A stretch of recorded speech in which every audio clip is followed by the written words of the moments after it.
All right, I'm not gonna lie, everyone. I'm not sure if I can actually stream today because we got a new foster cat, and it doesn't like to sit on your lap. It likes to be held, and like actively held. Like you need to have both hands on it, and then it will just completely calm down.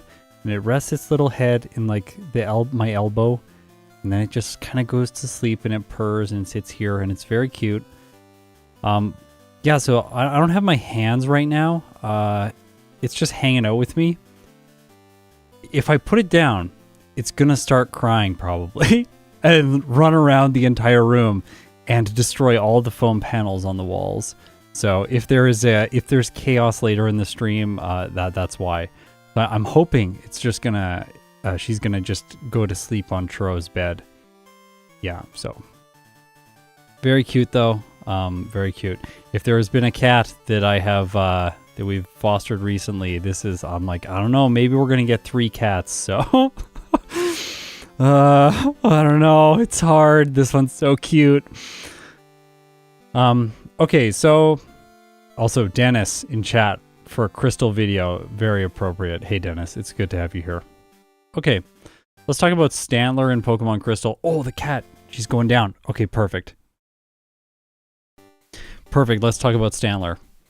First we're going to review the tier list, see how things are panning out. If you haven't seen my recent videos, like Centrit for example, please go watch it, comment about the intro, and we can, I'm sure that'll help the algorithm. So here's the tier list. Anyways, it includes Centrit. We are trying to re-rank a bunch of the Pokemon here that were ranked before when I played the game on 3x speed, or sometimes when I played gold version, that sort of thing. Stantler is currently ranked in the E tier behind Snubbull, just ahead of Phanpy, but it doesn't deserve to be ranked there. It's really good. I just re-ranked Girafarig on the previous playthrough. That result has not yet been updated in the tier list, but it will be soon. It got ridiculously good time, like ridiculously good. It got the best time that I have achieved yet in Pokemon Crystal, so it is currently the #1 Pokemon beyond Granbull. And Stantler is also going to be good because it's a normal type, and normal types are fantastic in this game. We're just going to, like, the whole S tier, we'll just eventually have to replace the S label with the normal type icon. I think that's how we can sort the tier list a little bit more efficiently. If you look on my channel, you will not find a Stantler run in Crystal version. You'll probably be confused about that. Sorry. It was a stream I did on Twitch, and then I just re-ranked it, and I never uploaded the stream anywhere, so it's gone now. But today, we're going to get some better results for it. Let's go through what makes Stantler a Pokemon. I'm just going to make sure the game doesn't move. There we go. Okay, let's go through what makes Stantler a Pokemon. So, for stats, base stats, we have 73 HP, 95 attack, 62 defense, 85 speed and special attack, and 65 special defense. Unfortunately, it is a slow growth rate Pokemon, and if there's any major downside to Stantler, this is definitely it.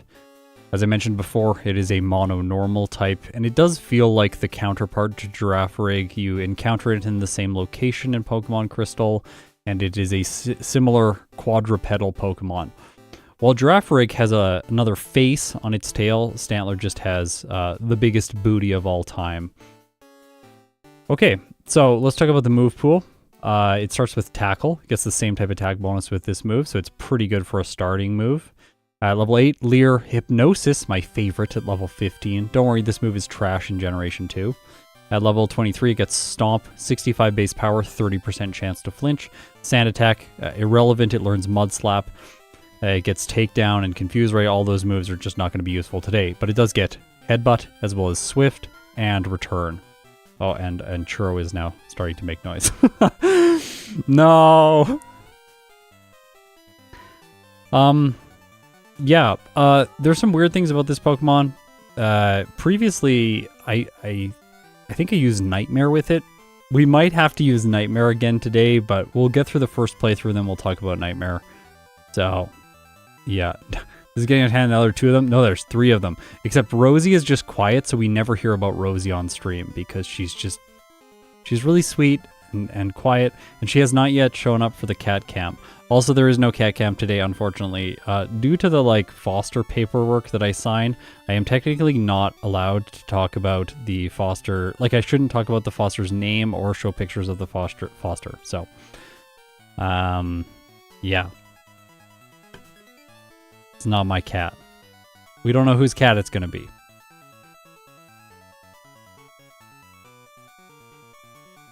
And unfortunately, I cannot show Churro Cam because Churro is not allowed in the room because we're keeping them separate right now. And we are like, we feed them through the door so that they can smell each other and that kind of thing. And then eventually they get used to each other, and then we let them hang out with each other. Okay, so let's go through this first Stantler playthrough. Actually first, we want to do a poll. I'm actually having a problem right now. Computer problem. There's always computer problems, don't worry. Let's do a poll first. This is going to be first playthrough time, okay? Stantler's first playthrough time. Okay? Less than 115. Less than 115 is like the best possible time in the game. Less than 120. And I will remind everyone, it is a slow growth rate Pokemon, so use that to temper your expectations. I'm going to do greater than 125 as like the worst time for the first playthrough, because Stantler's pretty good. There we go. Vote. Vote now. If anyone's wondering, will this playthrough be featured in a video? The first playthrough in this stream will not be featured in a video. It's a playthrough I did last week. We're going to talk through it with a pre-recorded input replay. And then later in the stream, I'm going to do a live playthrough, and we'll try and beat the time that I made last week. After talking about strategies and doing some optimization together, hopefully we can put our brains together and come up with a good plan. Yeah, slow growth rate because it's legendary. I know, right?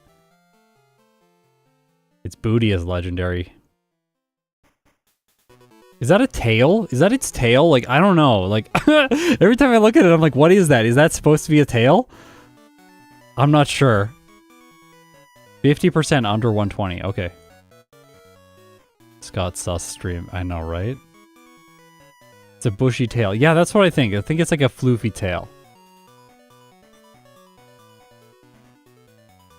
I never noticed it. I literally didn't even notice that part of the art. And then when I posted my first Stantler video, I felt like everyone commented about it and made jokes about it. And now I'm like, I cannot unsee it. Every time I see Stantler, I just look at the tail. Like, that's all I do.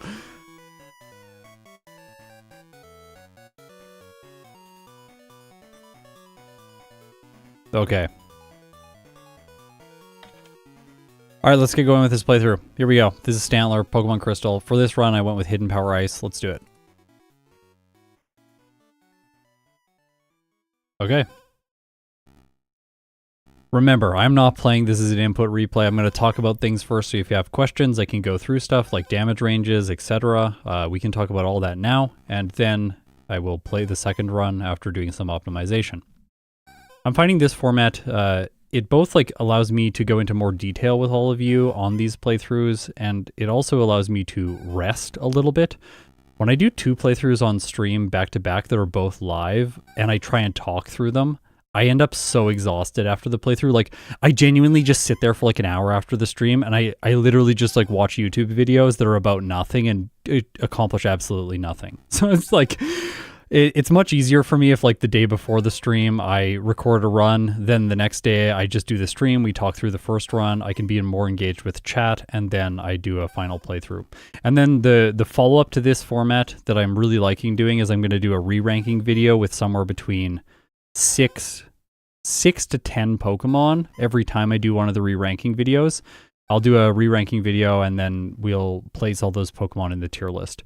And the re-ranking videos will always be for the same generation. So like we'll do, the next one we're going to do, it probably is going to come out on Saturday, is a re-ranking video in Crystal where we're going to go through like Quillfish and all those Pokemon and talk about the streams that I did with them. If you're here now and watching the stream, you probably already know those results and you've seen them in the tier list, but a lot of people don't watch the streams because they don't have time or they think the production value, like my My voiceover isn't as good because I am doing it live here.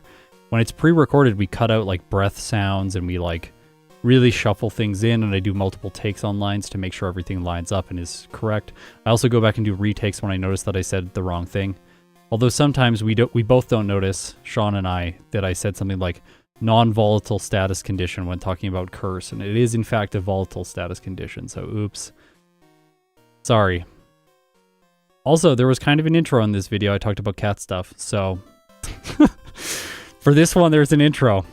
Apparently, so when we made the Centred video, I recorded voiceover how I would have for any other video. I didn't even think about not making an intro. Like, there is an intro. We just didn't show any of the graphics that I normally show during the intros.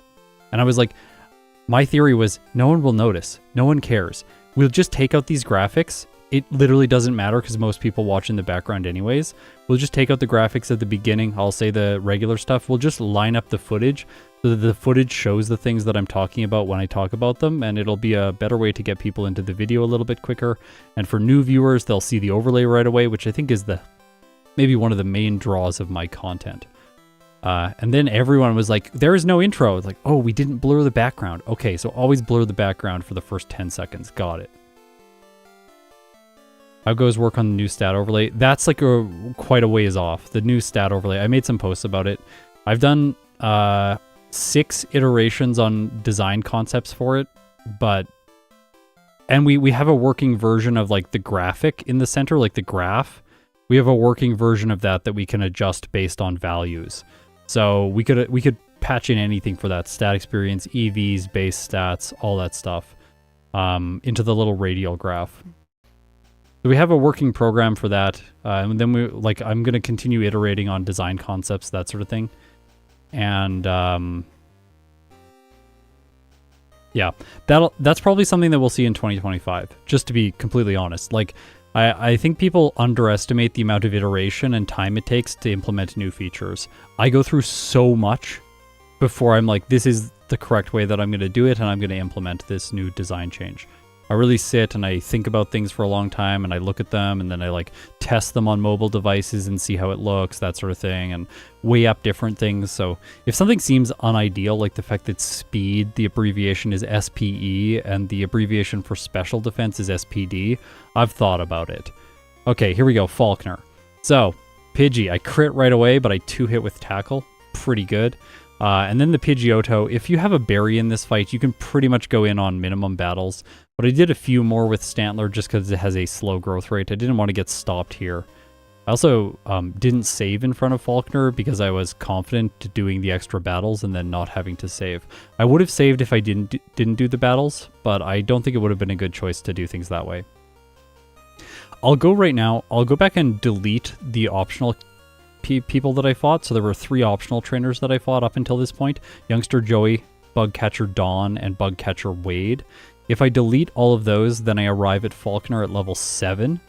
This gives Tackle a 46.7% chance to 2-hit the Pidgey, and then I'm gonna, like, the consistent range on the Pidgeotto is a 7-hit, and that's a, well, it's a 99.8% chance.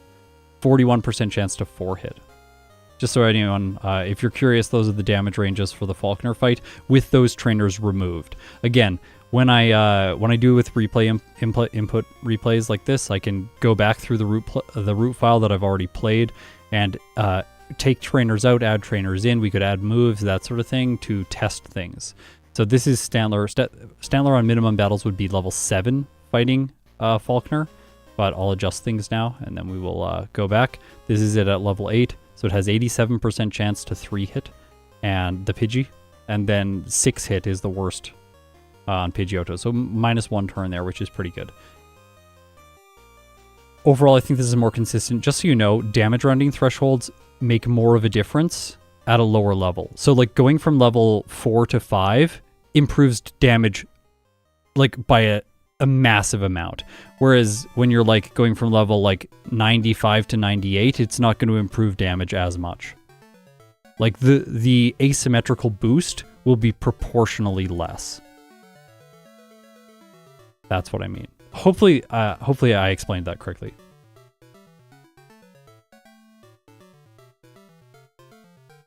Is there a way to level up after the puffer?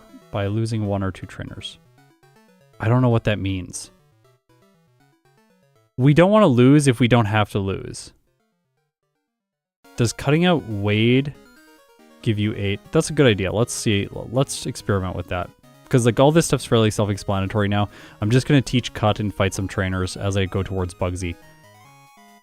Let's see if we cut out Wade. Wade is annoying because he has 4 Pokemon and they're all kind of like bad levels. Yeah, cutting out Wade gives me 8, so we should cut out Wade. So in the future, I'll cut out Wade. Good.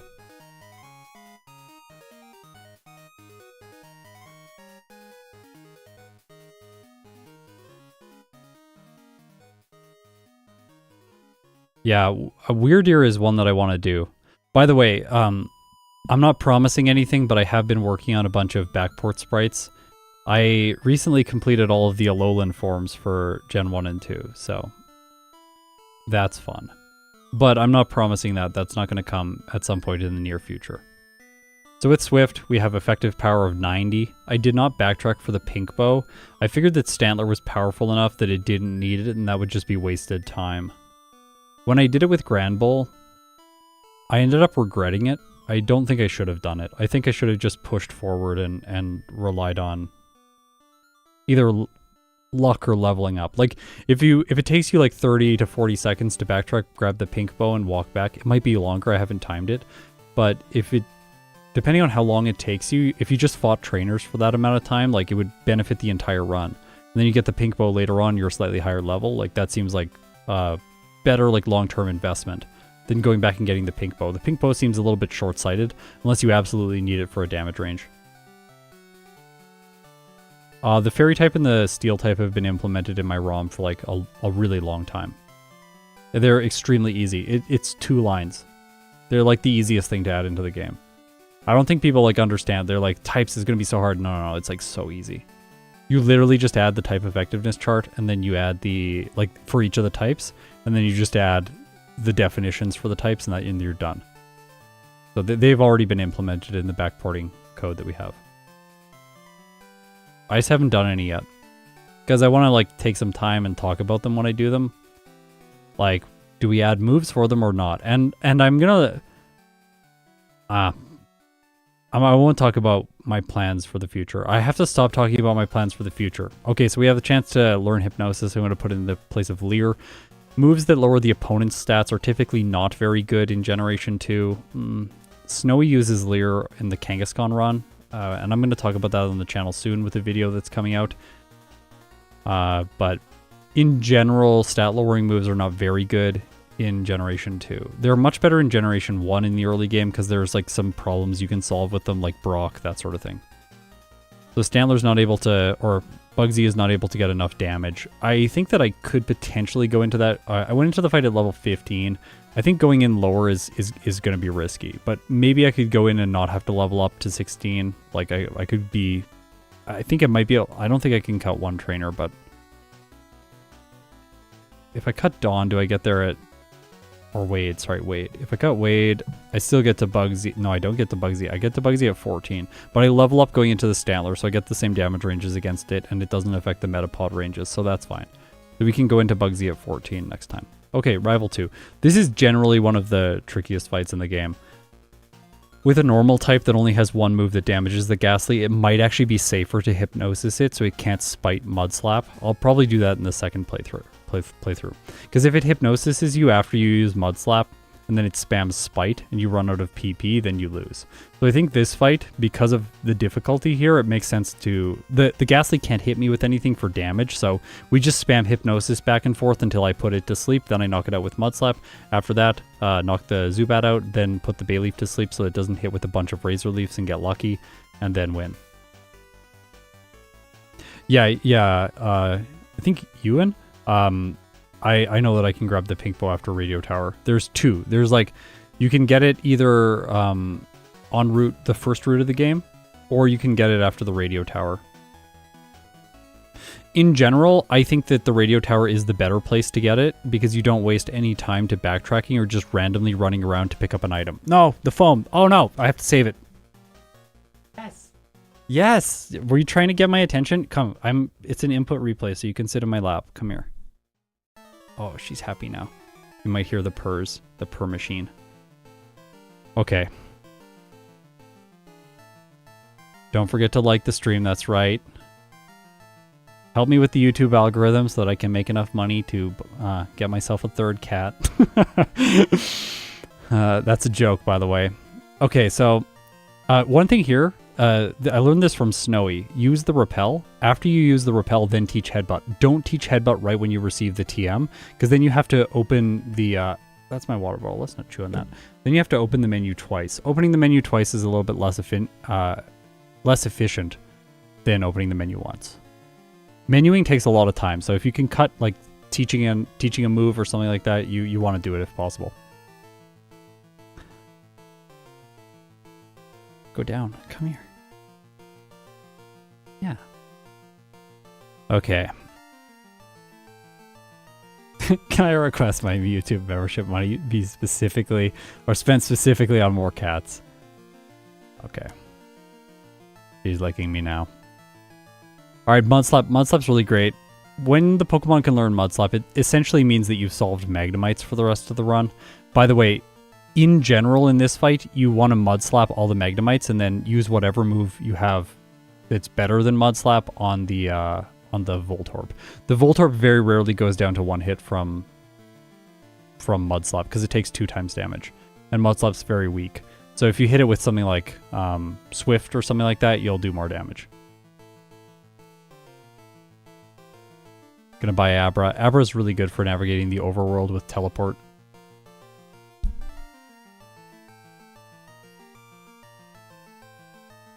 Kenya to fly around. I've forgot Kenya a few times in recent playthroughs and it's very painful. I also fight this guy, Fire Breather Walt. He has really good experience yields because the Magmar are fully evolved and they're at decent levels because he only has 2 Pokemon on his team. So I think with most Pokemon, especially Pokemon that are going to struggle to level up, it does make sense to fight him.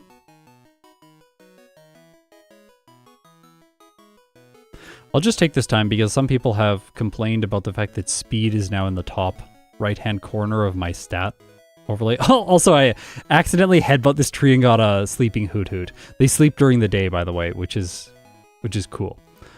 I did not want to do that. I'm going to go in the National Forest and catch a Psyduck now. Yeah, decent levels for Johto, I know, like level 11 and 13. Not great overall. Is teleport only useful until Chuck's badge? No. It's more useful in Johto. Johto is where teleport is the most useful. Because you can save a lot of time with the power plant plotline by teleporting back to that center over and over. Speed does not in fact go after special defense. Speed goes before special defense in the ROM. Inside the internal code is always HP, attack, defense, speed, special attack, special defense. The artifact that speed is listed last sometimes is not always the case. If you look on, like, for instance, Pokemon Home, speed is listed 4th. So it's listed HP, attack, defense, speed, special attack, special defense. And that way, when they list it in Pokemon Home, you get the attack stats in a column, and the defense stats in a column, and then HP and speed in a column. And I've basically recreated that here on my overlay. So, okay, Whitney, we're going to 2-hit with Headbutt, and then hopefully we will just be able to put the Miltank to sleep, break its combo with Rollout, and use Headbutt to knock it out. Note, Stantler does not have enough speed to move first against the Miltank. It's actually quite fast, 48 speed. I only had 45. But now with Whitney's badge, I get a speed boost. I have to actually get the badge, so it's going to be right here. Now I have 50 speed. 12.5% increase to speed, but also 12.5 increase to all normal type moves damage, which is why Headbutt's effective power is now 118.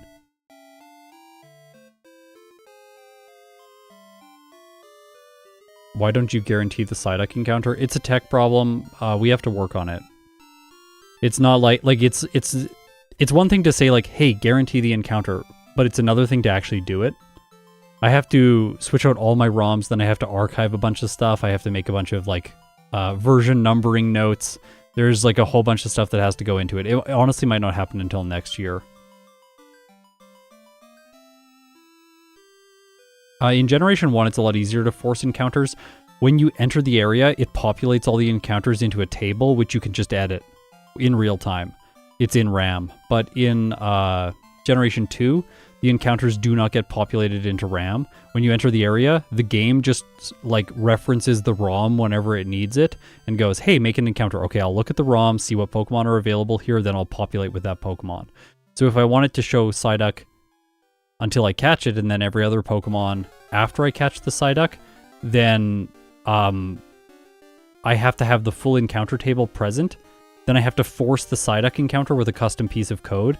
Then I need to turn off the custom code once Psyduck is registered in the Pokedex and allow the whole encounter table to be shown. I avoid changing the encounter table. I don't want to change the encounter table. I want it to be vanilla encounter table with the flag that's like a custom flag in the ROM that is like the Psyduck forcing flag. That way I can just like tell my overlay, like, don't force Psyduck, and then it will be default encounters in that location if I wanted. For example, if you just force Psyduck in that location, I bet it messes with the bug catching contest, which may at some point be relevant. So I try and, like, again, I try to implement these things as carefully as possible, and I don't just, like, put them in when I can. We've talked about it, and I believe the flag for Psyduck is programmed into the code, but I have yet to implement it. The other thing is I cannot do replay, like, playbacks like this if I don't have the exact ROM version that it was played with. Otherwise, the RNG will desync. So to do that, then I have to rebuild all my ROMs, which takes like 5 seconds, but then I have to like store the old ROMs and know which replay files correspond to which ROMs. It's like there's like this whole thing, and I don't want to have that situation happen when I'm actively filming runs where I'm like, oh, I switched out all the ROMs, now I can't play back this replay file, and I need to go back in and get like a piece of information or something like that.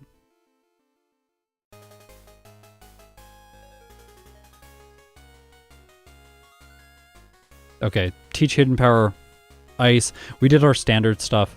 Fight the Kimono Girls. Go get Hidden Power. Now we can face the rival in Burn Tower. Or go to the Lighthouse. Here I go to the Lighthouse. I'm not sure which one's better. With Stantler, I decided to go to the Lighthouse because it isn't leveled very much. It's only 22 at this point. It's not a complete beast in terms of its attack stats, so I didn't want to risk it. You get more experience by doing this, and you have to do it anyways. Yeah, Machop Trade has Goldberry, that's correct. Someone told me the Onyx Trade has the Goldberry, but it does not. I believe the Onyx Trade has a Bitterberry. So you have to do the Machop Trade if you want the Goldberry. There's also there's also Goldberry in the Ruins of Alph, but like getting in there is not as convenient as just trading for the Machop. Because you can buy the Abra, so it's really fast. You sometimes need the Goldberry if you need enough health to survive a rollout or something like that on the mill tank.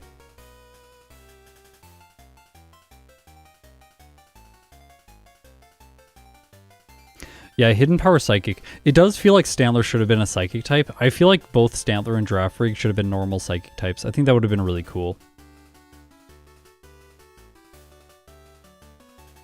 But we get a mono normal type, which is, in my opinion, not better. I think the Psychic type, the dual typing adds a lot to it.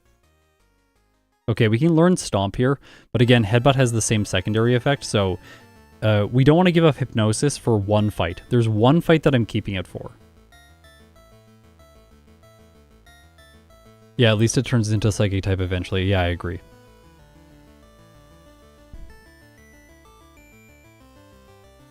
Do we tell him about Weirdeer?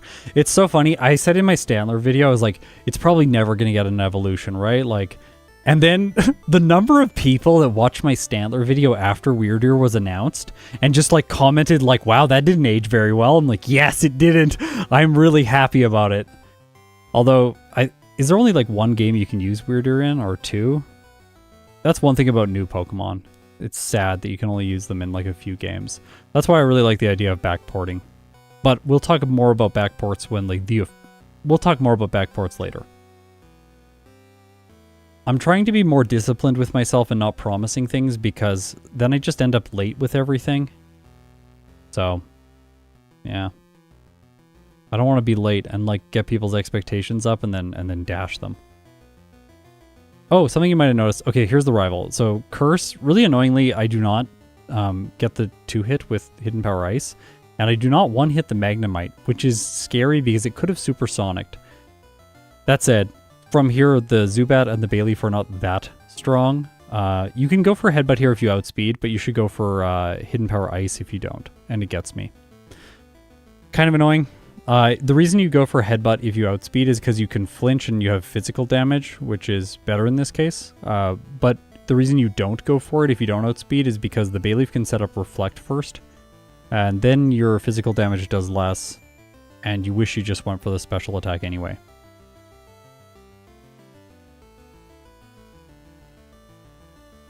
Oh yeah, I should probably end the poll. We're far enough into this run. But most people think under an hour and 20 minutes. A lot of people, actually. 54%.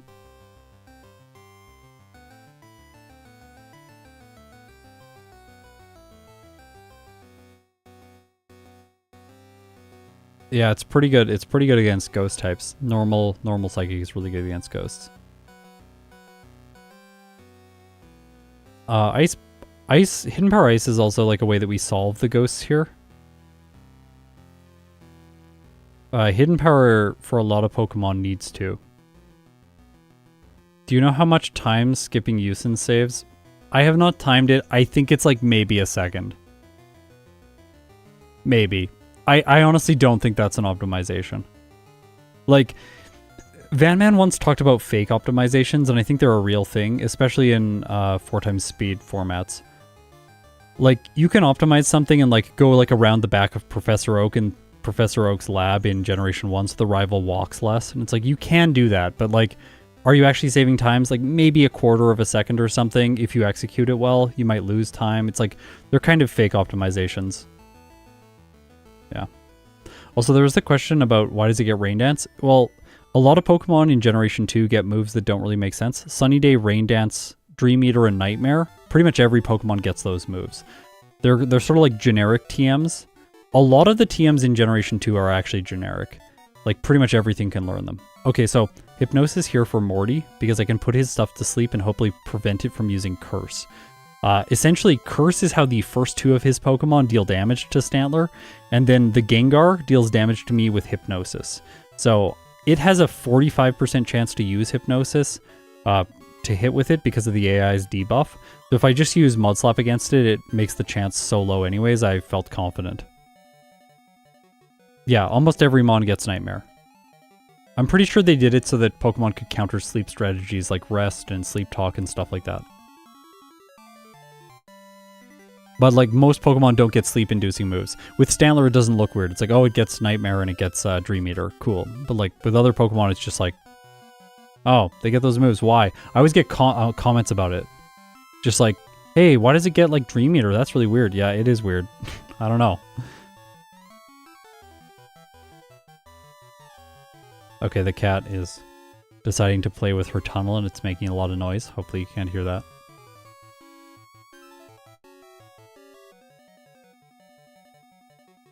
%33% chance for the AI to hit Hypnosis after one Mud Slap, yeah.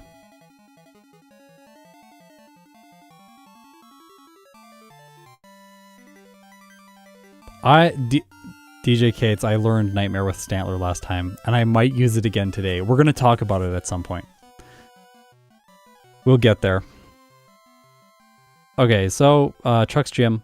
I felt with Stantler it was powerful enough that it could just take Chuck right away, but then that Hitmonlee did so much damage with Double Kick. It was very scary. I really thought I was going to lose to the Hitmonchan if Hypnosis missed, but it doesn't, so I'm okay.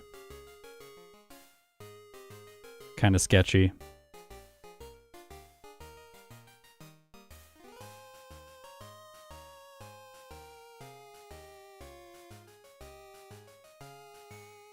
Yeah, if anyone doesn't know how Nightmare works, it's like Curse. It deals 25% damage per turn, but to inflict it, they have to be asleep and they have to stay asleep, otherwise its effects get lifted.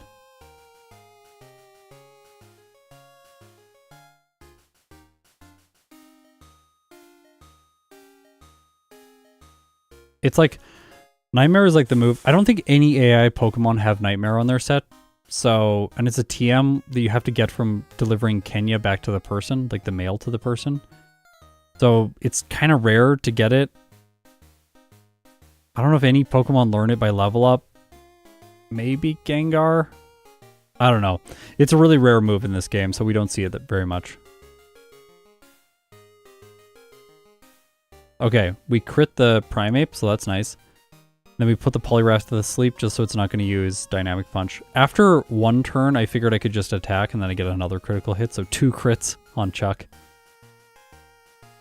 Not sure if I should come back to this fight later. We can go through the damage ranges now and just see like what my chance was against him. Like, did I really luck out there or was it okay to fight him? So I have a 2-hit on the Primeape and then a 91% chance to 3-hit the Poliwrath, and I outspeed both of them, so I have decent shots at flinching.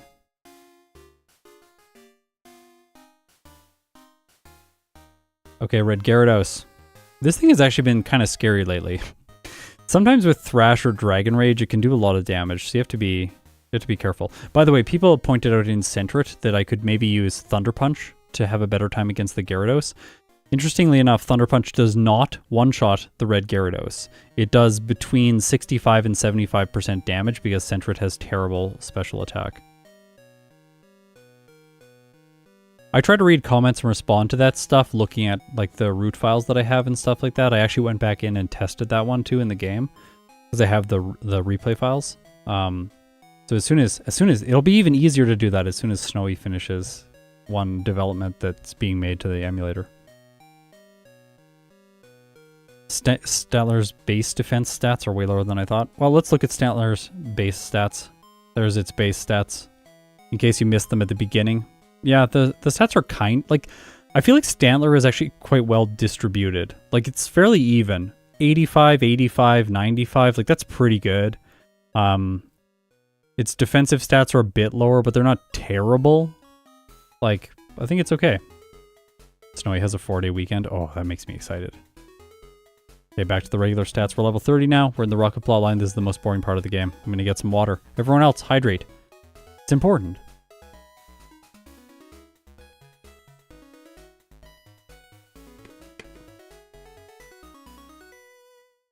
Oh yeah, Ladian. That's an unfortunate Pokemon. Okay. The rocket plotline. There are some mistakes that I make in here frequently. So one is not talking to this person for a second time. That one is less frequent. Sometimes I talk to that bookshelf, which is a mistake. It has a lot of text, surprisingly, so you don't want to do that. So I need to be careful of that. Then the other one is not talking to this guy for a second time, but I remember them both.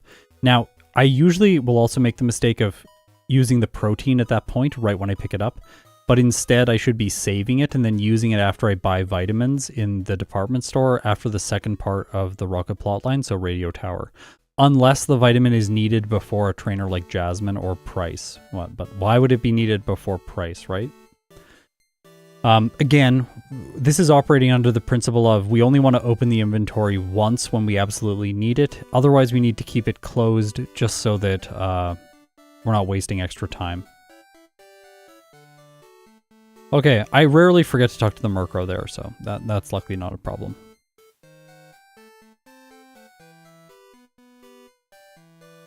Yeah, Sand Attack at 31. It's very painful. I guess useful if you don't use Mud Slap, but in a solo challenge, Sand Attack at 31 is irrelevant.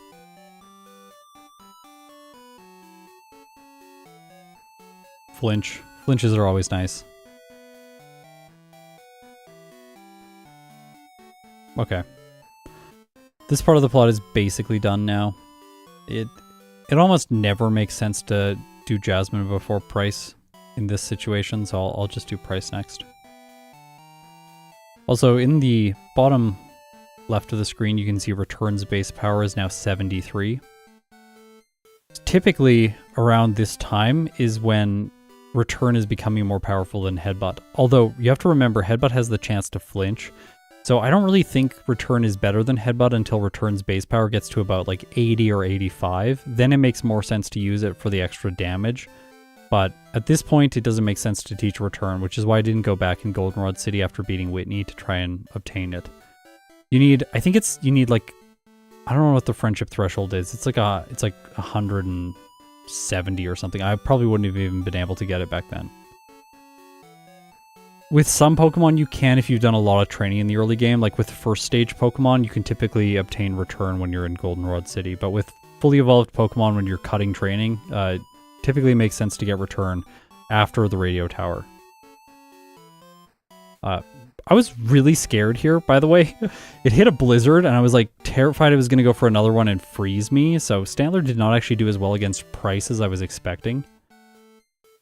Which is, I think that's saying a lot. It has a 3-hit with Headbutt on his Piloswine. Not great, honestly. The blizzard has a rare chance to 2-hit, 39% chance to 3-hit. But it's like it's going to go for Fury Attack at least once, and probably missed, so. Does return 2-hit KO? It won't, no.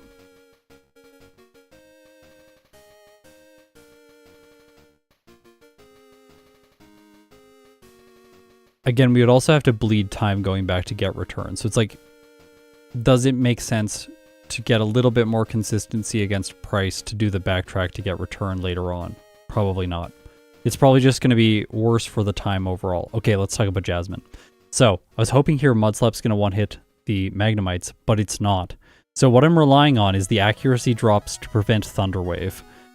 I did not want to do that, so I went for Hypnosis to put the second one to sleep, and then I knock it out and get through without any accuracy debuffs. Steelix hits like a truck with Iron Tail, so put it to sleep again with Hypnosis and use Hidden Power Ice to knock her Pokemon out. As you can see there, Iron Tail does more than half when it hits. I am so lucky the second Hypnosis hit and the third one. Put the Steelix back to sleep, it stays asleep, and I'm able to finish it off. She is one of the trainers that I had the most problems with when using both Girafarig and Stantler. They don't really get good solutions for her. They learn ground moves, Mudslap and Earthquake, but they don't learn Dig. If they had learned Dig, she would be so much easier. But in this case, without those moves, she's a little bit challenging. Really bad pathing there. I surfed for one tile and then went back. Just awful. Don't sleep on Headbutt. Yeah. Let's see. Yeah, you could you can use Earthquake before Lance. You get Earthquake right before the final rival battle. We will go now and examine the Jasmine damage ranges, just so everyone knows. So, for Magnemites, Mudslap 2 hits, Headbutt 3 hits. So, if Headbutt was a 2-hit, then Headbutt would be better than Mudslap, because Mudslap decreases accuracy by 25%, but Headbutt has a 30% chance to flinch, and the AI already has a debuff on Thunder Wave.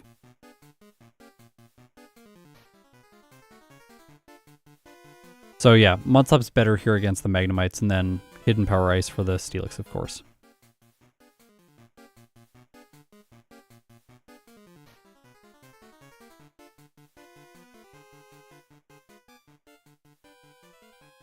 Return's best base power is 102. That's without the same type attack bonus or the boost from Whitney's badge. With everything, it ends up being like, it's ridiculous. It's like 160 or something. Effective power. Yeah. Yeah, the damage ranges there that you're seeing, let's go back to them. So here, damage ranges, 6.6% chance with Mudslap to one hit. So that'll be in the case of a crit.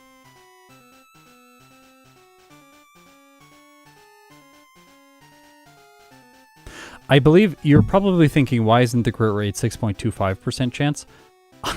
I believe that there's some like weird I believe there's some weird math where it's like slightly off in Generation 2.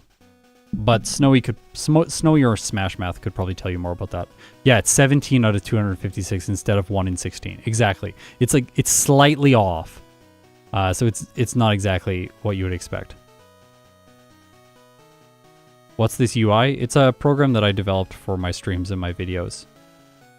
This is a program I developed, this overlay, which shows a bunch of information live while I'm playing. And then the other piece of software is a routing software that was developed by someone else in the community to help me out and to help other people out, and it basically writes down the events that you do while you're in the game, and then gives you exact damage ranges based on the state of the game in that moment.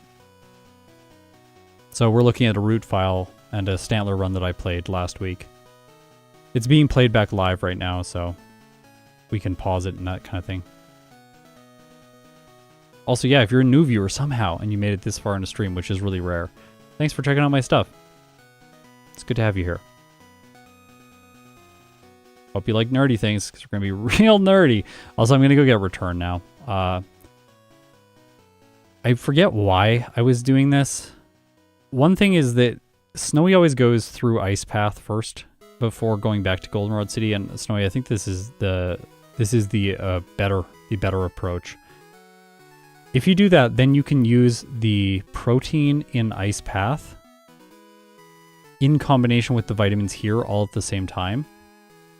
That way you don't accidentally go over the vitamin threshold with the protein. Now the vitamin threshold, it's easy to hit it. So here's my stat experience right now. You can see it going up as I'm using the vitamins. If you go over 25,600, you can no longer use a vitamin. But if you're 1 point under that, you can still use a vitamin, and it gives the full 2,560 stat experience to that stat. So you get a lot of advantage from using the vitamins right up until the threshold. So you want to be aware of that and use them before you hit the threshold, even if you're just slightly under it. Whereas in Generation 3, that's no longer the case with EVs. If you use a vitamin right before you get to 100 EVs, it just adds how many ever left you have until 100. Yeah, Speedrunner just mentioned that in chat too.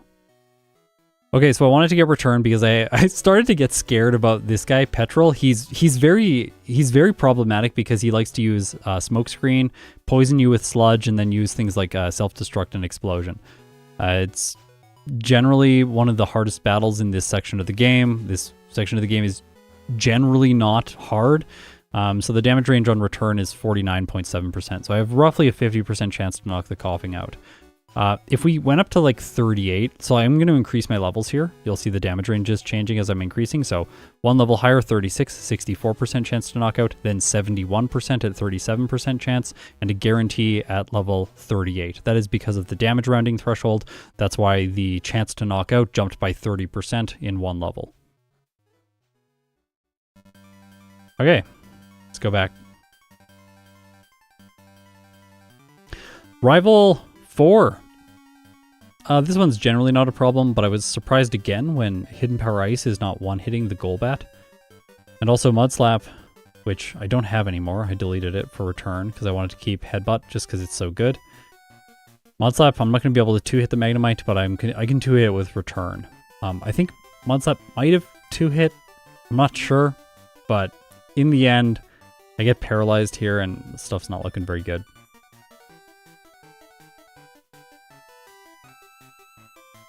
Yeah, the damage rounding thresholds, like, they increase the chance to knock out by, like, a significant amount. Like, a significant amount.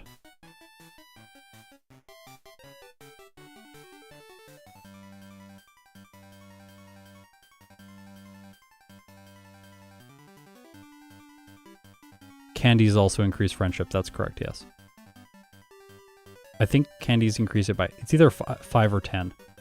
I don't have it off the top of my head. I'm going to look it up. Friendship. No, that's just generic friendship. We need to say friendship Pokemon. Get the right page. There's a table somewhere where you have to scroll down through like everything. It's like, can the table just please be at the top?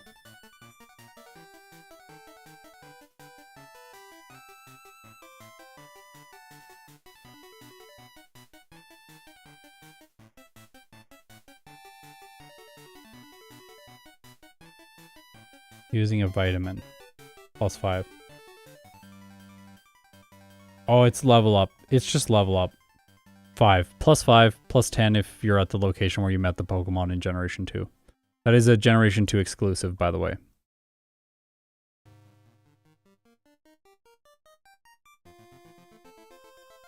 Is Pinkbo worth it for additional consistency at 35? I think so.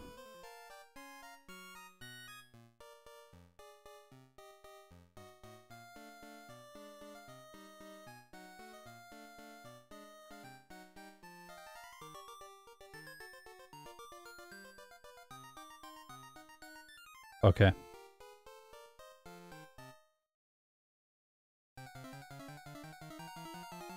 Yeah, so I think Pinkbow is worth it probably for petrol. We can go, let's go back and look at the damage ranges there if we add the Pinkbow in, because I can do that with the software. We have the power. Pinkbow, hold Pinkbow, and then we'll see what the damage ranges are. Here are the damage ranges with the Pinkbow at level 35. So hopefully you can see there that the damage boost from the Pinkbow is like, that's going to be the thing that makes, like, we just one hit now. So we go from like not being able to one hit to be able to one hit. The minimum damage roll we have is the exact amount of health that the coughing has. So we knock it out. So real simple. Whereas if we remove the Pinkbow, then we have these damage ranges again. 50% chance to knock out. Look at the damage. 91% damage to 107% damage. So the Pinkbow is what's needed for Stantler. So, like I said, sometimes it doesn't make sense to backtrack for it unless it adds something to the run, but in this case it does add something to the run. So I'll go back for the Pinkbow today. Right after I defeat Chuck, I'll go and get the Pinkbow. Fly back to... It's really easy to fly to New Barktown because you don't have to do any like movements on the D-pad to reposition the flying sprite. So you just like spam A through the fly dialogue and you fly back to New Barktown, then you just walk over, grab the Pinkbow, and it's pretty quick. Yeah, when the minimum roll is exactly 100%, it is very satisfying. So we'll see what my stat experience is here after using that last protein. So there's my stat experience. We are almost at the threshold for special, and yes, special is a combined quantity, so it's not that I have both special attack and special defense quantities. It's just they're using the same special stat experience to calculate their values.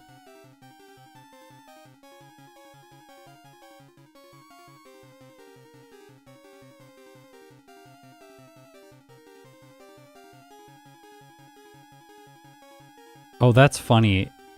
If the trainer, in Generation 2, if the trainer, the AI, heals their nightmared Pokemon with sleep with an item, Nightmare isn't healed. So I guess that would apply to like trainers that have full heals, like Koga. I don't think Jasmine has a full heal. I think she has only a Hyper Potion.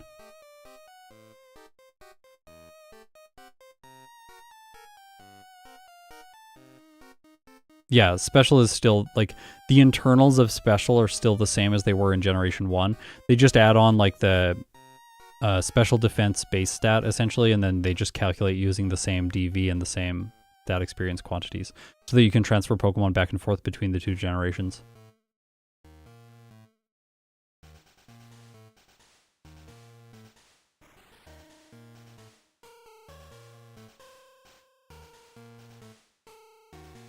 Okay, here's where I get the Pinkbow. That's where you get it, by the way, from Marie. My special stat experience is really high because I use like 5 carbos. Or, sorry, 5 calcium. That's why. And remember, like, the way you gain stat experience is when you knock out the opposing Pokemon, all of their base stats are added to your Pokemon's stat experience quantity. So if you knock out a Mew, you get 100 in every stat experience. Oh, yeah, we found Entei. Fun, right? I always throw a Pokeball at these. I know it's not efficient, but one day I'm going to catch one, and if I catch one, I'll do a playthrough with it in some game. Like, I don't know. It'll just be fun. I'll, like, put it into gold version and do it in not part of a regular series. I could just mod them out so that you never find them, or change their levels to be like level 15 or something so that I can always repel away from them, but that doesn't seem fun. I like letting the chance for that to show up. Who knows, like, I could one day find a shiny legendary. Like, that would be amazing.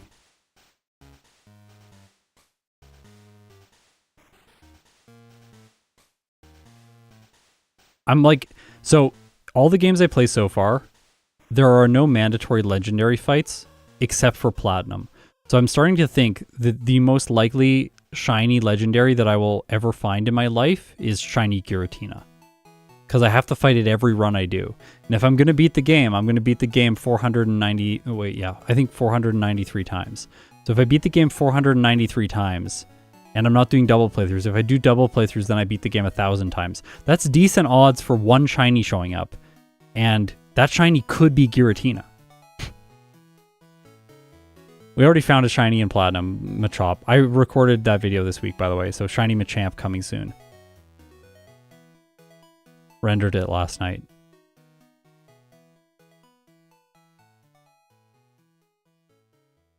Okay, let's talk about Claire and Claire's damage ranges here. Claire is typically not a threat with most Pokemon unless you can't one-hit the Dragonairs. That's like really the key factor in strategy against her. Just make sure you can one-hit the Dragonairs, or you have a way to survive for a long time and heal paralysis. Here's the damage ranges. For Claire, we have 1 hits on all the Dragonairs, so we don't need to worry. And then we have 2 hit on the Kingdra. That's pretty much always the case. If you 1-hit the Dragonairs, you 2-hit the Kingdra. Stop having luckier shiny outs than me. I don't know, I found like, what, 3 shinies? It was the shiny Rattata that I had to knock out because I didn't have Pokeballs. Then I found the shiny, shiny Poochyena, which was during the Love Disc playthrough, and then the shiny Machop. Just 3. But it's like we don't fight very many wild Pokemon in these runs because you're repelling most of the time. 5.84% chance to see at least 1 shiny Giratina in 493 times. Oh, tries. Okay, so that's pretty good.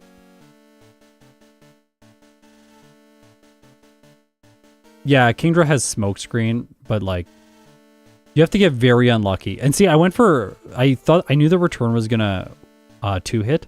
So I go for Headbutt first turn against the Kingdra, make it flinch, and then just return it. So you have a higher percentage chance of winning if you use Headbutt on the first turn. And you know you have enough damage with Headbutt combined with return. So like here, if you look at Headbutt's damage, Headbutt does between 46 and 54% damage. So return is definitely going to 1-hit after that.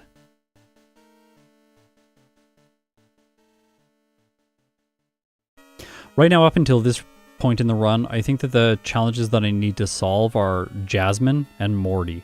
Those two seem a little bit sketchy. Chuck is also slightly sketchy, but you can always luck through that fight even if you have a terrible matchup.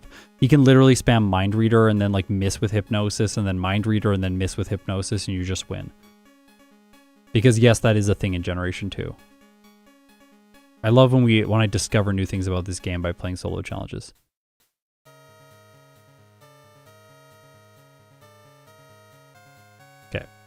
Go back to the main overlay. Okay. There's so much dialogue here. It's annoying. Now there is a max elixir. I do go and get it today because I've been using ethers, I think, a decent amount throughout this playthrough, so I felt like I needed an extra healing item. In general, though, I don't think this is that needed. You can probably just escape Robota here and not pick it up and save some time.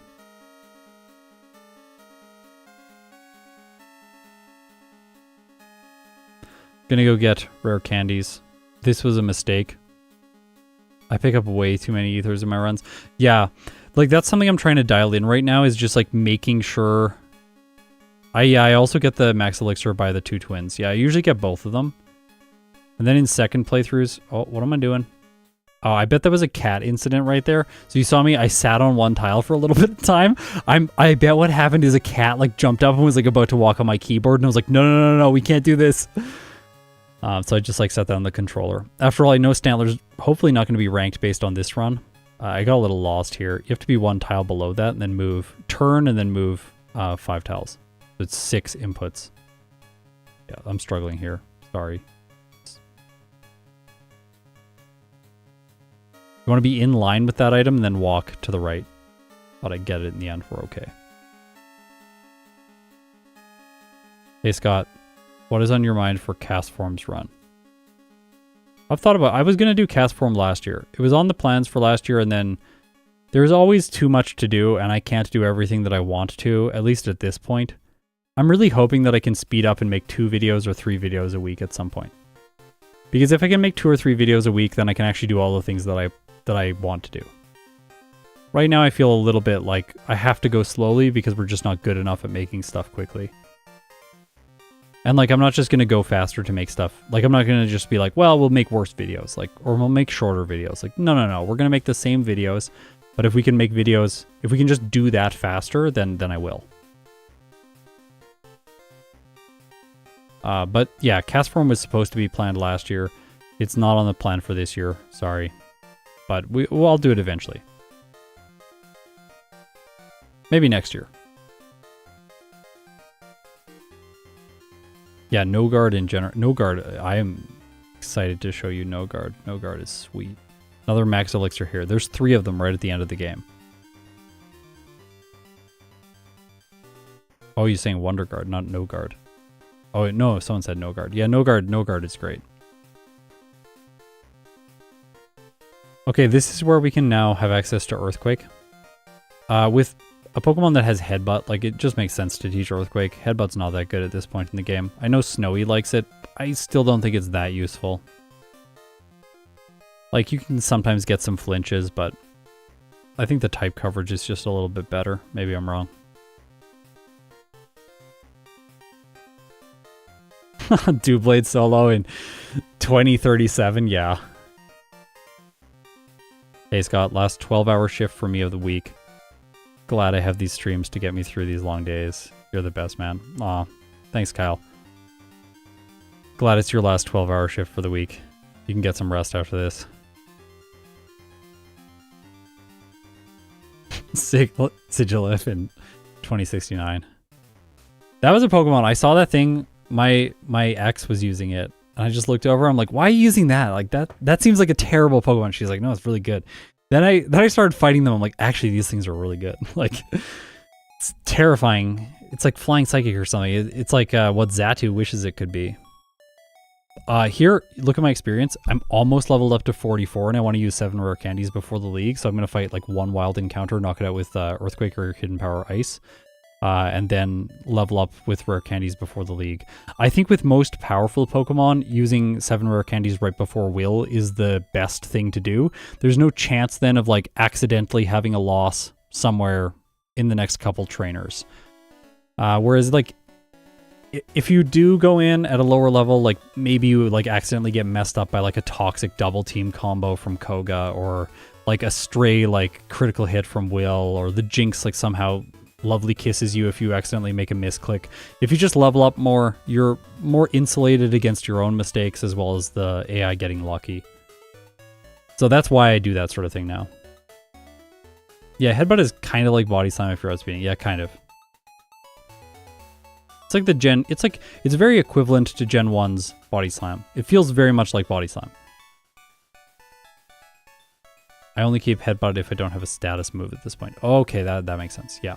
It's like Hypnosis is kind of like covering it. Also, I didn't save before Koga. I'm trying to cut as many heals and saves from my runs as possible to get better times. Like, I'm really trying to dial that in. By the way, every time you post criticism and stuff like that on my videos, I do try and read it, and I do try to incorporate it into what I'm doing. I'm putting the Fortress to sleep so it doesn't use Explosion. Explosion does a lot of damage. Gotta be careful.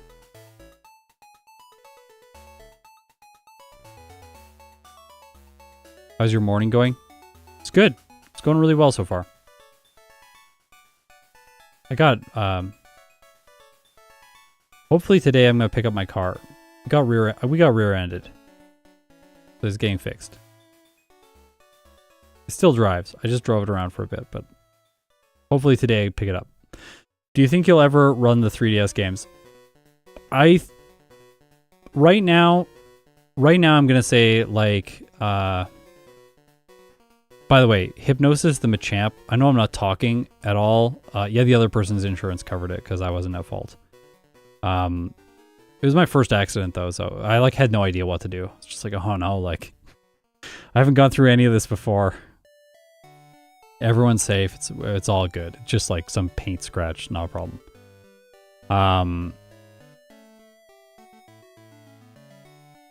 I don't know, someone said, how's your morning? I was like, well, my morning's good. Hopefully I'll get my car back today. That's all I was thinking. I think I will play the 3DS games on the channel, and I will probably play Switch games on the channel as well. Probably faster than you expect me to play them, but I don't know if they will be featuring the same kind of series that I have like in these games. I am going to commit to beating, or my goal right now, not a commitment. My goal right now is to beat every game, every 2D Pokemon game, every 2D main series Pokemon game with every species. That's my goal. You're actually going to notice, because people were talking about intros, that's going to show up, that statement is going to show up in my intros. It'll be like, here on the channel, I am beating every 2D Pokemon game with every single species. Today, I'm going to play Stantler and Pokemon Crystal. That way, because like one of the things I was trying to solve by removing the intro in the Sentret video is like, how do we get new viewers, like get them to know what's going on the channel and be interested in some way. Like I don't want them to like stick around if they're not actually interested in what I'm doing, but like if they're interested in what I'm doing, I want them to like to have a sense for that, and I don't think I communicate that well in all my videos. So just figuring out a really short, like 3-second, 5-second thing that I can say at the start of every video that just like gets people into what this experience is going to be and what the channel is in general.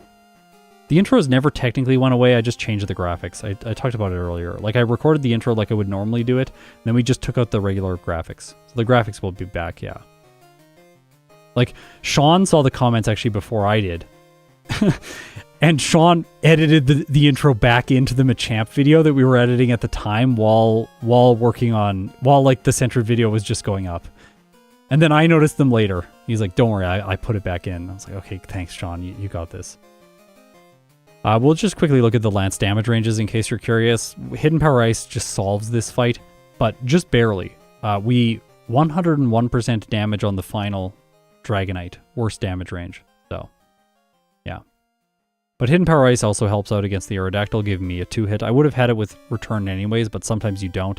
And then Return 1 hits the Charizard. Just barely too. 100%. So that was 44 using 7 rare candies, arriving at the champion at level 53.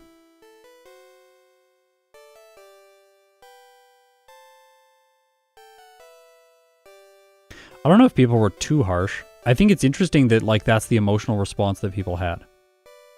Like, because the emotional response that people had is like very different than the emotional response I thought people would have. I thought no one would notice, genuinely. It was just like, this isn't important. Like, I'm blurring the background and showing you just an avatar that you've seen a million times. Like, no one cares. Like, let's just give you the thing you want. You came to this video to talk about Sentret. Let's start talking about Sentret. Like, let's show you the overlay. That's the thing I'm most proud about on my channel. Let's just like go right to the best stuff. So I tried to do that, and then it's like, nope. People did not like it, so okay, cool. It's also, there's also a certain amount of expectation there, which is like, some people, they have an expectation coming into my videos because of how we've done videos in the past. Whereas if you're a new viewer, you don't have an expectation. If you watch in the background, you don't have an expectation. I almost forgot Protect here. I'm going to get Protect. Protect is for red, so that we can be as generic as possible. Also, I think here, I was like contemplating going and getting more vitamins. Like, here's my stat experience quantities. I could get one more, like, I think, yeah, one more protein, and then I could get some, like, speed vitamins or something like that. So, yeah, I buy Carbos to have more speed. But, like, do we need this? I don't know if we need this. I don't think we need this. This is probably just a waste of time. I generally don't do this. If people are curious, like, why I wouldn't do something like that, like, it's usually just a waste of time. Sometimes I get comments like, go back to the department store, buy some more vitamins, you'll be better. It's almost always better to just like grind for one more level instead of spending the time in the place there buying stuff. It felt weird when Jaros lost the intros too, or Picaspray changed his intro music. Yeah, this stuff always feels weird. It always feels weird when stuff like that gets changed and people are used to it. I think humans are just creatures of habit, Caitlin. I think it's very, yeah, it's very understandable. The thing is, like, on YouTube as a platform, like, we can just talk about this for a second, because like all of Kanto is very boring, as you will know. By the way, though, this Blossom has like ridiculous special defense. Don't attack it with special moves. Like, hit it with Return or whatever. Like, just hit it with something physical because it always survives everything else. I don't know if I go for Hidden Power Ice here, but it's probably a mistake if I do. Yeah, I use Return because I know the special's great. Anyways, like, I disagree, Emily, that YouTube's a terrible platform. I actually think this is like a really, really good platform. I think that the support that this platform has for creators is exceptional. As a creator on this platform, like, there's no other platform that's better. So like, maybe we could say it's bad and we could levy a bunch of criticisms against it because there are a ton of fair criticisms, but I just don't see what platform is better currently. At least for long form content. Like, yeah. But like, in terms of YouTube and the algorithm and stuff like that, like, there's a huge drop off at the beginning of videos. It's like usually when people click on my videos, it drops from like everyone who clicked on it down to like, usually it's about 75 to 80% of people, maybe higher. 70. It's usually 75 after 30 seconds that are still watching the video. So like the idea is like intros are basically like the killer of video retention. Like you have an intro, no one, like everyone who came for the thing that's in the video, they just leave during the like 30-second intro that you do. It's like if you can just remove the intro in some way that's intriguing and get people into the stuff that they really want to see, then maybe the retention will improve. If retention improves, then the algorithm will like your stuff more, your channel will be more successful. If my channel gets bigger, then I can do cooler things, software things, stuff like that, and then the content will just get better. So it's like, how do you create that virtuous cycle? And it seems like a lot of creators are obviously like trying to figure that out.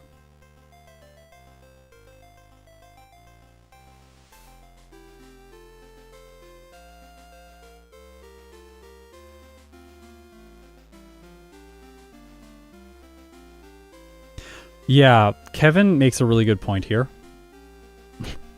YouTube is like an Adam and Alakazam. I'm not really sure what that means, but that's hilarious. I think you post something above that. YouTube is like a Shuckle with max attack and speed EVs. That's so funny. That's so funny.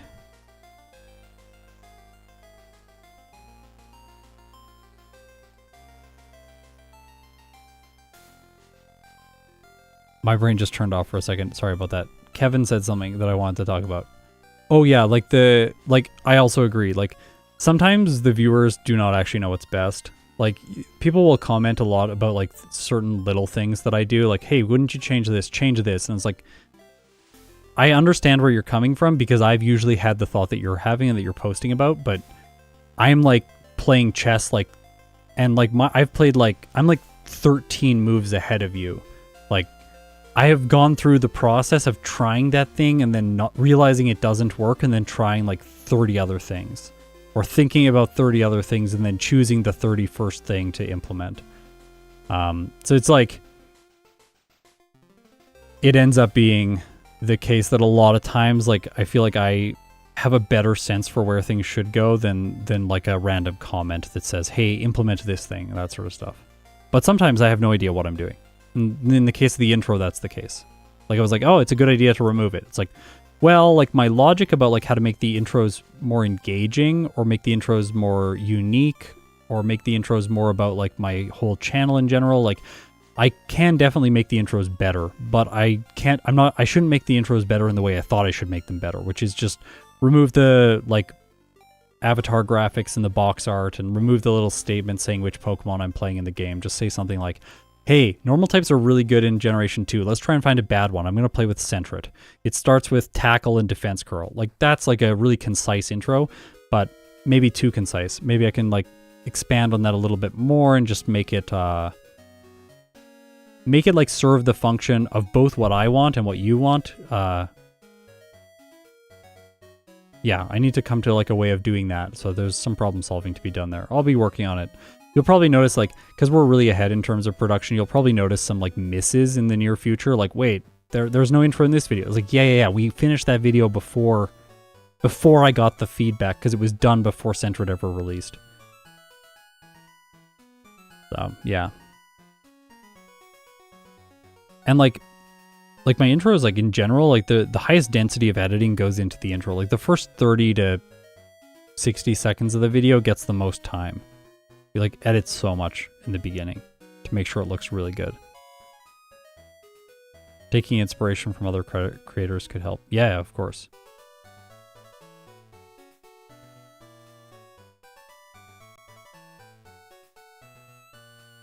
I don't know what to tell you about Kanto. This is like when I talk about all the other stuff on the channel because there's nothing interesting happening. I do want to mention one thing that popped into my mind. Look at my PP. 1 return, 3 earthquakes, 6 hidden powers. Realize here that I forget the radio card and I have to go back and get it. This is a common mistake. I'm really hoping that I don't make it in today's live playthrough. I also cut that tree because I forgot that you can go around the top. Snowy showed me that you can go around the top. I thought the trainer at the top catches you, but he doesn't. I'm a simple person. I see Scott content. I watch it. Okay, yes. Yeah, and like that's also great. Like there's going to be some people that are just like, we don't really mind what you do either way. And then there's going to be some people that really do care about it one way or the other. And like for me, like community is highly important to me. Like I want everyone, I want to like take part in like an awesome community of people making solo challenges. And like, oh yeah, I forgot to talk to the guy or something. I don't know what I did here. It's just like really silly. Anyways, like community is really important to me, so I don't want to do something that's gonna like necessarily like erode trust or erode. I watched a video essay on that channel Cinemassacre last night, and like that really got me thinking about this more so like actively than I was already, but just like this idea of like you make choices which are good for like the business of the channel, but really not good for the community of the channel. And then it ends up being the case that like the business of the channel suffers long term. So I would rather have like more long-term business thinking and more community thinking in terms of the choices that I make. I have to make some business choices, of course, because like keeping the lights on is important, but the goal is like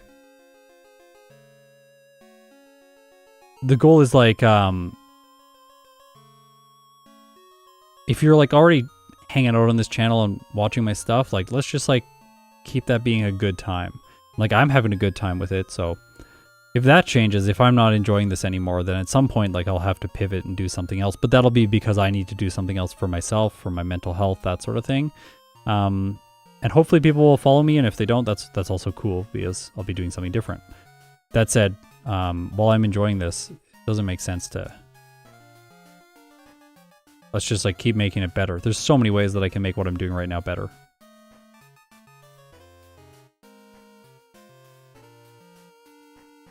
Yeah, Lurker, I think what you're saying about like in the ideal world, the community cares about keeping your lights on too. I think when you say that, like it's very true. Very true. Someone said that about business. It was like, if your customers want you to succeed, then like, you know, you're doing the right thing. Yeah. Whereas if like your customers are like, oh, I just like really don't like buying this thing from this place, but like I have to. It's like, well, the business is probably not doing its job.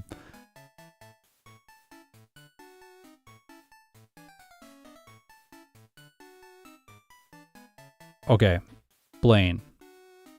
Snowy says, one of the worst trainers. I say, pretty bad unless you underspeed the Rapidash.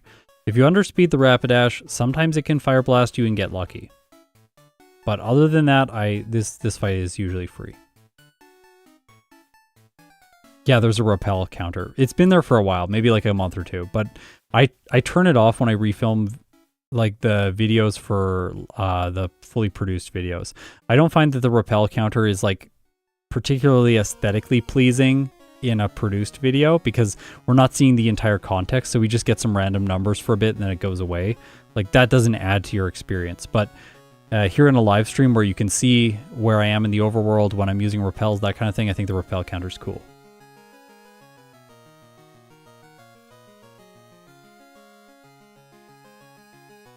The internet service providers. Yeah.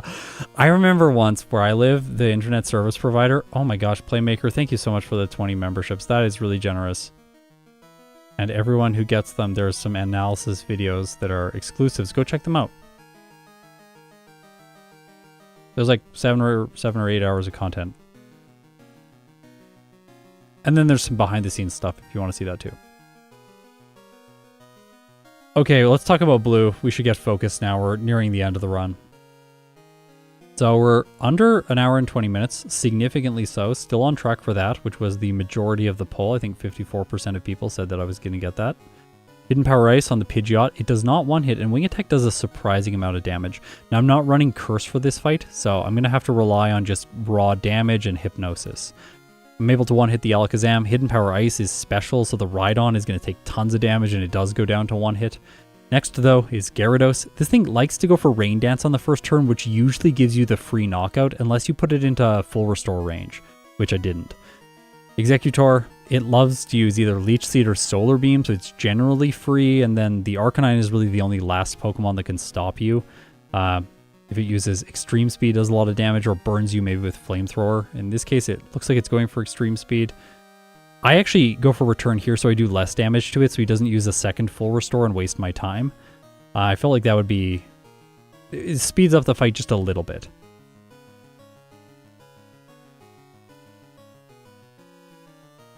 I wonder what percentage of viewers do their own solo runs. That's a really interesting question. I wonder that too. I've never thought about that. Just joined. For some reason, I thought Stantler was normal psychic. I know, right? It feels like it should be. Is there an ETA on the Yellow Legacy video? Yesterday, we solved the bugs that I was having, so I'm going to refilm the run to have good footage that doesn't have a bunch of glitches in it, and then we'll start editing. We will finish it next week, and then it'll release sometime in the next 2 or 3 months. No promises. No promises on when it comes out. I'm stopping promising when stuff releases. Mother's Day was supposed to be a versus video. My voice was not up to the task. Just so everyone knows, like, for me to record a 45-minute video takes somewhere between 3 and 4 hours of talking.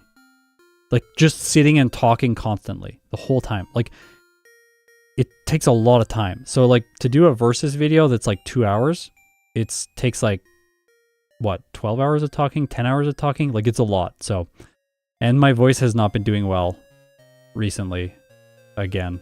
So because of that, like, when it gets really shot, then the quality changes.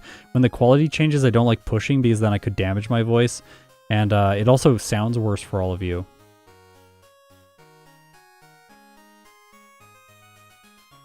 I think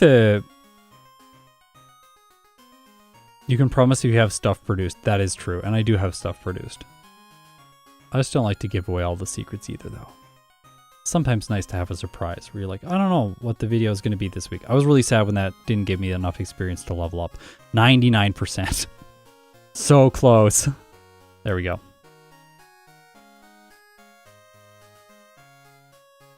Yeah. And then like we have to go, like, I have to go back and do a bunch of retakes, and I'm not even factoring that time in, because like the thing, like, saying like, oh, curse is a like non-volatile status condition. Sometimes we do catch that stuff. We catch like a lot. Like in the typical video, I say we do somewhere around like 20 to 30 retakes maybe on lines. Like after the video is fully edited, we found mistakes, and we go back and I like fill in all of that and try and fix it. Because there's just stuff that I say wrong. Like I have a little, like, I don't know, there's like a crack in my voice, or like the sound is bad at the end of one word, or like I say a word awkwardly or something like that, or like the enunciation's not very good, or I could like be a little bit more dramatic. It's like I go back and fix that stuff. Okay, Red, curse, or sorry, yeah, we're using curse. We're also keeping hypnosis. We do not outspeed the Espeon. This is very key. It's able to hit 2 psychics and knock Stantler out. That was very worrying. So we don't have great special defense, and our special defense is not boosted because of the glitch in Generation 2 that forces it to not be boosted when your special attack, the unboosted special attack, is between certain values. I would need to get over 205 special attack without the badge boost to be able to boost my special defense, and that's just not going to happen in a realistic amount of time. Because I used the rare candies before the league, I'm level 65 due to my slow growth rate here to fight Red. And essentially, things come to a screeching halt here where I start having more resets than I've had throughout the rest of the entire playthrough. Like, this is by far the most difficult battle that Stantler has had to go up against. Trying to set up Curse here against the Snorlax to improve my damage against its physical attacks. I luckily get that rest in to recover from the paralysis. Also, it's doing less damage now, but if it crits, it's going to do massive damage and knock Stantler out. The longer I spend in this fight against it, the more chance it has to crit, and there it crits. So that's that. 5 resets now total. We're at an hour and 16 minutes. I was starting to get really worried that I was going to get stuck here. The Espeon goes for Reflect, giving me a free return against it. I might have been able to like try and set up Curse here once or twice, but I wanted to knock it out as fast as possible. Also, I can use Hypnosis on the Snorlax to put it to sleep. It, for whatever reason, doesn't use Snore when I inflict Hypnosis on it. I'm not sure if that's like a coincidence or if that is how it's programmed. Where like it uses rest, then it goes, now I should snore. I'm not sure. So maybe Snowy can look into that code if you don't already know. So again, setting up Curse. I hope everyone is seeing what the problem here is. So my idea with Curse is usually you can set up fully, then you can use rest. Snorlax does such little damage that the leftovers can heal most of your health, and then you have a lot of health remaining for the Venusaur, the Charizard, and the Blastoise. Venusaur generally goes for Solar Beam if you have a lot of health. Blastoise generally goes for Rain Dance if you have a lot of health, and then Charizard is just not going to do enough damage. And also you have boosted damage with Return, so you have tons of physical damage and can one-shot these Pokemon. Now, Charizard did a lot of damage, so Blastoise is likely going to see the KO with Surf and go for it, which is what it does, and Stantler faints. That is now 6 resets. Pretty unfortunate. Yeah. Honestly, I was pretty frustrated at this point.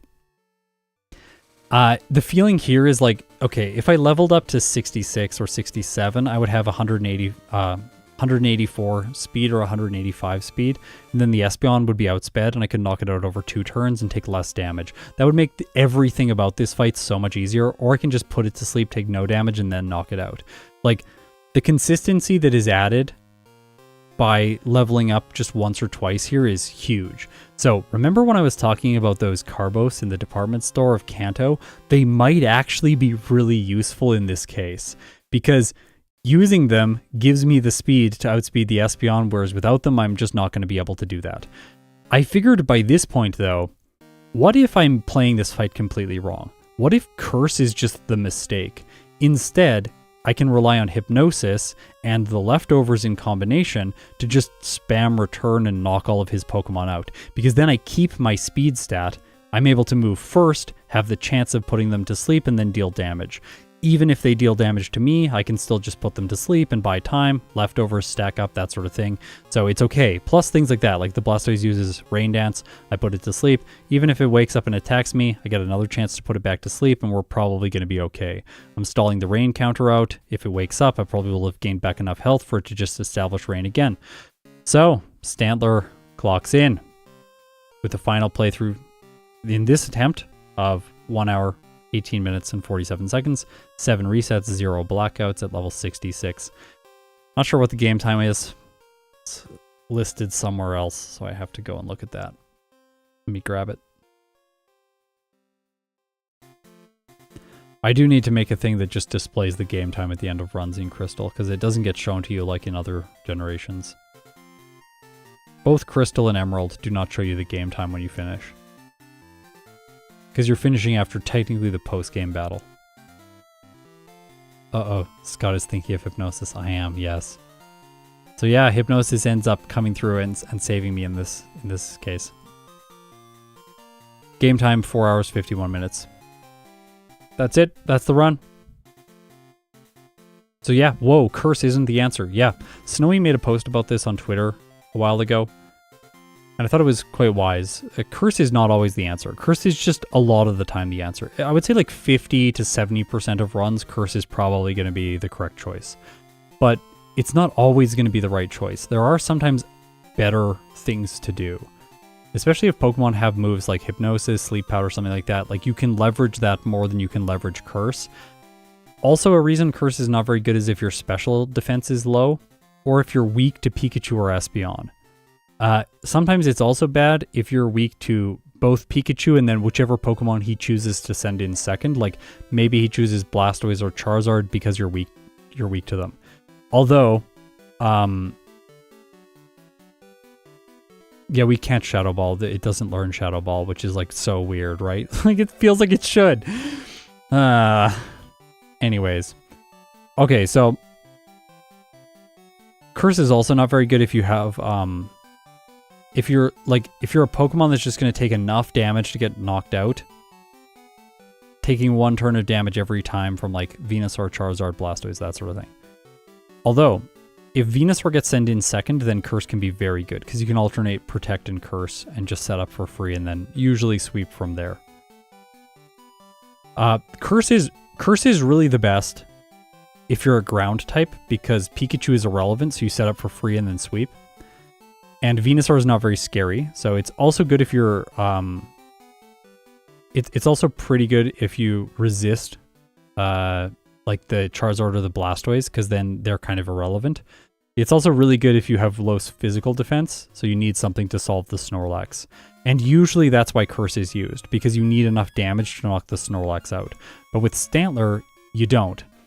So, I have a theory about how the best way to play Stantler. And listen to this now, and then we'll talk about it. So, we'll bring back up the tier list. We can look at this while I briefly chat about what the best way to rank it up. Either way, it gets into the S tier today with that performance or with whatever I'm going to do next. Okay? So we're getting S tier Stantler. We know that already. Or sorry, we're getting A tier Stantler. Maybe we'll get S tier Stantler because it's under an hour and 15. But I think we will. So here's what I think might be the best way to play Stantler. I'm not sure about this, but we're going to check. Okay? What if we keep Headbutt for the final fight? Because Curse is irrelevant. So if we can use Headbutt, we can flinch more Pokemon, which will just make the current strategy of relying on Hypnosis even better. I think because we're going to outspeed. So the goal is like outspeed everything. Headbutt, Hypnosis. I think it has potential. Let's look at some damage ranges, all right? We're going to go back here. Bring up damage ranges. Now we can see the whole program in case you're curious. So, I'm going to add in Headbutt.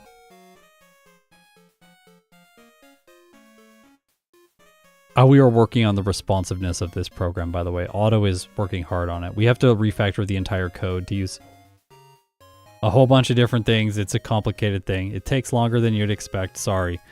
But we are refactoring it, so it's going to be fast and snappy when going through these things. It doesn't take like forever to load that stuff. It is not having, the calculations are not slowing it down.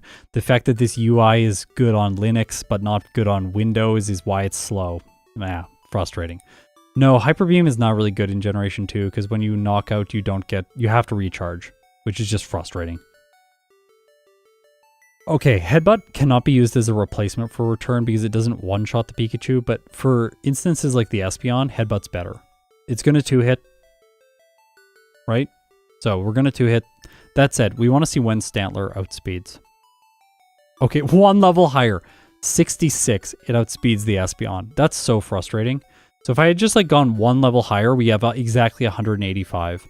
And how many vitamins is that? Use vitamins. We used a total of 4 Carbos. 4 Carbos. To get that. Yeah, we could do Celadon Carbos. Exactly. We might be able to get a couple more and finish the game at a lower level. Like 65 might be possible. Let's try. So here's where I got calcium. At this moment, before this happens, this is my stat experience quantities. They're right here. So you can see that speed is only like roughly 9,000. So we can probably give it like 6 Carbos maybe. Yeah, we can't give these Carbos anymore, right? So now we're doing 6 Carbos. What does that leave us with? That puts us very close to the speed threshold. That's good. Then when we get to red, what are we at? At 65. We speed tie the Espeon. Ah! Ah! Why? The pain. The pain.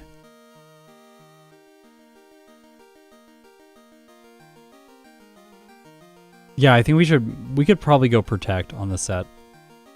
Rest is probably irrelevant if we're attacking so much and not trying to set up our defensive stats. That's really frustrating. But we are under the speed threshold. Let's go back and look at the Celadon vitamins. Because I bet we can finesse this a little bit. What's my money rate here? Oh, I buy 6. I buy exactly what I was able to afford. Okay, here's another hilarious idea. What happens? Do we have enough to sell? We might be able to sell more things and then go through ice. What if we don't use vitamins? Okay, protein here. This is the one from the Rocket Hideout. What if we just don't use that? What if we don't use this protein? Okay, we're taking away those proteins. But then what we do is we sell the 2 proteins, the one from Ice Path, the one from the Rocket Hideout. We sell those 2 proteins. No, the amulet coin is, we get the amulet coin after we buy these vitamins. The amulet coin cannot help with money in this case. You get it like literally right before this department trip, so it's not relevant. But we can get 1 more vitamin if we sell those 2 protein. That will give us 7. And it's not ineffective. We can use it because we're at 24,000, like I said. So that pushes us over the threshold. And then we outspeed the Espeon at 65. Yes, this is it. So I think like, okay, like, yeah, because we can use Protect to mess with the AI if we're like, we want to gain back more health from leftovers. So Protect can help us with gaining back time. Like we miss a Hypnosis. Oh, we'll just Protect, gain some health back, then try Hypnosis again. Something like that, right? Does it affect any return or hidden power ice ranges? It might. So we're going to go, let's go back and like review a bunch of trainers and see what we messed up by changing these things. I should also rename this root file so I don't save it over the actual root file. I would not like to recreate that. Stream optimizations. Okay. So I have a couple theories about the way that the mid game is going to be played best, but we'll see if that pans out. First of all, let's look at petrol. See? Our damage range at 35 is bad now because the protein were the thing that were giving us the 1 hit. Although I'm not holding the pink bow, so let's see. Hold pink bow, 85%. That's good enough on the coughing, I think. It's okay if we miss the damage range on 1 or 2. Like, if there's a reset, there's a reset. It's, like, annoying, but, like, we did our best.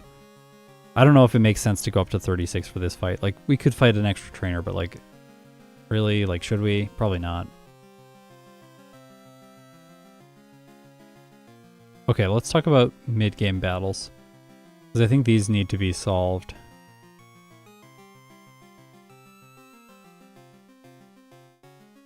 Okay, so we have answers for everything early on. Morty is the first one we don't really have an answer for. So, a couple choices here. Number 1, Stantler has a lot of physical attack. It has more physical attack than other things. We can go back to the overlay and just quickly check its base stats. There's its base stats. 10 more points in attack, plus you get the attack boost from Falconer's Badge early on into the run. That means it likes to use physical moves. I'm wondering if Hidden Power Ice is the wrong choice here and that we should be running Hidden Power Ground. Now, Hidden Power Ground will further lower my attack because my DVs will go lower, but it'll give us an easier mid-game. At least that's my assumption. We'll have an easier Morty because we have a ground move for his poison types. Then we get a much easier Jasmine because we can one-shot the Magnemites without having to worry at all. Hidden Power Ground also will help against the coughing, the petrol coughing. We don't even need to go back for the pink bow in that case. We can just one-shot probably with the super effective ground move. I think. I'm assuming that.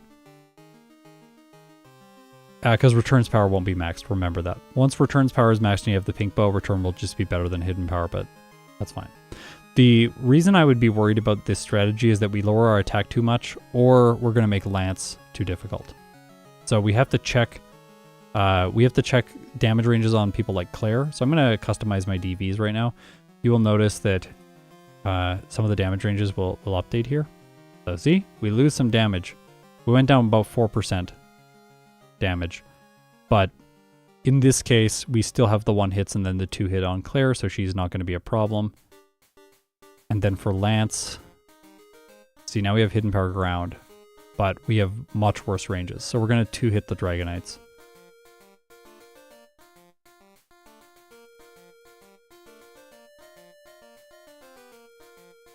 I think this is okay.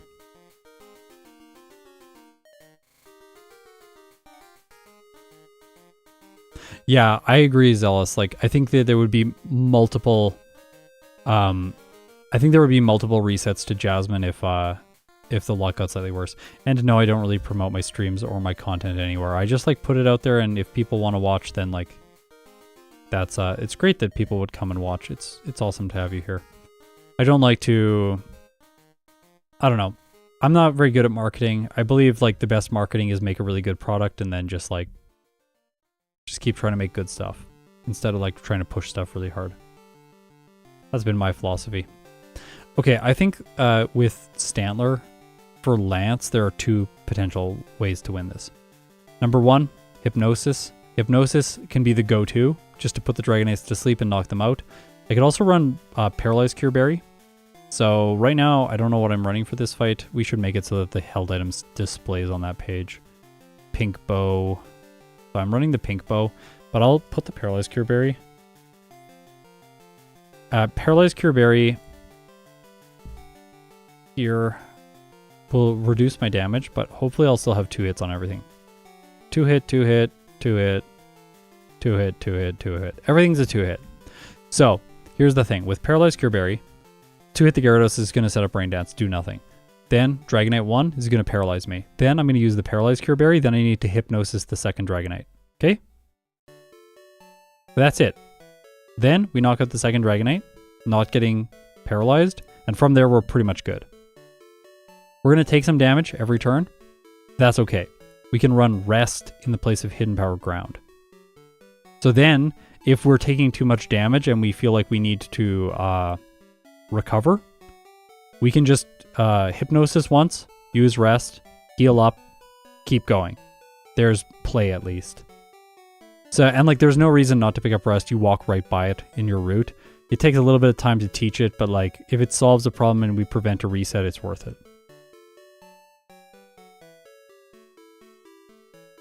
Kevin, it's great to have you here. Currently playing Soul Silver. Nice. Johto's great. I think that's the... I honestly think that that's the better choice. I think there is more potential to waste time on Jasmine than there is to waste time on Lance. I think... And Claire is irrelevant. So I don't think Hidden Power Ice solves a problem for us that isn't solved by just running powerful normal type moves.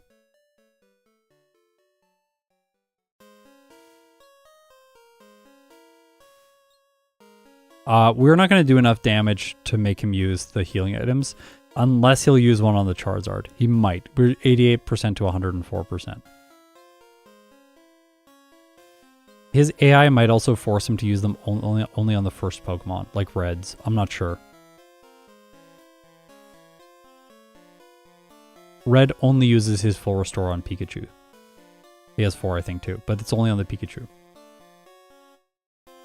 We're just going to go back quickly and just check a couple things. Like, okay, so Hidden Power Ground is not useful once we get to the league because we can replace it with Earthquake. Now, there is the potential to maybe go for like really greedy times and just skip Earthquake.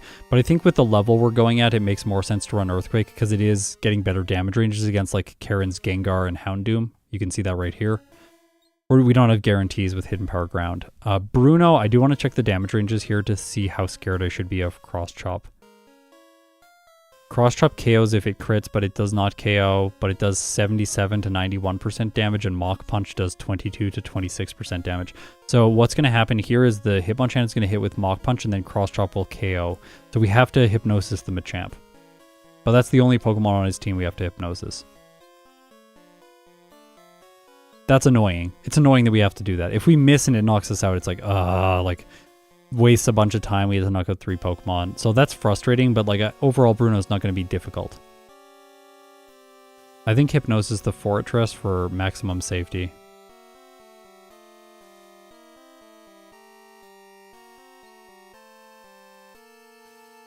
The rival is easy. Let's go back and look at the rival in the underground. We still don't one-hit the Golbat, which is annoying. That's even with the Pink Bow.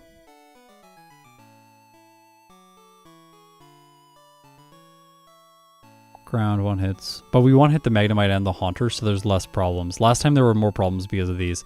We could Bitter Berry this to...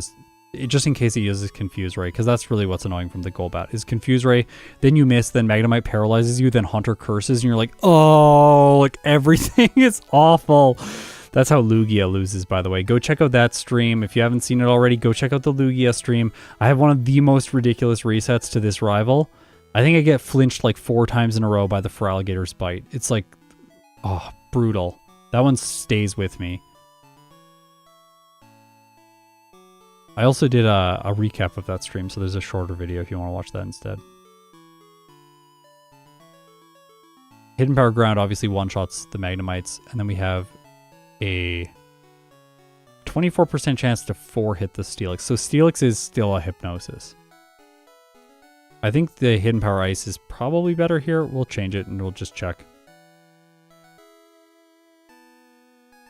I don't want to...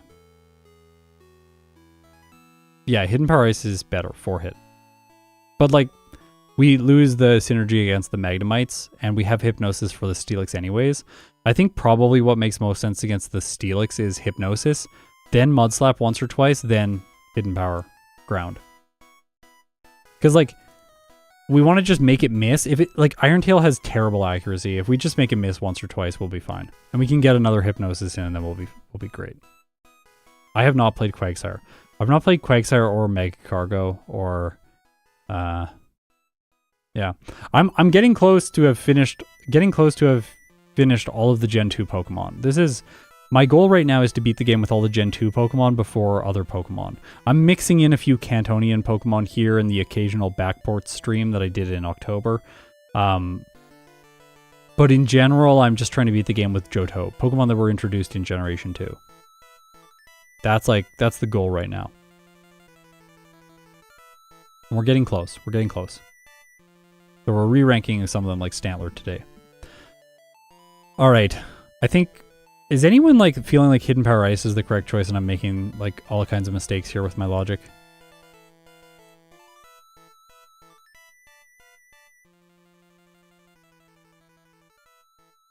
We don't speak of Wobbuffet.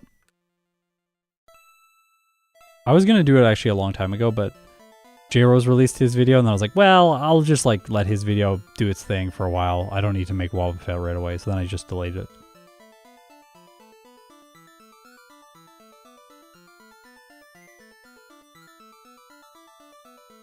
I worry a bit about Lance, but Hidden Power Ground solves more problems. Yeah. Is there even a better option than Hidden Power Ice? Generally not, no. Ice seems fine. No, I'm saying ground is I think ground is what I should be doing. I do want to examine Chuck for a second. Let's just see about Chuck. Fighting people before him doesn't make a lot of sense.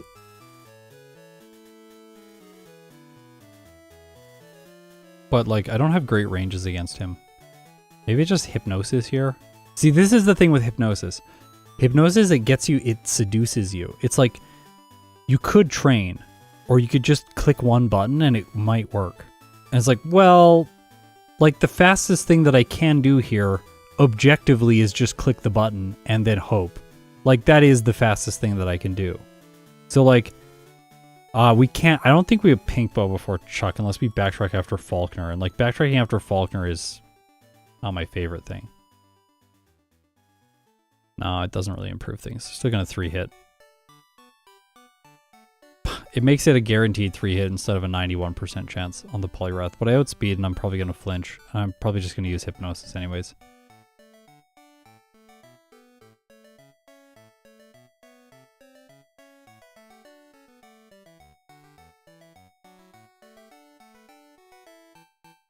I think we risk Chuck. I think we risk Chuck because he's very inconsistent. You know, honestly, I think the Bitterberry is the correct held item here. You can survive Dynamic Punch. It's like by like, he has to get a bad range. But like, I can pick up the Bitterberry on my route and then give it for this fight.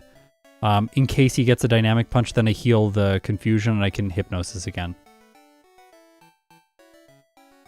Plus, I'm a normal type, so he's going to see that Dynamic Punch does a lot of damage and go for it, rather than being like, hey, I'll set up with Mind Reader and then I'll like Hypnosis. Like, he doesn't do that as much against normal types. Is doing Mahogany Hideout first worth it? We should explore this option because I like to be exhaustive, so let's do it. So like, this is Mahogany and this is the Rocket stuff, and that's the Wild Gyarados. So those three things, we're going to move those up. So we beat Morty and then we do Mahogany Town and then we fight Price here. That's level 30 Price. I hate that I'm saying this, but like price is a little bit scary with the blizzard. But should be fine. That gets us to 32 for Chuck.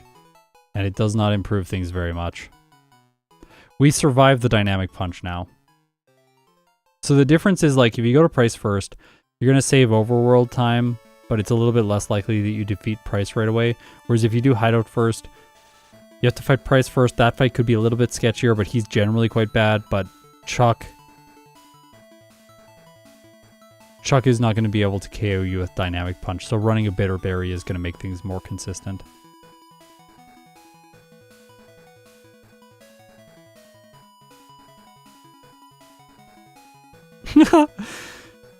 If you miss Hypnosis and he hits Dynamic Punch, sans Mind Reader, just end the stream. He went through enough. Yeah. I don't think that doing the Rocket Hideout changes enough, honestly. I think it just makes sense to do Chuck right away.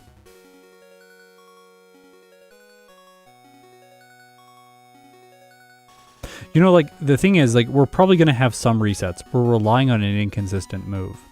But the whole idea is, like, does relying on the inconsistent move, like, if the goal is no resets, we're going to slow ourselves down. That's always the case. If you try and do no resets, you slow yourself down. Right? You have to, like, you have to cut some corners and take some calculated risks.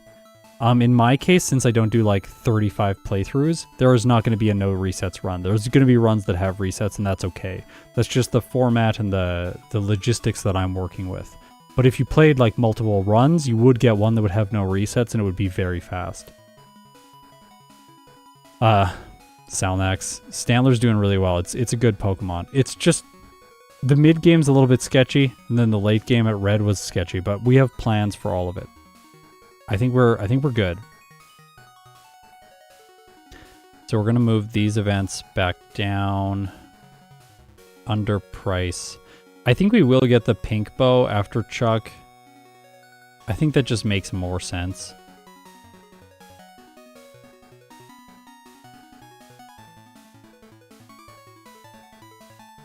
Yeah. Because then we have it for the... Wait, let's see the executive. Hidden Power Ground. Return. Oh, return does more damage. This is with the pink bow, isn't it? Yeah. 35. We have less of a chance. So this is what happens when we change the DVs. So if you don't know, Hidden Power Ground, this is my current Stantler, I think. But if we go here, DVs, 13 defense, 15 attack, 15 HP. If I run Hidden Power Ground, it'll be 12 attack, 7 HP, and 15 defense. So changes a bunch of things.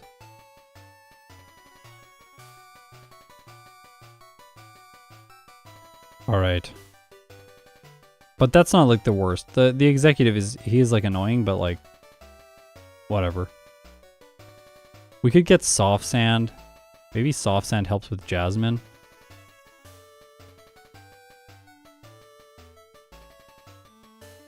Let's just see what Soft Sand does to Jasmine. There's 3 extra battles that we have to do if we get the Soft Sand.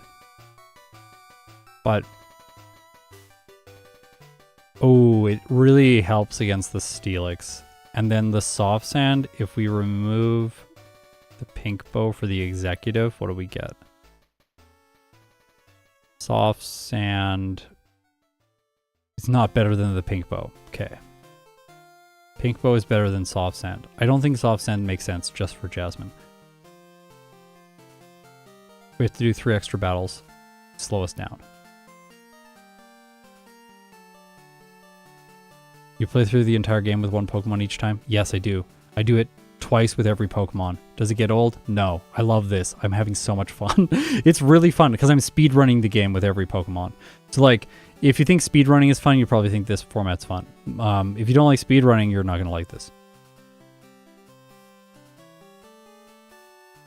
Okay, I think we're ready for a second Stantler playthrough. I'm going to just configure my software and stuff and get everything ready for us. And then we're going to jump into the second Stantler playthrough. I'm going to take like a 2-minute break just to rest my voice and get some water. So I will be back in 1 second. Thanks for hanging out.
Okay. Are y'all ready? It's time. For Stantler. I'm going to talk less during this playthrough. My voice is a little bit tired, you can probably tell. But I will still talk, I'll read chat, stuff like that. Please, please let me know if I'm making some terrible mistake that we talked about. I forget things a lot. I apologize. Stantler's second playthrough time. Let's get a poll.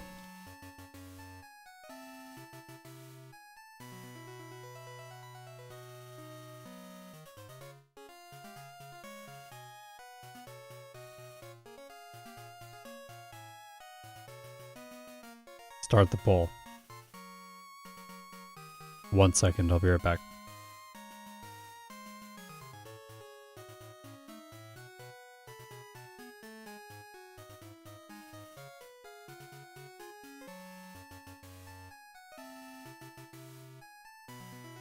Okay. Under 115, so we're going to get S tier Stantler. I hope we are going to get an S tier Stantler. I would like that. It would be great to have it up alongside the other normal types, Granbull, Clefable, and Ursaring. And well, like I said before, Girafarig should be in the #1 spot. We just haven't re-ranked it from the last stream. It did so well. It's really, really amazing.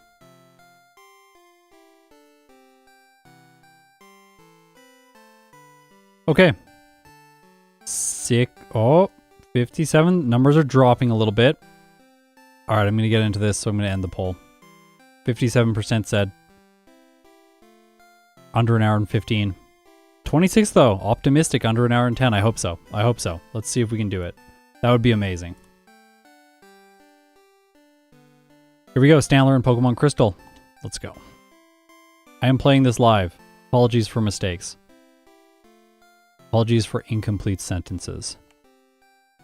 Hard to talk while you play.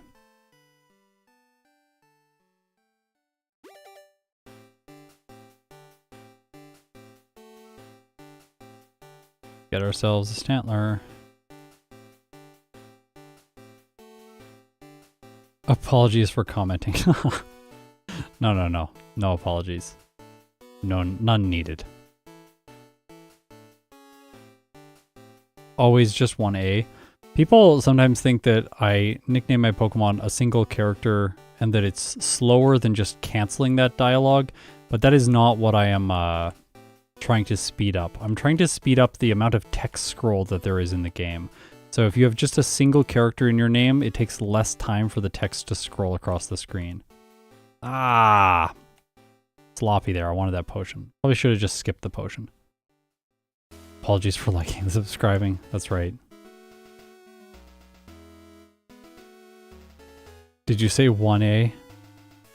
Yeah. No, I'm a Protoss player, don't worry. So 1A is all I need. Apologies for apologizing. I know, I'm so sorry. Contractually required, I'm Canadian. Okay, Rival, only tackle, but it has the same type of attack bonus, effective power 52, should be fine. Oh yeah, when's the first StarCraft video? When my voice starts feeling better and I can actually do work outside of this channel. That's honestly been the limiting factor. I did a whole bunch of work on it, but I can't finish it yet because my voice hasn't been feeling good enough. I treat this like this is my job, obviously, so I treat it like it's my job. I don't just like work when I want to work. So I prioritize this over other things that I'm doing. And like the StarCraft channel is just for fun. At least right now. Who knows?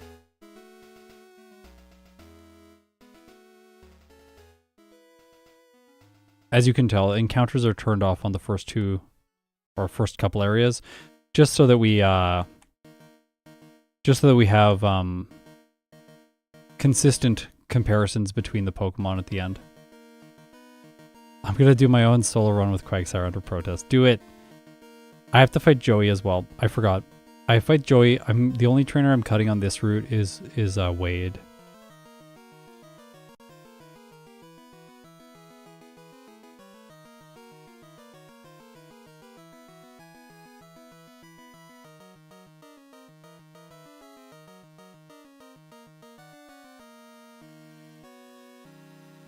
Okay.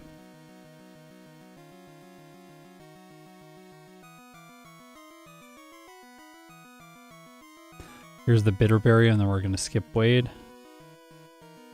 Now we might lose to the guy in the gym. If the guy in the gym beats us, it's okay. I hope we don't lose to him, but he's actually kind of good. This Spearow is like terrifying. Oh, we missed a tackle too. Yeah, we're going to lose. Okay, start again.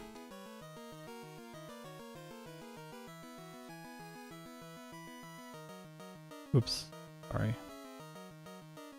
I did start recording the replay, but it didn't do what I wanted. There we go. Yeah, Abe can be tricky. I think that's why I fought Wade. I think I was like, I knew that Wade was going to be brutal. Or sorry, I fought Wade because I knew Abe was going to be brutal. But I think if I don't miss the tackle, I should be fine.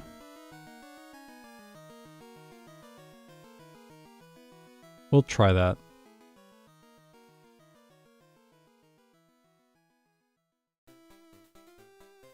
If not, we'll just add him back in. Not the worst thing. Abe does not have his own character art. Yeah, Serena, if you're there, add Abe to the list. We need, like, the art needs to somehow have, like, the Spearow, but it's only pecking. Like, it's not doing anything else. Because the AI forces it to use peck, even though it has 2 other moves. It's like a really aggressive Spearow. Think like anime episode number 1.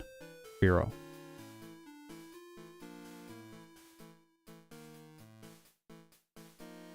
Abe going on the list. Good. We'll get art. Art takes time though, remember. Good art. We don't AI generate our characters here. Oh, Growl, bit annoying. Still 4 hit, we're okay.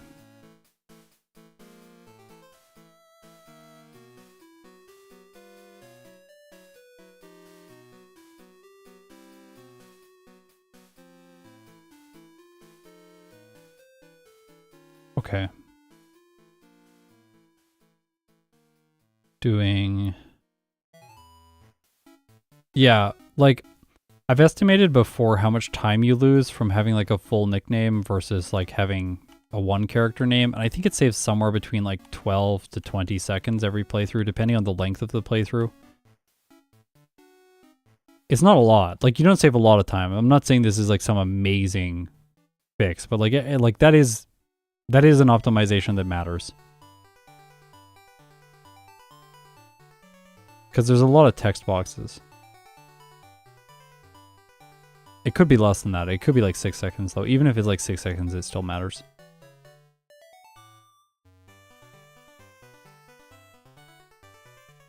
Because the cost to do it is like, what, 2 seconds? So you're net 4 seconds. It's like pretty good. Anytime you can just net time by doing something, it makes sense to do it. If there's like a chance that if you mess up the execution, you lose more time, like the bike, then I don't think it's worth it. That's typically why I don't use the bike in Generation 2. I think it's slower. Unless you have a really long playthrough.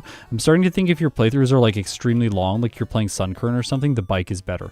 Because you have to backtrack and move around so much that it would make sense to have the bike to like just get around places faster. You can accumulate more benefit from it over a longer run. Whereas in a short run, you don't have as much... Oh gosh, you kidding me?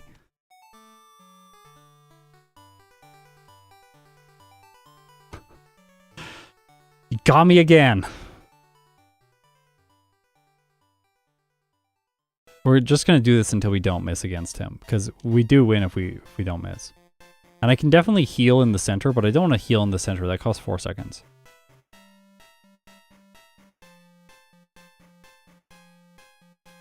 Oh.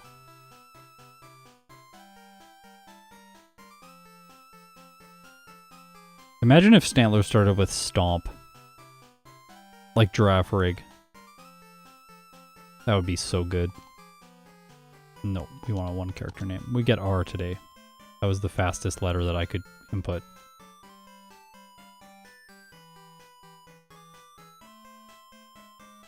He's a little bit... This Stantler is a little bit stylish because he has a name that no other Pokemon has gotten before.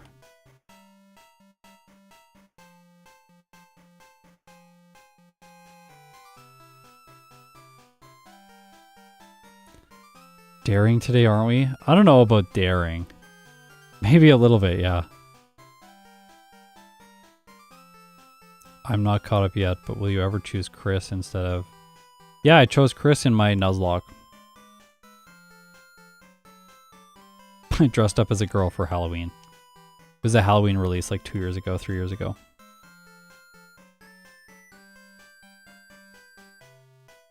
For regular videos, I don't think so, but I choose May in Generation 3 because there's less dialogue and the team is easier to fight Brendan's team. And then I choose Dawn in Generation 4 as well, say similar reasons. Oh.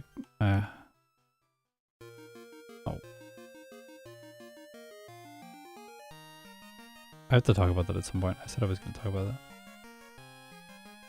Always talk to Alum. You gotta get the egg from him, otherwise the peoples don't stop battling and you can't go north.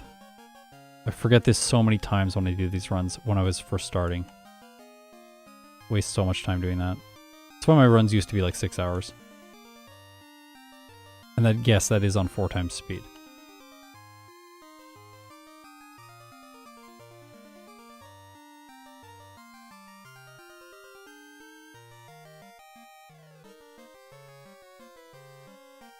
Why is his name Ethan?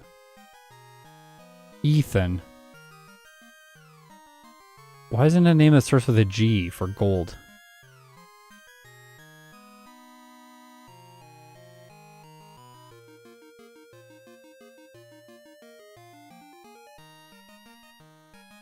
My overworld routing is better this time. I got like a chance to warm up. So it's not bad that we lost. I think we might... Ooh, I think we might potion before Abe for consistency. That's probably like the way to do it. Skip the center, then potion before Abe. Be careful there. If you go one tile too far south, Wade will get you. Oh, it's top slot. Okay, that's very fast then. Faster than the center by far. If it's top slot potion. If you have to scroll around in your bag, you'll waste a lot of time. Okay, let's go. Okay. We beat Abe. Top slot potion.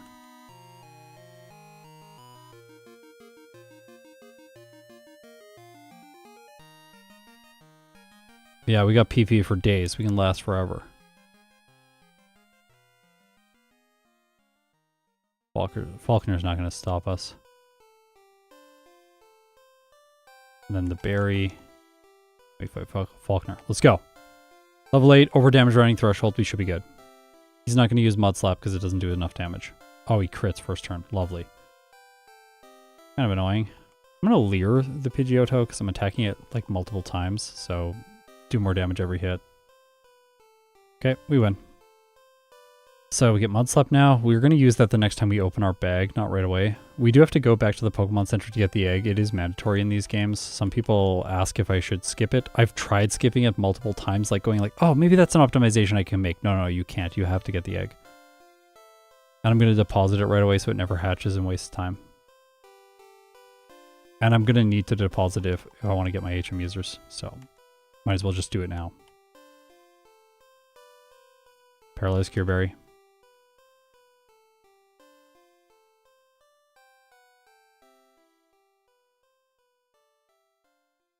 I don't think I fought this guy last time. I fought Liz instead, but Liz is worse experience. So I'll just fight this guy and I'll skip Liz. That's Liz.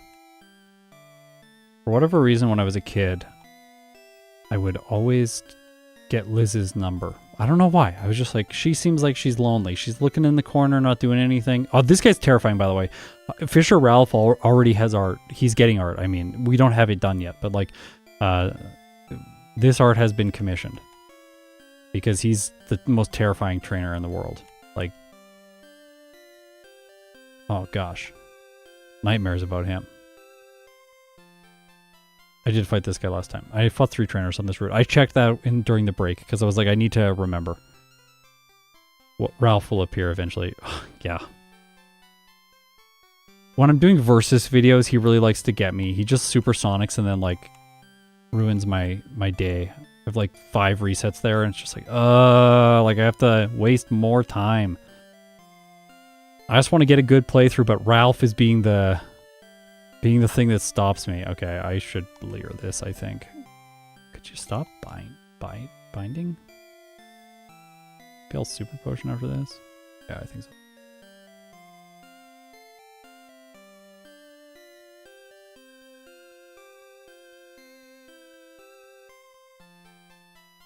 Potion.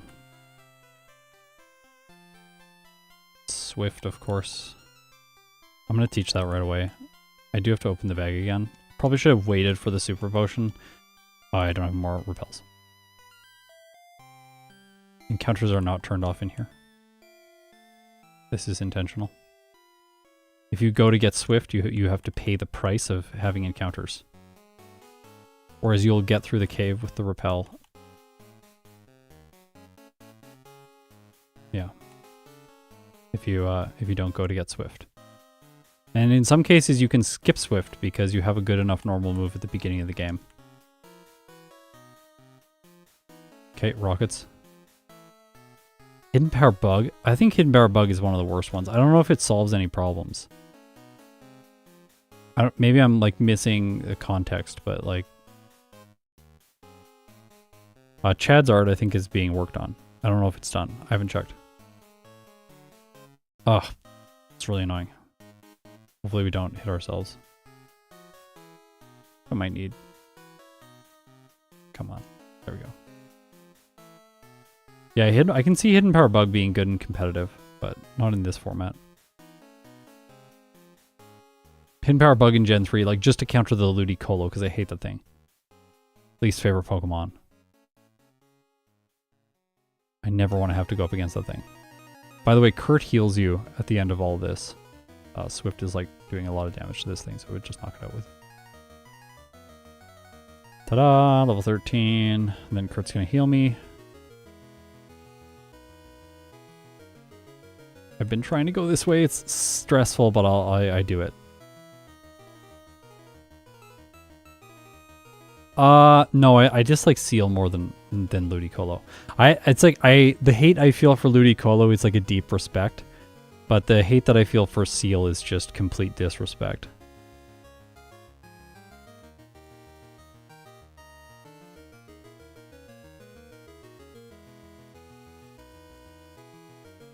Ha! Tyranitar runs Hidden Power Bug instead of Crunch. That's hilarious. Crunch is special in Generation 3 though.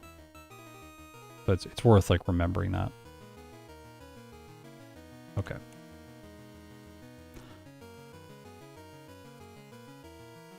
Okay, we could lose this one. This is the first spot where like Stantler is not guaranteed.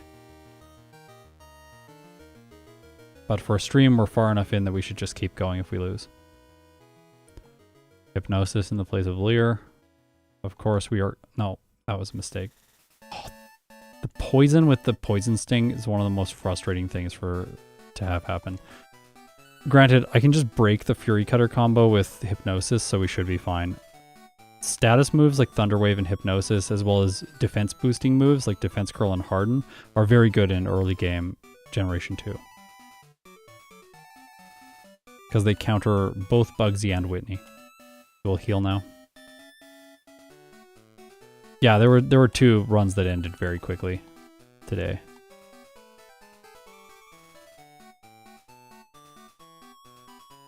I'm gonna start doing this because the Psyduck and the Oddish have been annoying as of late. I'm feeling very confident here because I can Hypnosis first on the Ghastly, like I said during the stream, and then Mud Slap so we don't get Spite. So I didn't think I need to save. Kind of annoying. Fine. Oh. Maybe we did need to save? Oh my gosh, that Razor Leaf. That was like ridiculous damage. Well, I get a crit too. Alright, fine. You scared me, but I got you.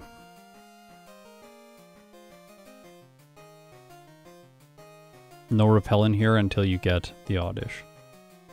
And with Stantler, we can put it to sleep. Sleep does improve chances of catching in Generation 2, but paralysis and poison do not due to a bug. Okay. No! Don't talk to the Farfetch'd from that angle. Dwan, congrats, by the way. That sounds awesome. Jobs are good. Go, let's go, let's go. Yeah, sleep does increase it in every generation, but in Generation 2, it's different just because it's got a glitch. I was saying that sleep increases it because it's not all statuses do in Generation 2, but all statuses should.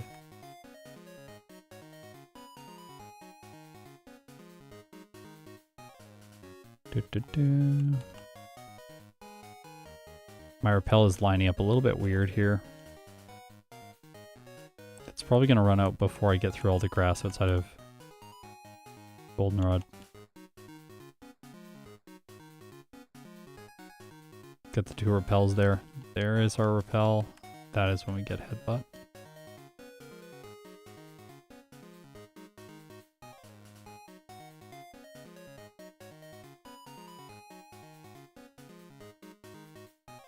Nope, we go in from the top. This is a new thing I'm doing. It saves a little bit of time. You don't have to fight one trainer if you come through the top. Oh. Wow. I thought I was going to one-hit that Slowpoke. Apparently not. And I fight these 2 people now because their experience matters much more than it does later in the game. Later in the game, these people's experience is just irrelevant. They have level 7 Pokemon. But this guy does at least. But right now, it'll actually give me a decent amount of a level. And they're mandatory, so. Plus Abra saves time. And you can get a Super Potion in here. And you can raise friendship. With this guy. My friendship right now is 127. So after this, it goes up by 1. It doesn't raise it very much. Good old Gen 2.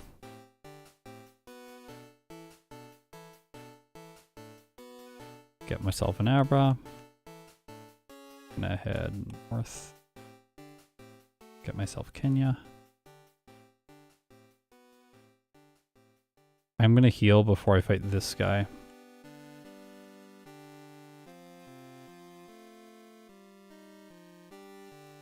Is it even worth time getting the haircut? Probably not. We should probably just skip that. You're right.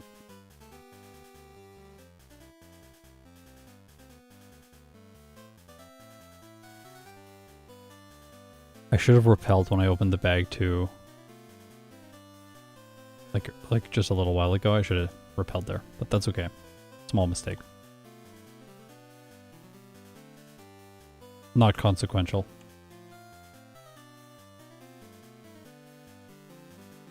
Now we want the repel to run out so that we can catch Psyduck. This is the one that's not forced yet, so sometimes it gets annoying here. We have to encounter a bunch of Pokemon. It can get really bad. It's a 30% chance for Psyduck though, so it should show up pretty quickly. My level's low enough that I can mud slap it a couple times. I'll sleep it okay, we caught it right away. Whoa, that was really fast. Then we can Abra back to Goldenrod City. That's why I just went inside the center and then popped out for 1 second, is just to set my waypoint there. You don't have to heal, you just have to go inside.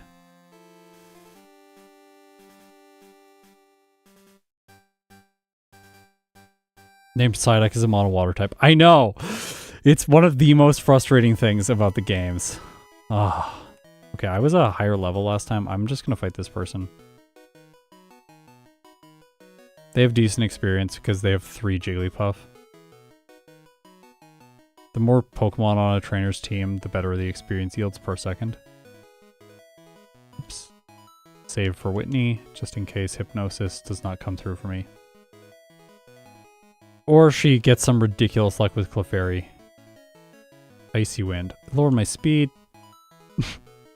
Fine. No! What is that? What is that? Terrible first turn. Terrible first turn. I cannot believe that. It almost never goes for Attract. Ah! Ruining my day. I can do it. Gosh. Attract, and then the next time metronome, sand attack. Well done, Whitney.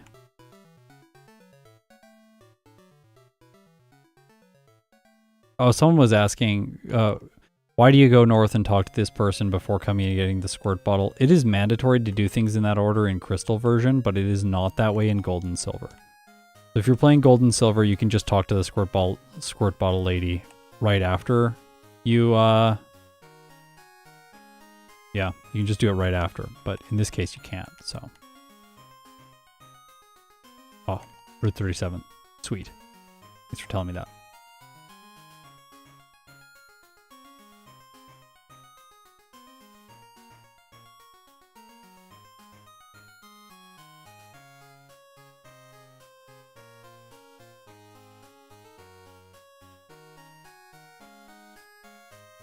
Let's go Kimono Girls. We'll do Kimono Girls, then we'll go get Hidden Power. Then we'll do the Lighthouse. Then we'll come back, face the rival, and fight Morty. Oh, people still ask me about the Fire Gym in Yellow version. Like, there's so many people that, like, I got, like, several comments on one of my recent videos where people were like, I think it was Pidgey. They're like, people are genuinely like, you don't actually have to talk to them. Like, the tone that comes across to me when I read those comments is always like kind of like condescending. Like, hey, I know this thing about the game that the guy doesn't know. It's like, no, they changed it between red and blue and yellow. It's really frustrating. I know people aren't actually being condescending. They're just trying to help. But yeah, in Yellow version, you cannot, in fact, talk to the trainers first. You have to do the questions, and you have to do all of the questions, not just the first one. Someone said just the first one. No, it's all of the questions.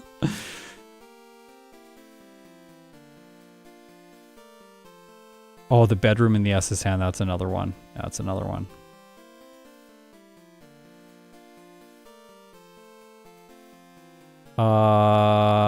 Sure.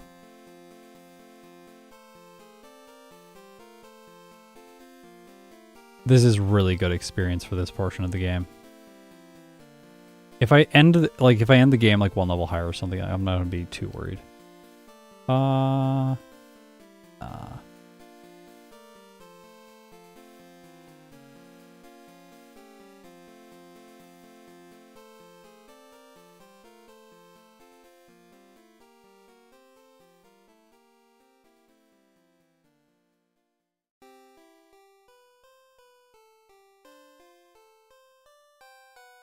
Always hug the right there.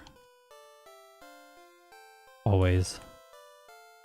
You don't want to get caught by the Gyarados guy. He has 2 Magikarp. They are a big waste of time. Named my rival Scott. Good. Good. That's what I used to do as a kid. I would always name my rival after like one of my friends that was playing something like that. Occasionally like Poop Face or something like that. You gotta have a good. But that's what I always name my rival in Gen 1. A small optimization here. Teach Hidden Power once you exit this house, despite how bad it makes the video editing look. That way, Hidden Power Ground. That way you can use the menu to use Teleport to go back to Aquatique City without having to open the menu again once you get outside. A little bit less efficient if you do it that way.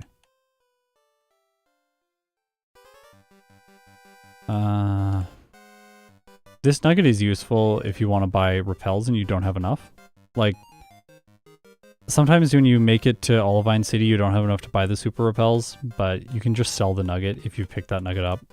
I bump into that guy because he's always on that tile, and then that puts me on the top tile here for the rival, so when his dial ends, it pushes me down, saving one tile, and then I can waste all that time right there selling the nugget. Perfect. I'm a genius. All right. Let's go in the Lighthouse.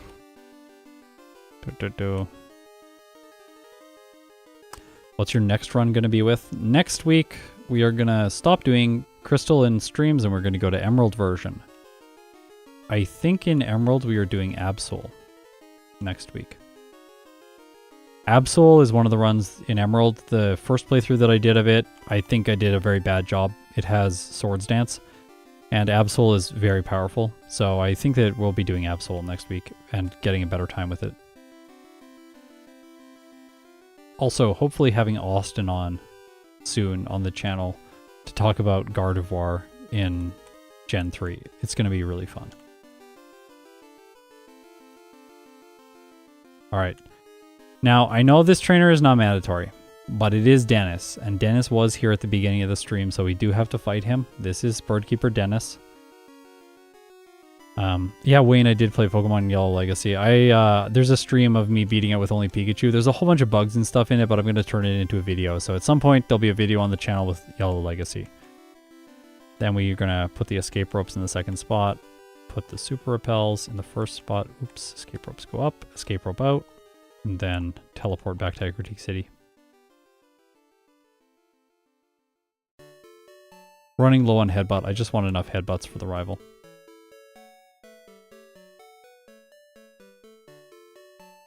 I will be doing Crystal Legacy at some point, but not in the near future, no. I'm still not rushing to play it. I rushed to play Yellow because Yellow is my favorite game, so I was like, I just really want to do this.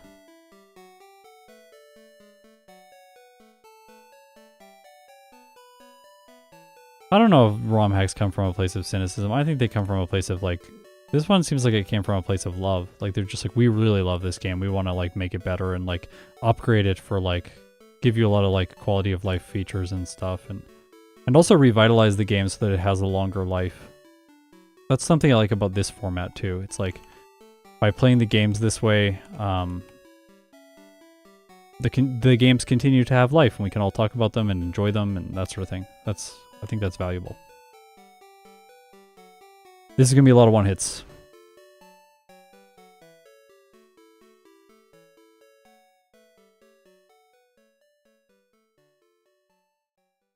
Yeah, there are definitely some choices in the original games that are like really weird. Especially with the historical context now. Like, Gen 2 is like filled with bad decisions from the developers, and like it's so obvious. Like, what is this TMHM list? It's like, the only good moves are Return and Hidden Power and Curse. It's like, thank you. And Headbutt. Headbutt's great. Okay, Stantler. Time for Morty.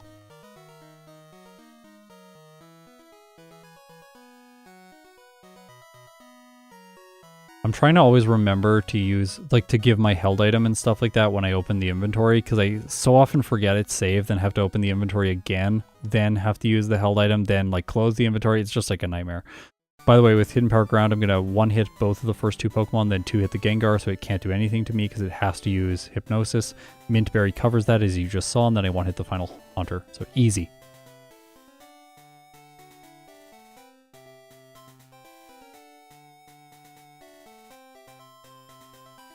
Okay. Nitpicking is also a great way to improve, because... Yes! Yes! Oh, it got out, but that's awesome. We got 2 legendaries in one stream. Cool.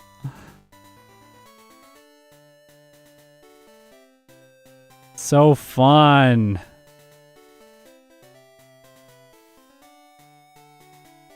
We got Raikou. That's my favorite one. I made a video on them already. Go watch it if you haven't seen it. We're just gonna fight this person, because I fought her last time. And I want to get through.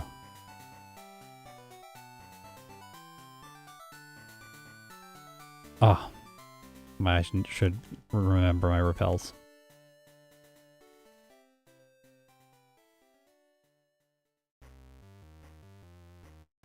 Alright, stuff's about to get real tense. We gotta fight the tag team trainers. One of the scariest duos in the game. Quite worried. Are you worried? You should be. I think because I outspeed, the safest play here is Hypnosis. Oh, maybe not. Ah! At least there's a fast reset if you just fail. You could also get the flinch. Maybe the flinch is better. And then yeah, okay. And then we can also like, if you get the flinch, you can, it doesn't really matter. Either way, you just have to like not die. And then you just have to make it by this guy. It's fine. Now we're good. The rest of the gym is easier. Knob is only really, really, really powerful if you, what's it called? If you have a flying type that's weak to rock type moves. Then this Machoke with Rock Slide does so much damage. It's terrifying. Like Ho-Oh, Delibird more so, of course. But yeah, those ones, gotta be careful with Knob.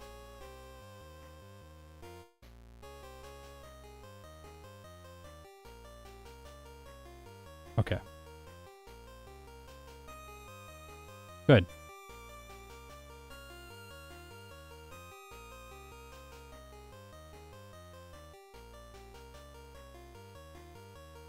Okay. Chuck. This is the one we said would have to be luck. We've had some bad luck up until this point in the run, but let's see how this one goes. Flinch? Nope. Leer. Okay, well, that's bad. So let's hope for the Hypnosis here. I forgot the Bitterberry. Oh, he's got a full heal. That's cool. Well, let's just headbutt again. I probably should have Hypnosis there, but he missed the Dynamic Punch, so we're good.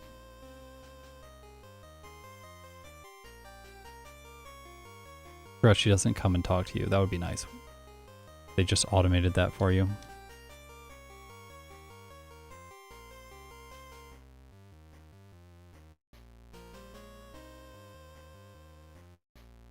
Ah!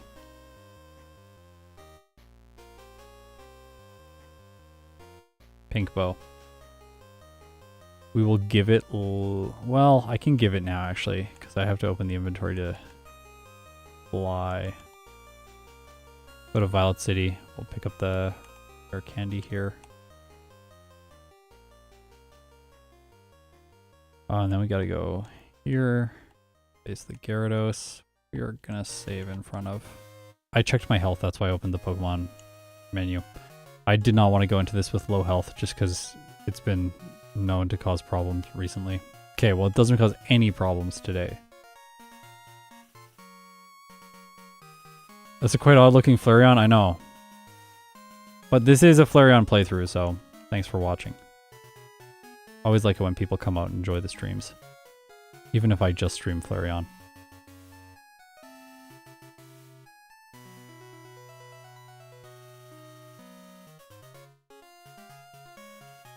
Old joke. It's not that old. There's other jokes that are much older.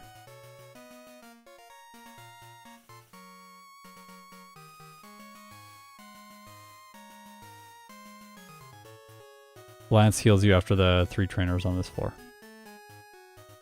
I don't need to use PP restoring items. What I'm trying to say is my PP is gonna fine. My PP is gonna be fine. I'm gonna make it.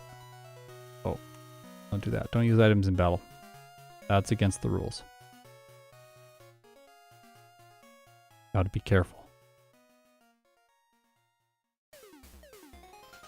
I don't think I've done 60 streams this year. I've done more than last year because my voice is better in general than it was last year, but... Okay.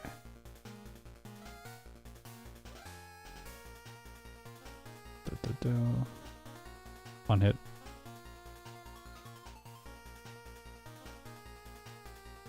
Sand attack. Yay!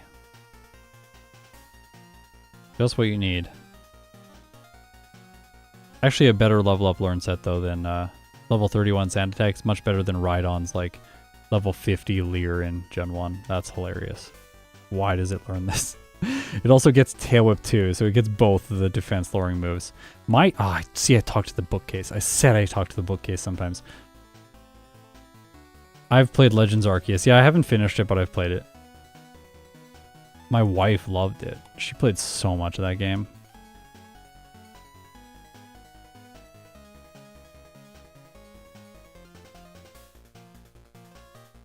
Rhydon was too OP yet to be nerfed, yeah. I also thought I wonder if maybe early on in development they had moves that lowered stats by 1 stage, 2 stage, and 3 stages. And that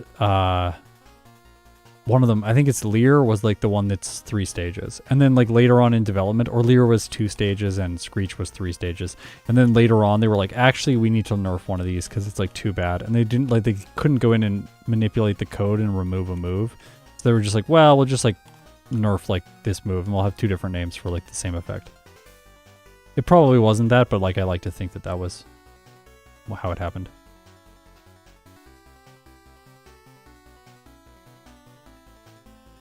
Only 83% chance to knock this out. Okay, I got it. Yeah, like, yeah, defense curl, harden, and acid armor. Exactly, like that's what I think. Like those, like one of them, like acid armor would be like +3. And then defense curl would be like 2 and harden would be 1 or something like that. Oh, yeah, that makes sense. And like the reason I think that is the case is because it makes sense that you can divide 6 by 3. So it's like, you can either do full setup in 6 turns, full setup in 3 turns, or full setup in 2 turns.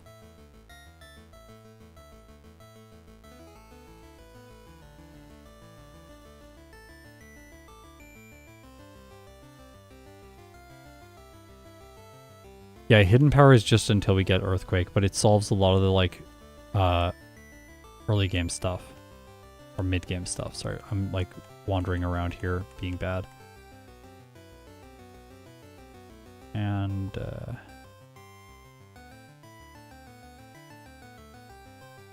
doesn't really matter what potion you use. You just gotta like heal quickly. Okay, price. This was a little sketchy last time, but I think we should be okay. Seal is the worst. Okay, we had 66% chance to 1-hit. With the we flinched the dugong. Okay, that's great. We actually have a 92% chance to 1-hit this thing, or sorry, to 2-hit this thing. And it just okay. See, that's the price that I remember and love. The worst trainer of them all. Only good when you're using Gligar. And now we have Hidden Power Ground against Jasmine. As we looked at damage ranges, it wasn't really worth the investment to go and get the soft sand. I also almost ran into a guy there. Like my brain was like, press down. Like, no, don't press down. Down gets you into a battle you don't want to be in. There any 4 times? There's not in the Johto Dex, I don't think, but there is Dragonite, of course.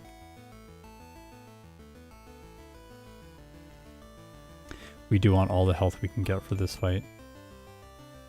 I could also give a berry. I don't think I have one though, so we'll just keep the pink bow.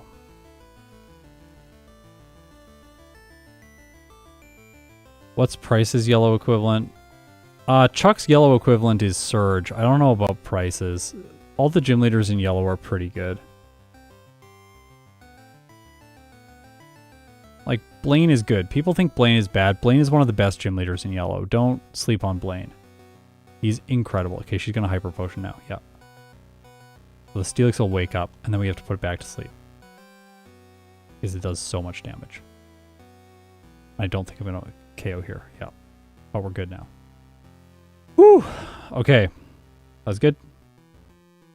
Yeah, Blaine in red and blue is like, he made such a bad name for himself because he's so bad in those games that we remember that. I think like Blaine from red and blue is like the equivalent, Gen 1's equivalent to Price.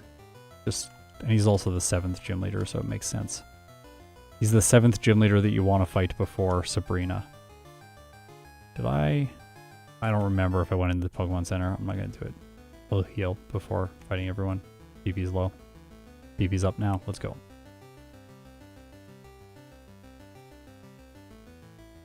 Yeah, Erica's Victory Bell is really good in red and blue because it crits all the time, but it's at a lower level.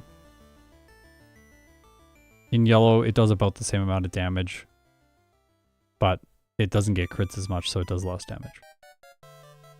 But with regular hits, it does about the same amount of damage.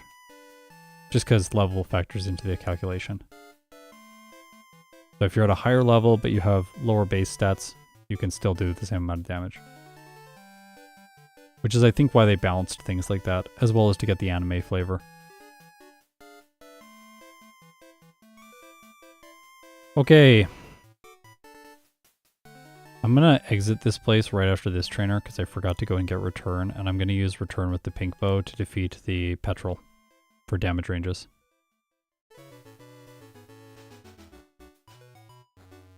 Small mistake there. It's good I remembered before fighting him. That would have been the worst mistake.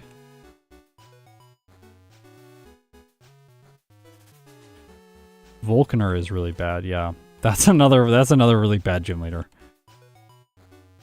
I think Vulcaner, yeah, Vulcaner is quite bad. Just do it now. Fine.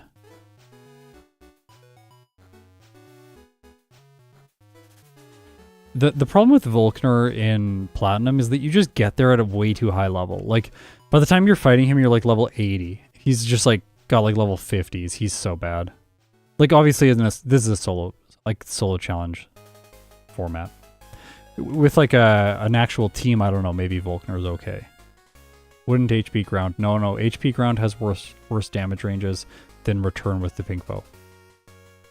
HP Ground is 140 effective power, whereas Return is 148 now. So the pink bow does more damage with Return. You pause the execution of the spinner by opening the bag. That's why I did that. Then you can see where he is and calculate how you need to move. I will heal here because I don't have perfect damage ranges, I don't think. And missing and getting hit by smokescreen can cause the end of a battle pretty quick. If he smokescreens me first turn, I'll reset.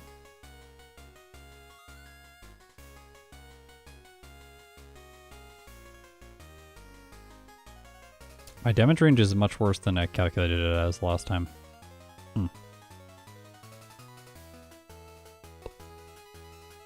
Alright, fine. I'll play it out.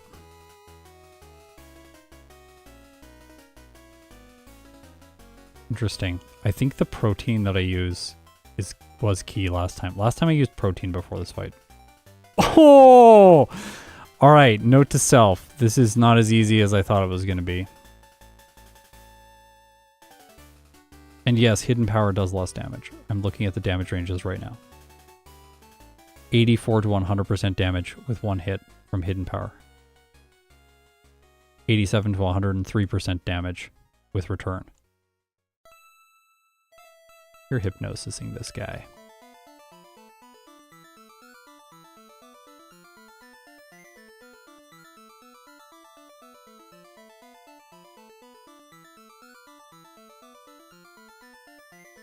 Alright. Not great. Honestly, not great. We might get a similar time to last playthrough. I don't feel like I'm speeding up much with Stantler. If anything, I'm like having worse luck and slowing down.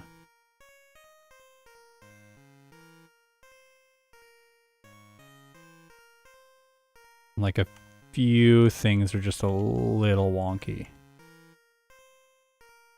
Don't want to use that because we want to get the extra.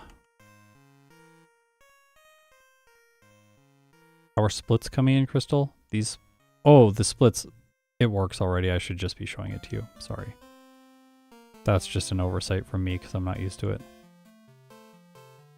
Splits do not work yet in Generation 3, but they do work in Crystal.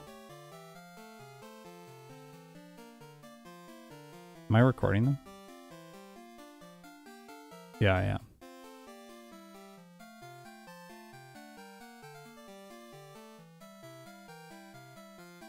One second.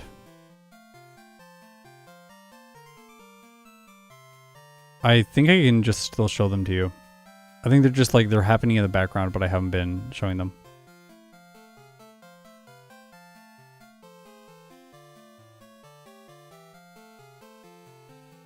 We're just gonna test it and see. Yep, see, I'm slower than last time by 40 seconds. We've been like very close this entire time though, to the previous run. Very close. Those will show up after the next major battle. My grandpa passed away this morning. It was expected for a while, but only really started to hit me. Thank you so much, Scott, for helping me get through this. Your videos always soothe my mind. I'm glad I can help in some small way, Andrew. I'm sorry to hear about your loss.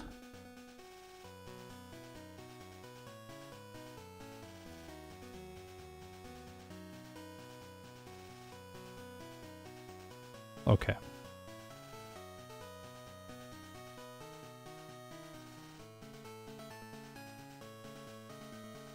This is when you want to elixir. When all your moves get kind of low. Store all the PPs at the same time.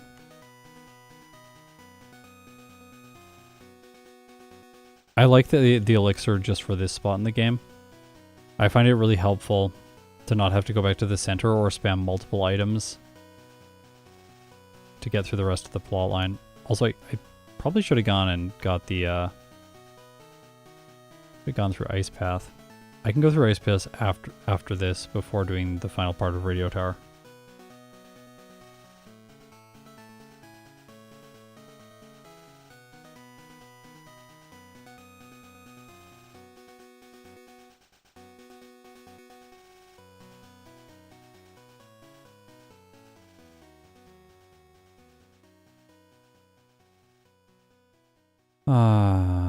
Okay.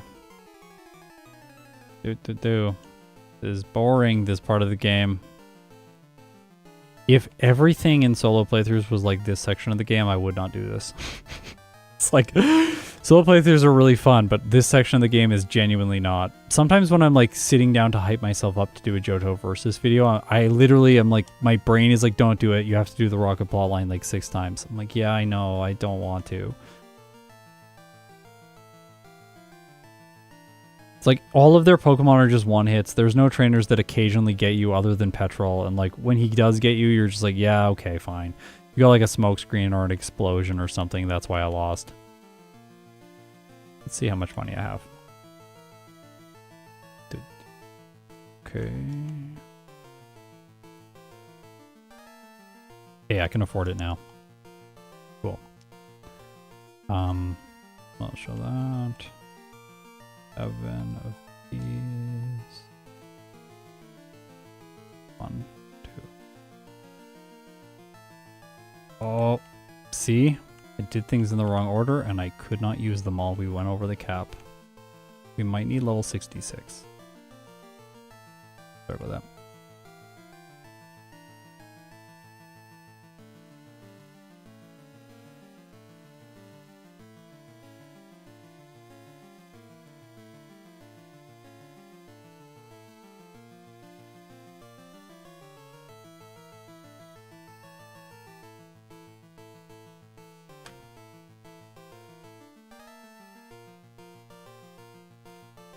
Oh, wow, it survived. No, we don't want to take down.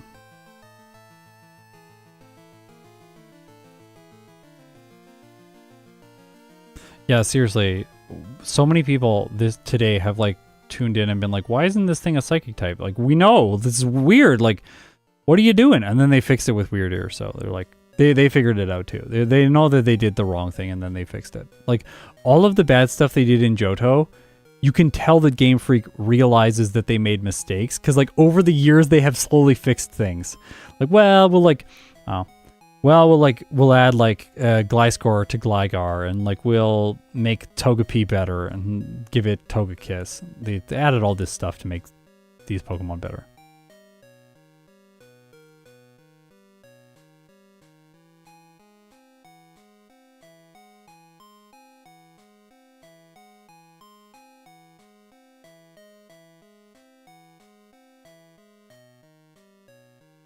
Three yeses, then alternate. Go to no, yes, no.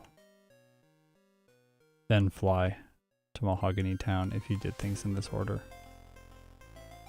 I do this surf because I don't like dodging that guy. Gotta be careful there that you don't surf one patch closer or the guy will catch you, the Fisher. Remoraid man. Maybe he should get art too. I always surf right in front of him and then I feel embarrassed. You can't encounter things when sliding on the ice, so don't use repels until you get off. You only need to push one boulder down the holes, so only push one down the holes. Then just jump through the second hole, move up, and you're good. Like so. Never Melt Ice is irrelevant. I don't have an ice move. I want Rest for Lance. Can't encounter Pokemon. Now I can. Yep. Max Potion right here. There's a lot of stuff in this cave. I'm realizing now. Protein. That'll be useful. I can actually use it in this case. PP up also.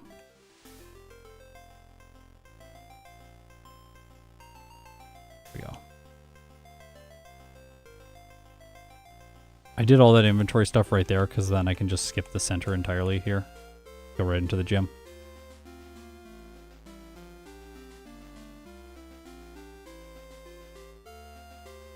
Yeah, I think that I like this idea of like maybe Girafarig should be normal dark, Ben. That, well, yeah, I think Girafarig should be normal dark and Stantler should be normal psychic. I think that would be like a really cool duo between the two.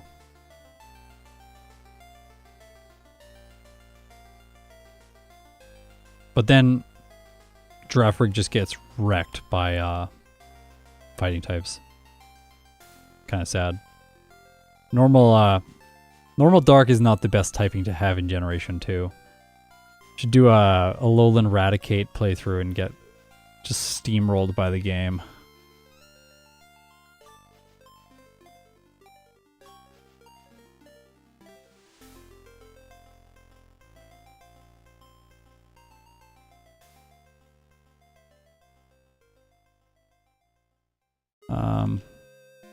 I cannot use that. I don't have... We'll just fight here.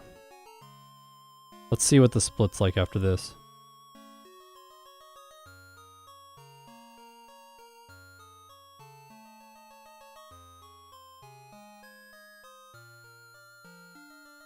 I think I'm slower. I think I'm like, what, a minute slower now? Maybe a minute. Let's see. Oh, I'm a minute and 11 seconds faster. Cool. Like gained back time despite having a kind of rough mid-game there. I don't think I still think there's like maybe a little bit to optimize in this run. I think I'm probably pushing this like a little bit too close to the sun. We're just flying a little bit too close and getting punished for it. Like maybe if I had like 1 or 2 more levels, I might be having a more consistent time and I can get rid of 4 resets. Or maybe I just need to do this one again. I got bad luck in this run. It's hard to know. That's another thing that I always have to contemplate when doing these runs is like, is it more important to get the video out there and just have a good strategy? Or is it like, should I actually like push for the optimum perfect strategy and have to do like 15 runs? And then sometimes like, is the strategy I'm doing right now too safe? Or is it optimal? I don't know. Like I could try it 3 more times and lose every single time. Or I could try it 3 more times, win every time, and be convinced it's the correct consistent strategy, but I still I still haven't actually found the good strategy. There's like RNG lurking. I don't want to get that. There is also a calcium that I skipped there. I feel like every single time I make a video. Yeah, I know. Seriously. Like the content creator's dilemma. Like, wait, have I actually done enough work? Like, because the work is never over. It feels very much like music performance and practice. Like with music performance and practice, the work is never over. Like if you stop working, it's not because you know how to do the thing well enough and you're just like fine with it. It's like, no, like you stop practicing because you ran out of time or your arms are sore or something like that. Like that's the reason. So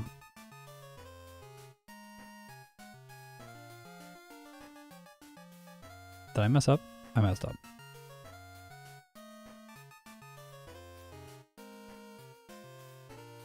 One, two, three. No, here. 1, 2, 3, 4, 5. What? 1, 2, 3, 4, 5. Is it 5? 5. Sorry. Little brain fart there.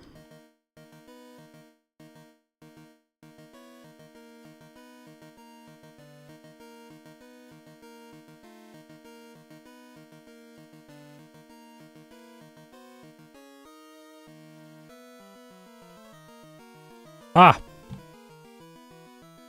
Don't know why that happened. Pressed a thing and it made weird stuff happen. Oops.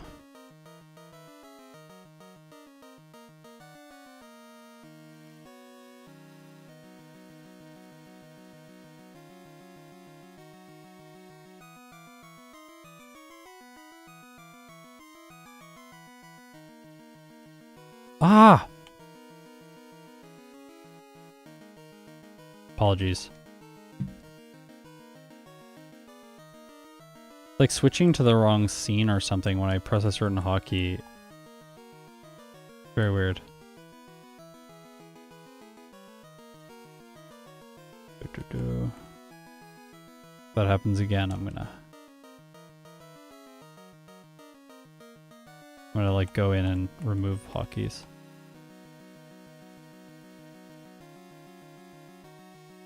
Should probably go work out. Do it!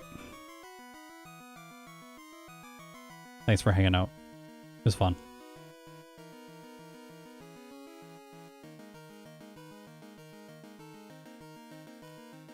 Just trying to save time now. There's a max potion in here in case you need it.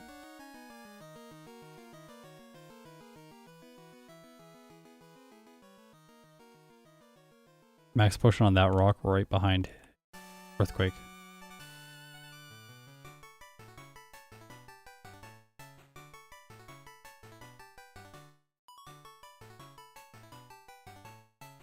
Now hidden power is no longer useful. Bye-bye.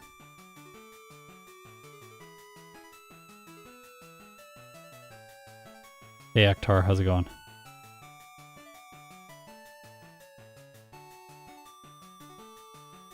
Uh, 90% to knock that out. We got it. Oh, sweet.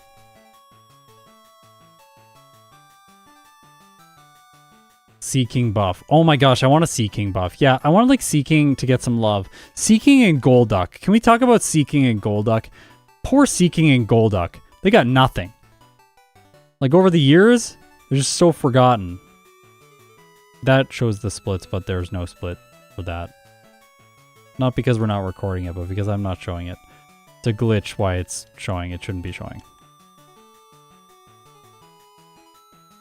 Okay, I'm level 44. This was the goal.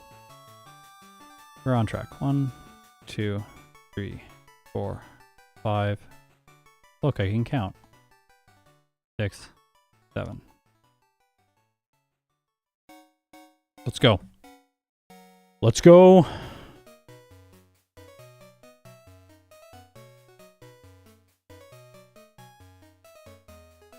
Versus video inspiration? Yeah, maybe. But I feel like I have to pair Seeking and Seadra together. They both have sea. They're the sea, the battle of the seas. Alright, we gained 3 seconds. We gained 3 seconds. I'm gonna save. I'm terrified. I'm streaming. We're gonna lose a little bit of time there. Maybe 3 seconds. But maybe we can gain back time here. Okay. This thing is a fighting type, but we're okay. While Fortress does nothing, we'll just try and put it to sleep and then knock it out so it doesn't explode, and then from here we should be good. We'll 1 hit the Muck and 2 hit the Crobat. As long as it does... Oh, it lived. Huh. Interesting. The Crobat loves double team, by the way. If you're doing a Nuzlocke, please bring Swift to this fight just for the Crobat. Yeah, so we lost time there. More than I was expecting, actually. Now, we could lose time here. Remember, we have to hit Hypnosis against the Machamp. Mach Punch followed by Cross Chop will KO us, even without critical hits.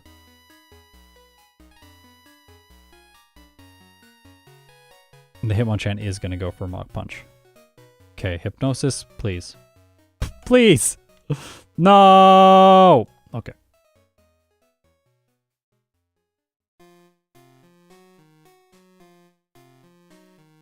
No silly music this time. He's scary in Gen 2.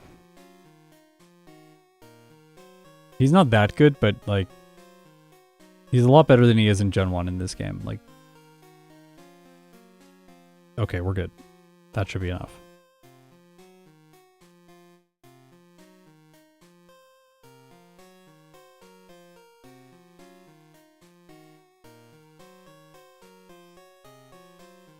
The Onix is terrible. Such a bad Pokemon.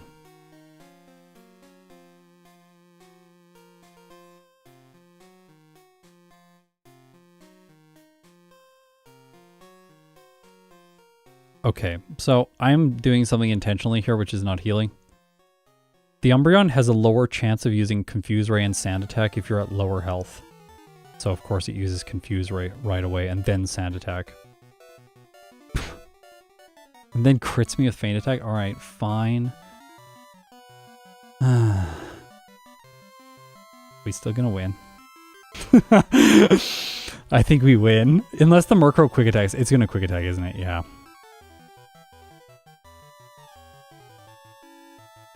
I stand by this strategy.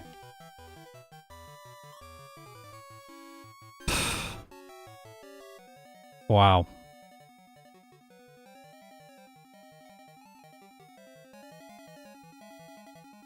I think we're gonna get a worse finish.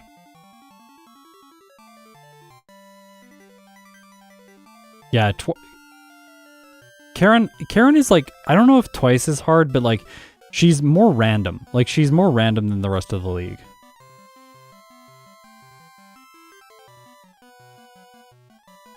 There's just like always a chance that you lose to Karen.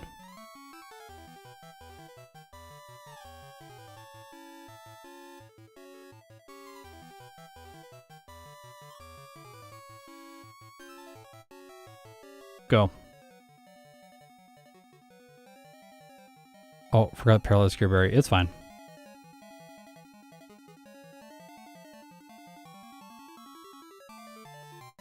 Oh. Don't worry. The Gyarados is... or the Dragonite's not too good. Apparently we're really bad with Hypnosis.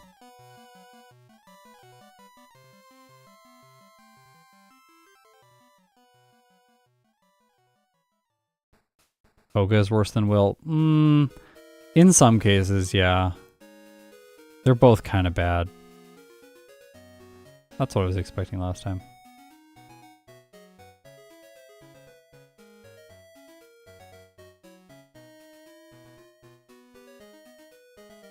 Okay.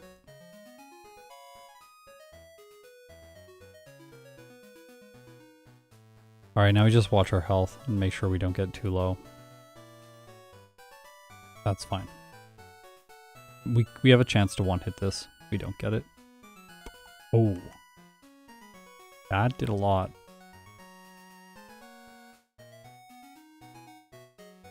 Ah. Okay. Bye-bye. I think I survive Outrage. And we crit anyways. Okay. 51 seconds behind it, Lance. My last playthrough went well then. I think the Hidden Power Ground strategy is better. I think I've just had worse luck in this run.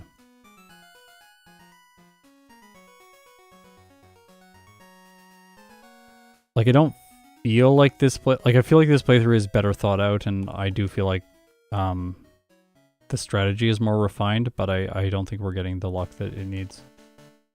Like, the other strategy could have been really unlucky too, so.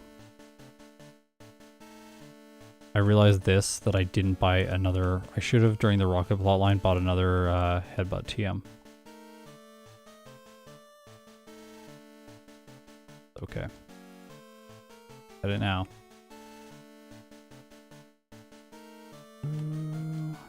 Go. This thing would be so good if it didn't have the slow growth rate. Like, it'd be ridiculously good how Stantler... Like, that why they gave it the slow growth rate. They're like, we need to make this thing bad. Force people to put effort into training it. Because it would be outrageous.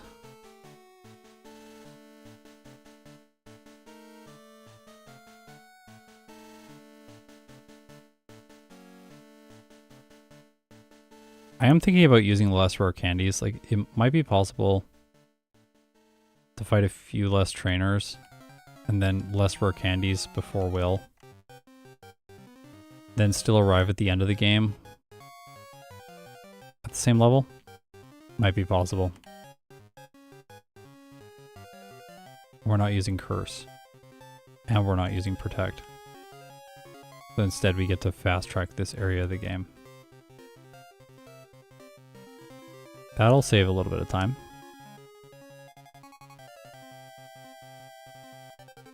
Okay, we just passed the 1 hour mark in Erica's gym.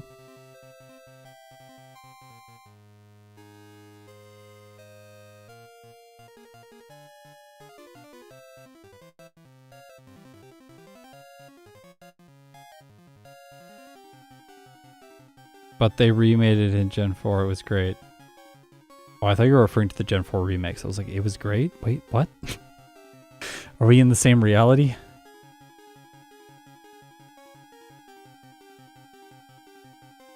Why do you do Erica before Surge when doing Surge immediately after arriving in Kanto be faster? No, because you have to do Surge before. You have to go back to Vermilion City to do the Snorlax anyways.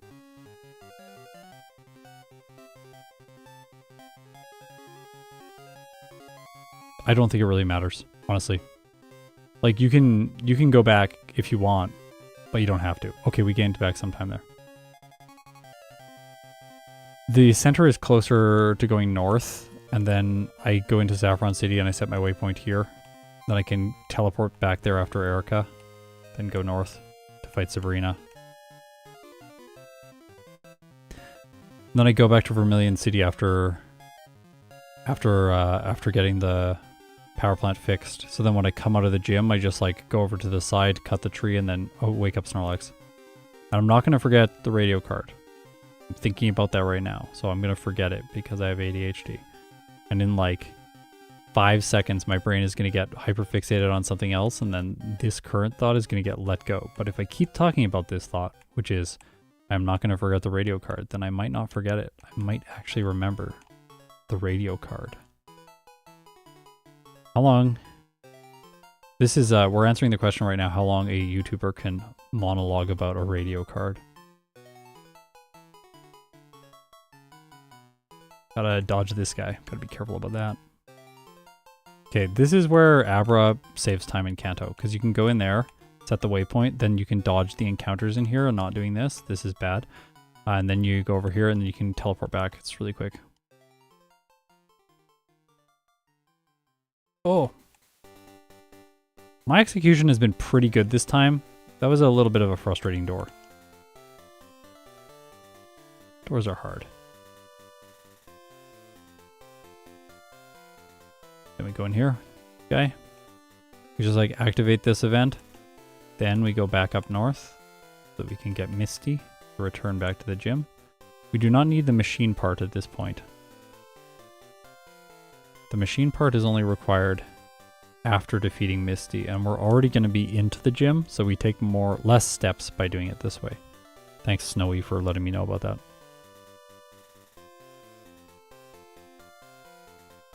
Do you have a trick for moving the bike 1 square?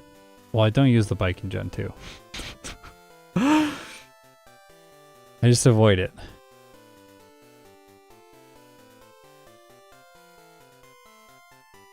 And then just don't even try in Gen 3, because in Gen 3 it's even worse. It's so hard in Gen 3. Like, unusable.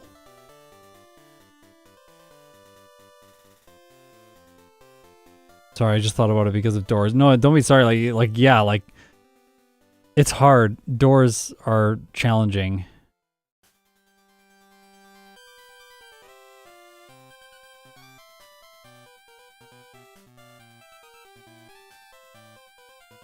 Stantler is slow growth rate.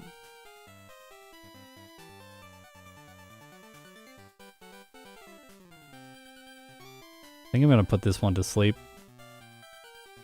I want to use Earthquake and then one hit the Parasect. So apparently Spore has the AI debuff on it because they used it twice against me and missed.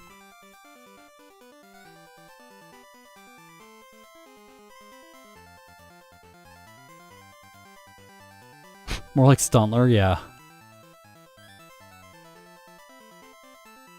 Okay, Misty. And I'll fight Misty after this. Don't go into the Pokemon Center. You don't want to have your waypoint set there. Fight Misty.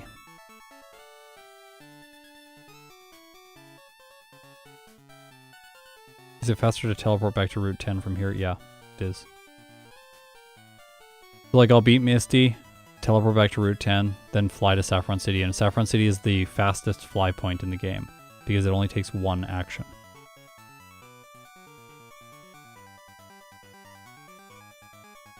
with the machine part. Check out how fast this is. Like, that's so fast. I should use that. I guess I could surf from the menu there. Doesn't really matter. Thank you for the reminder. That's very helpful. I wasn't going to forget it. I was remembering it. It's top of mind. I used to go through the cave. It's not as good, even though I claimed it was as good back then. Okay, I remembered that. That's good. Feeling great. Feeling great. Last time I had the blunders here, though, and I don't have the blunders here this time. So that's an advantage for this playthrough that might give me some time.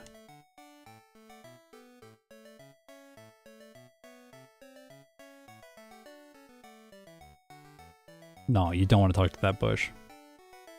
You don't need that.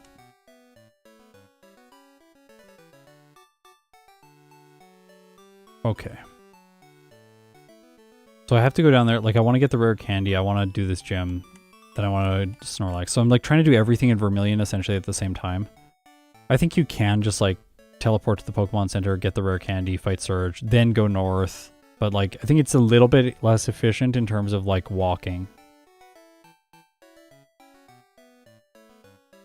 How am I today?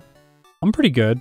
My voice is not feeling great lately, which is, it always bums me out because I want to make more videos. I want to do more playthroughs, like learn more games, get better at more games, and when my voice is holding me back, I'm just a little bit sad, but other than that, feeling good.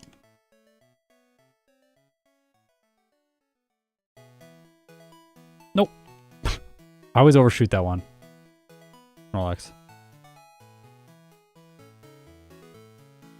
Let's go. Let's go, let's go, let's go, let's go. I didn't see where he was in his turn cycle. I had to do it twice. Because the sprite gets deleted. Are you drinking tea? Not right now. Water.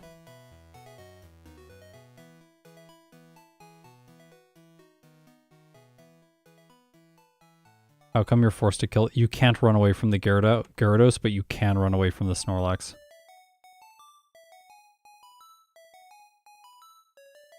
I think they force you to catch, like, force you to battle the Gyarados because it's shiny and they're like, hey, you should get this. So, like, you're forced to do that, whereas the Snorlax, you just run away from it, it disappears. 23 seconds ahead. Okay.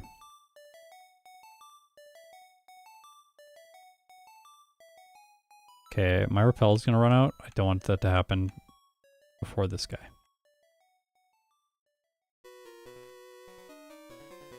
Dodged.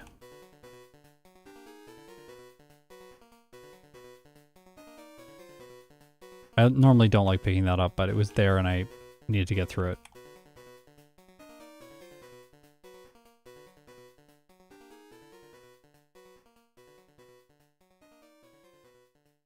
I think that's the perfect tile for the Super Repel, because you make it to Blaine if you play well in this section. That was very well played. Sometimes I overshoot there by 1 or 2 tiles. I don't want to overshoot if I can prevent it. Is it okay? Am I gonna make it? Am I gonna make it? Yes, made it. See? I saved because I wanted to linger in the moment for a second, not because Blaine's good.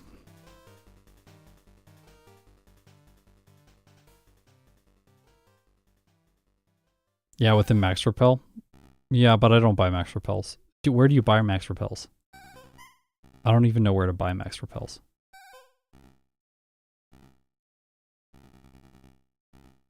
Just repel here again. Which might be bad. Maybe buying a max repel is a good idea. Or maybe there's a hidden max repel somewhere that I can pick up. That might be good. Janine is the worst gym leader in Kanto. But she's in Yellow Legacy. Honestly, kind of good in Yellow Legacy.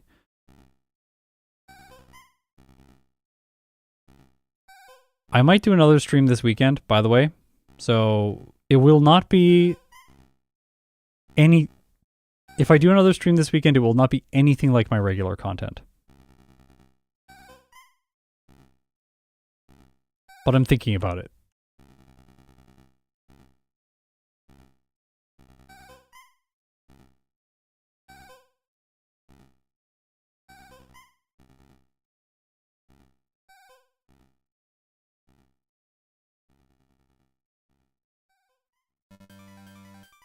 Why is my level so low?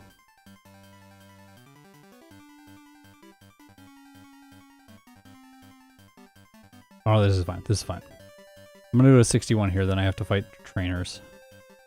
Or fight wild Pokemon, because I did last time. Yeah. Oh, that's terrifying, actually. I think gonna Hydro Pump. No, Rain Dance. Okay, Rain Dance is good. Minimizes the damage from Solar Beam on this, and then messes the Arcanine up so that it has to use Extreme Speed. And we know that we want to return this first turn, and then we want to... After... Oh, is it regime? Okay. Good. Alright. 31 seconds ahead. We're going to get a better time, but by how much? I beat Brock, don't worry.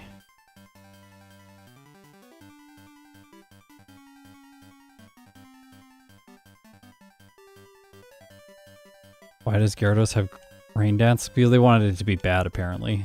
Like, it's really not good. Just because it has Rain Dance. If it didn't have Rain Dance, it would be a lot better.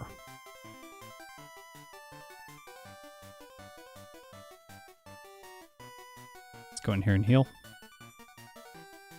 Yeah, the AI has no idea how to play with or around weather in Generation 2. It's just like such a disaster.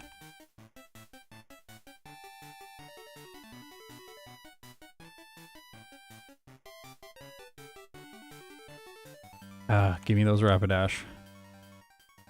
Perfect. Yep. I have to focus.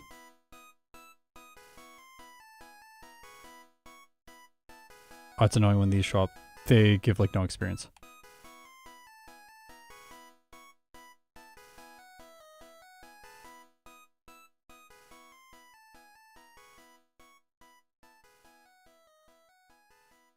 Okay, I made it.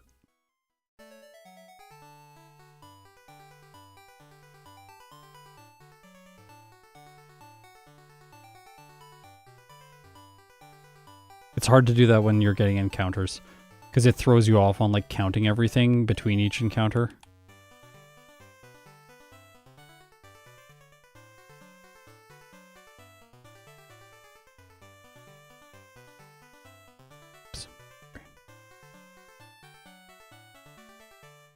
Okay, math, please be wrong.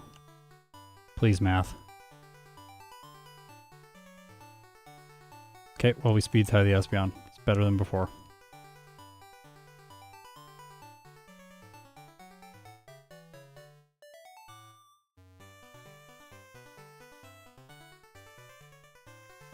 What else did I say I was going to run? Oh, I was going to run Protect, but I didn't get it. It's fine. You don't need it. Earthquake's just useless. Could have kept Rest. It's fine. Outsped and missed. Then got outsped. Okay. We're still under an hour and 15. Possible right now. If we lose one more, I think it's not possible anymore.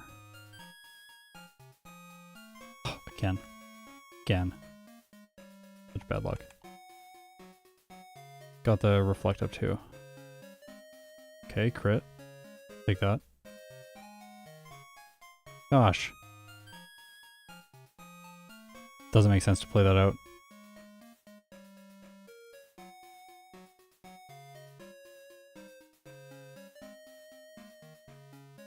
Stop. Can Hypnosis hit on the first turn, please?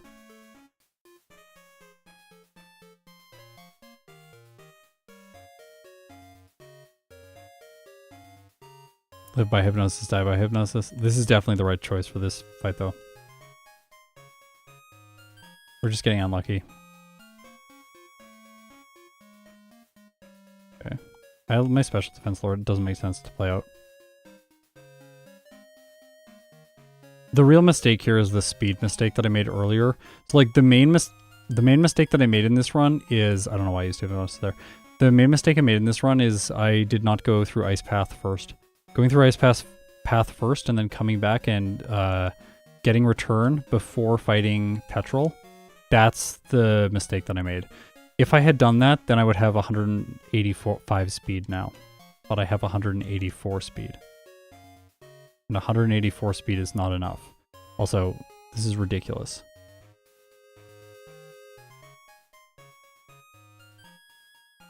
Yeah, like we can joke all day about like talking about consistency and then using hypnosis, but like hypnosis is the correct choice when you're trying to get through something at a low level. Because it's like I said earlier, it's like, well, you can win with hypnosis, but you can also just lose. Like sometimes it doesn't work out, but sometimes it does work out. So you want to go for the thing that can work out at a lower level. And with the slow growth rate, like it doesn't make sense to level up. Because if you level up, it takes forever.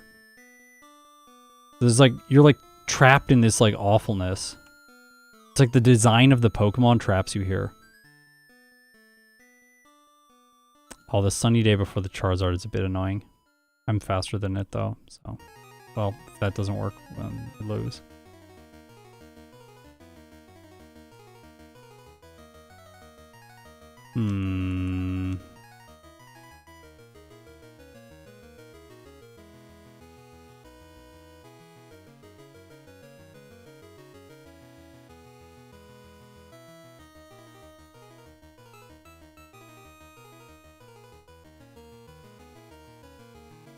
Like I said, like what I'm talking about with the Ice Path is the only way to buy more Carbos. There's no other way because I maxed out my stat experience with Carbos.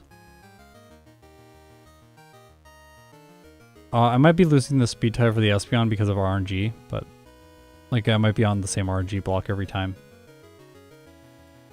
I also just might be getting unlucky. I think I'm just getting unlucky, honestly. Like, it's like, Hypnosis is a bad move. It's definitely a bad move in Gen 2. I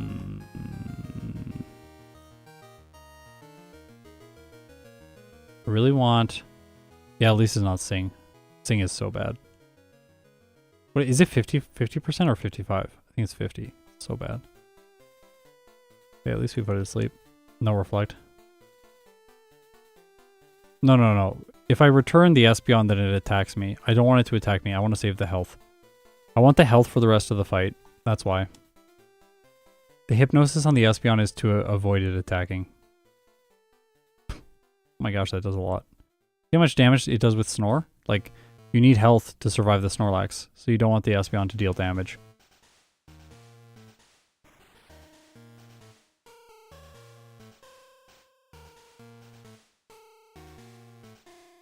This is like infinitely easier if I outspeed the Espeon, because then every time I roll for the Hypnosis before it attacks, right? Like,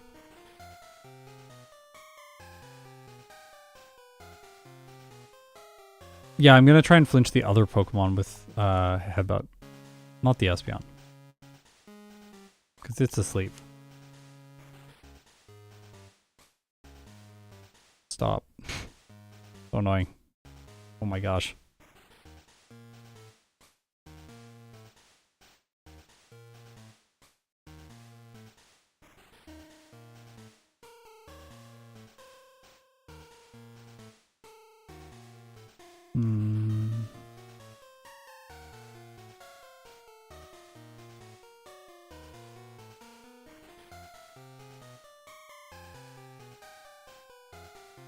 There we go. I should probably, like everyone's saying, I should probably Headbutt and then return the Espeon. And like, maybe I can Headbutt this? Maybe first turn only. Gosh! Disgusting. Disgusting critical hit from the Snorlax. I will not stand for that.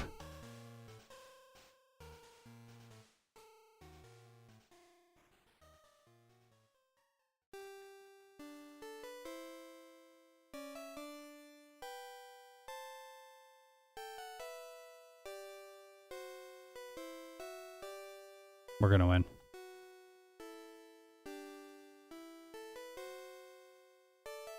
Pretty sure I survived the rain boosted surf, and then I win. Yep.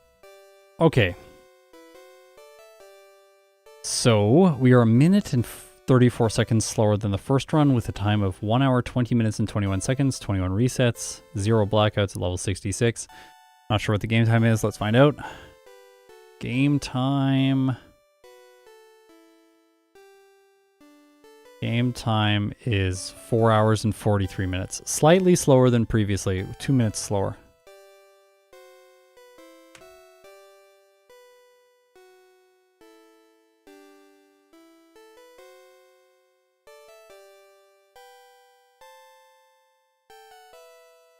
Is there any point to even continue the run when you're already slower than the previous run? Yeah, there is. So like, you get more data, like more completed data if we continue the run.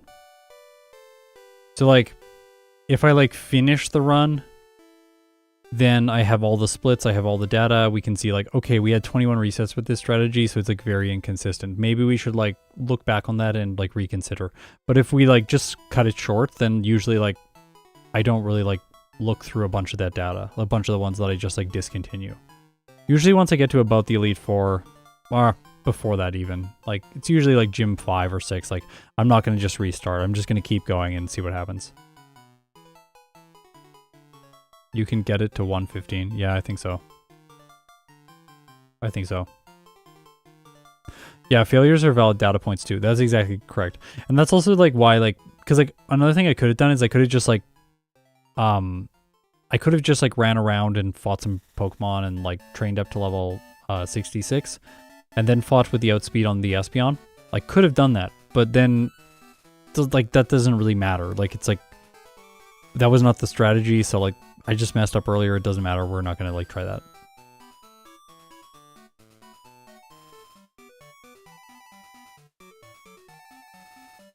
I don't think the route needs to be changed. I think the route is fine. I think that we just got bad luck. Hi. Hi, the cat is speaking. I don't know if you can hear her. She's really cute.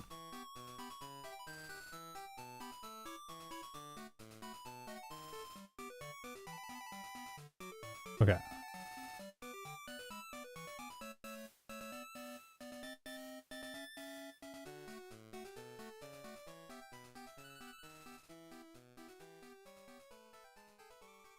We obviously got to do it again.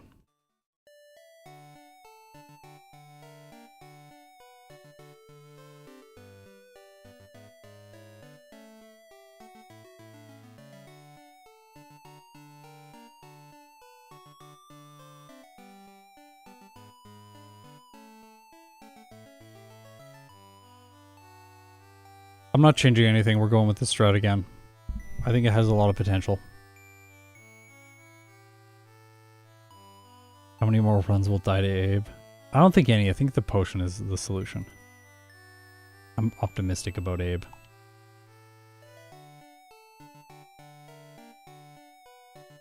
I did not see that mod. Those show matches. I'll have to watch them at some point.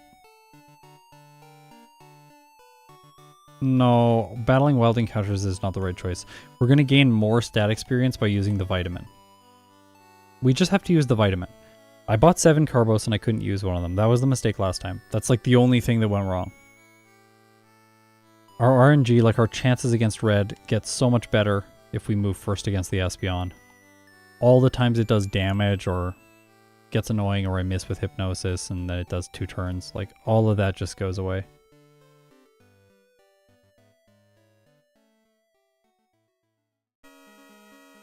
Alright, let's dial this in. Let's do a really good run.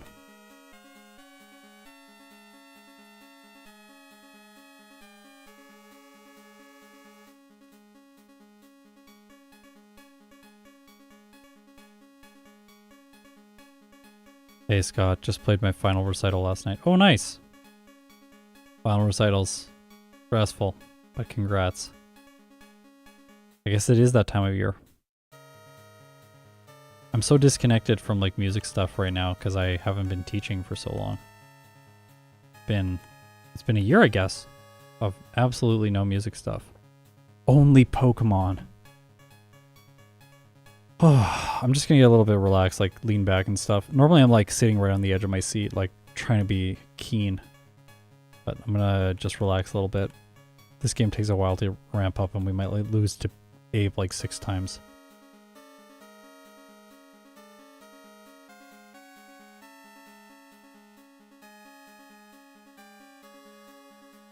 Okay.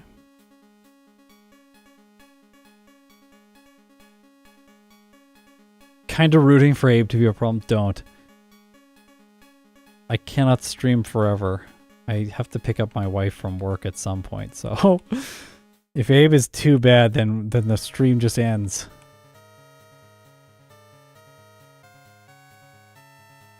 Is it quicker to battle a trainer prior? Yeah, I think so. I think I should go to 45 before the league.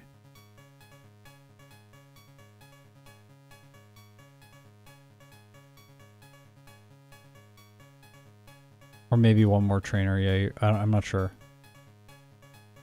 We'll find out.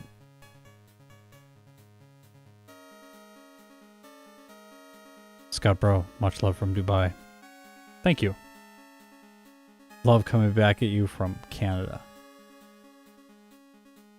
Okay. Yeah, my wife is stranded because I'm playing Stantler. Responsible things. Remember the bitterberry for Chuck this time. Potion is top slot. Let's go. Come on, Abe. Bring it. Bring it. Show me your worst. Don't miss, Stantler. Do not miss. No! Ah.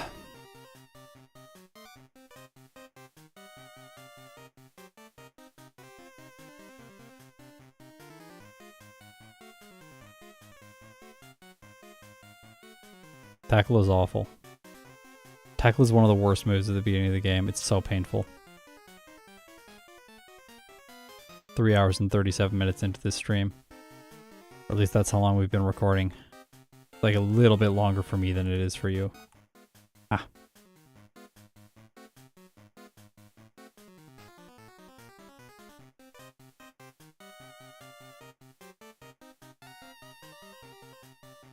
There is a solution to all of this, which is literally fight Wade. He's slow and annoying, but like we could just fight Wade. I'm resisting it though. I think this is the, like, when you have the play that's a little bit risky, but it's optimal because you've shaved something out, like you've taken something out of the run, it feels bad to go back to something that's suboptimal. Like, this will get the best time. Like, someone who's like willing to just like, to sit here a little bit longer is going to get the better time, so I'd rather just push for that. Especially in a re-ranking, like I've done this one before, we know that I can beat the, like, I beat the game with it, it's like filled in my challenge decks. So that's like, that's something I wanted to talk about on the channel at some point in the near future, and I will. But like the idea of, I'm going to like make a challenge decks and then I'm going to start filling in Pokemon, and if I play them once, they're going to get filled in. So to complete the game, complete all the main series games, 2D main series games, hey, that's a nice crit. To complete all the main series, new 2D main series games with every species, I just have to beat the game with them once. I don't have to do an optimized run, but to put them in the tier list and rank them accurately, I need to do at least 2. Then I feel I've at least done my due diligence to get something half decent with every Pokemon.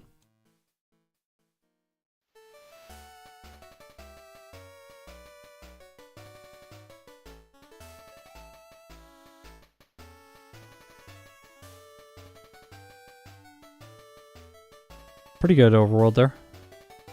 Like, pretty good. Can always be better, but the misses. Stop missing, Stantler. Stantler, I need you to not miss.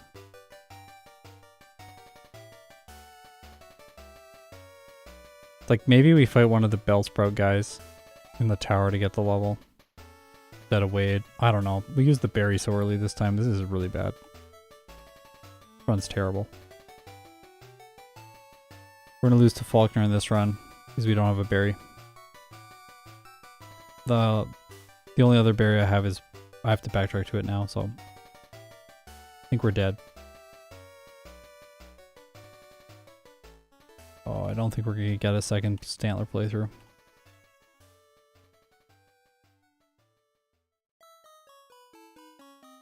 We definitely need the berry here for Abe.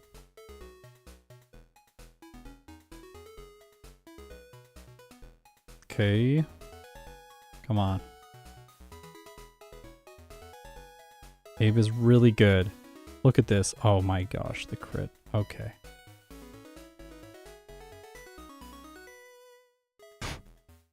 Alright. We crit Abe. Can we crit Faulkner too? Let's see.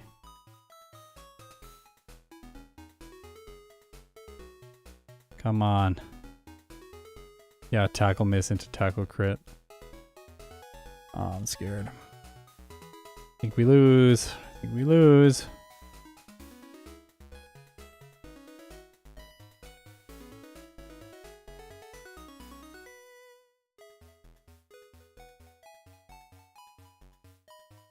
We lose. Oh! Should have leered.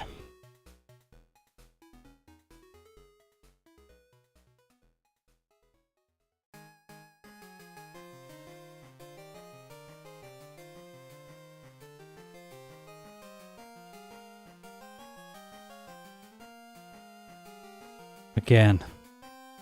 Again. Until victory.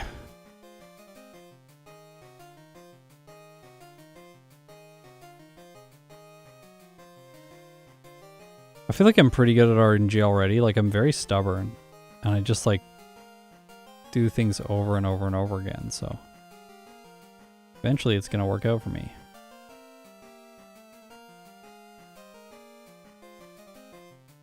Yeah, wife can call an Uber. Exactly. Sorry. I had to beat the game with Stantler for the 3rd time. Sorry, 4th time. If you count gold. Da! Don't go over there. Gotta go to Mr. Pokemon's house. Not over there.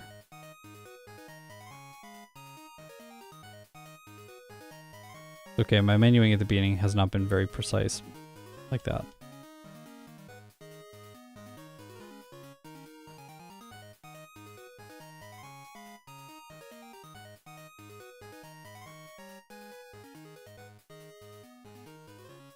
How many super chats would it take to pay for an Uber? Well, it depends on how much people super chat. It could just be one.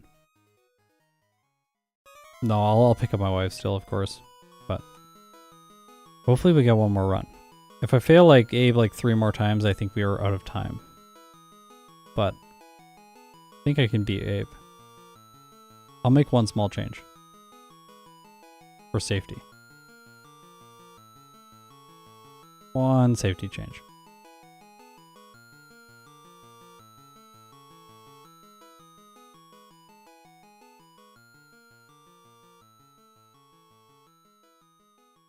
This is the safety. And get one more berry. With one more berry, even if I get messed up, then at least I'll have that berry. Also, this potion apparently is really useful because you don't quite get to Faulkner without it.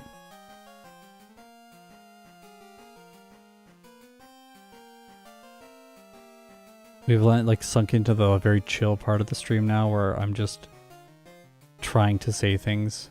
I have nothing left to talk about with this Pokemon other than the fact that the RNG is painful. Yeah, I'm working right now. That's right. It's a yeah. Work just ran late. It's sorry. Can't pick you up. Work ran late. Yes, crit. Let's do it. 3 hit. Saving some time. Usually that saves about 2 seconds when you get a crit. Very small, but it's still useful.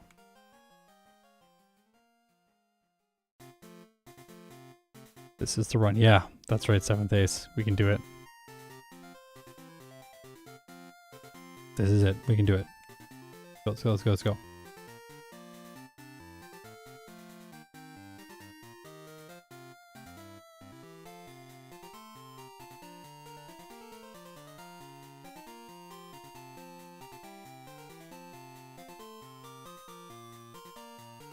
I missed the commentary like your first Grimer video.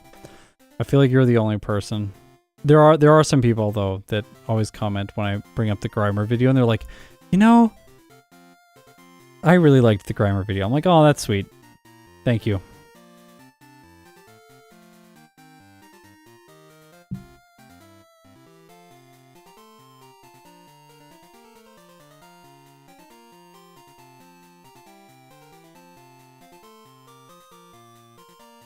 Oh my god, am I the only one that thinks the wires to those big machines look like bacon? Oh, I gotta look at that next time. I think they do look like bacon now that you mention it. Alright, Abe. Abe. Please. Please, Abe. I didn't heal. Crit. This thing does so much damage with Peck. It's ridiculous. My fault. Oops.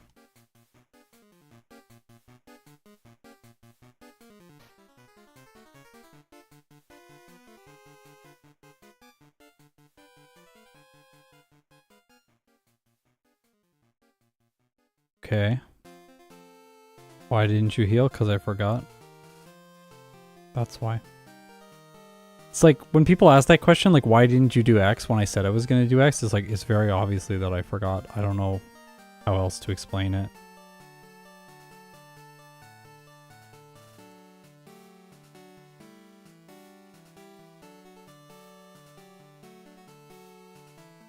Yeah, I'm getting tired, like, for sure. Yeah, it's exhausting to, like, solo monologue for 4 hours while playing a game.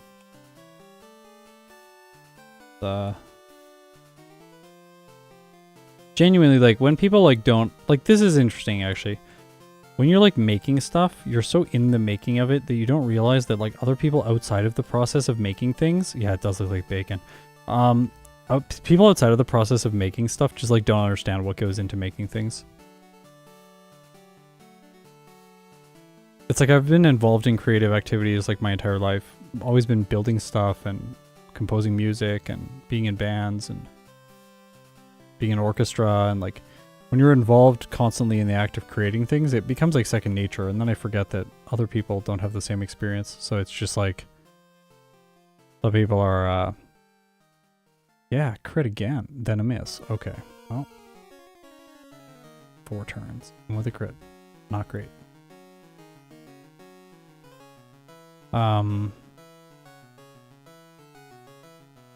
Yeah. When you make stuff, you start, like that specific thing, you start realizing what goes into it. Like video editing and stuff like that. At first it seems like, oh, this is easy. Like I'll just like play the game, turn the thing on, film it, make some voiceover, talk about the game, it should be fine. Then you start doing it and you realize like all these tiny little intricate details of the creative process that you're either neglecting or you don't know information about. Yeah. No, I know you didn't mean it like that. I'm just, what's the word? Like, is the right word pontificating? Just like, I'm just talking and musing about this. We gotta talk about something before we face Abe again. Oh yeah, Ross, the substitute Butterfree was so much fun. One of my favorite things. Do I have any chamber music with horn?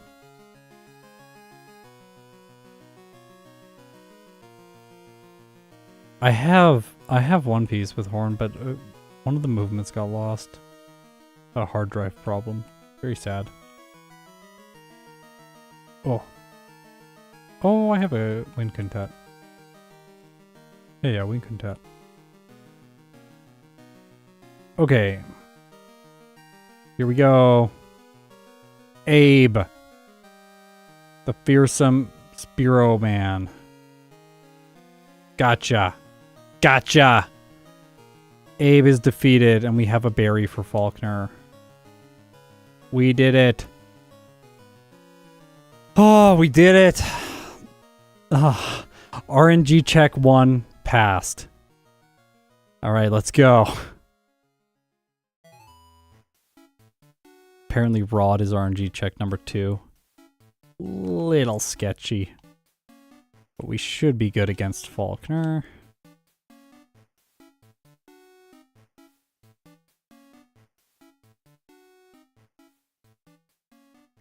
Oh, please don't do that. Don't miss.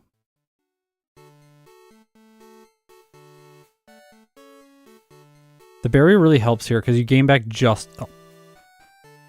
Oh! Terrifying! 4 seconds faster. Happy.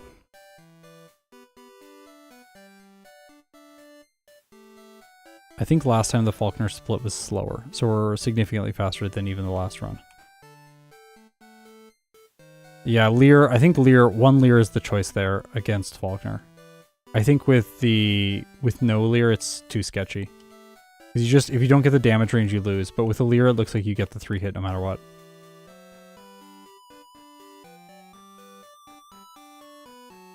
Fight this guy again. Yeah, that one tackle scared me. Yeah, that one tackle actually almost did ruin it, because we survived with 2 health. Oh, not like this. Okay, good. Please, Ralph. Ralph. Ralph, hear me. Do not ruin this. Ralph. Ralph! Ralph. Okay, that's a good turn 1. Okay, good turn 2. Okay, we're good. Oh. Ralph is a terrifying guy. You gotta be careful. I'm not a monster. I don't eat slowpoke tails.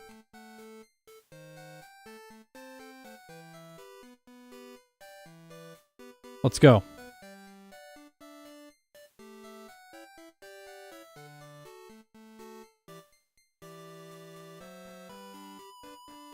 All right.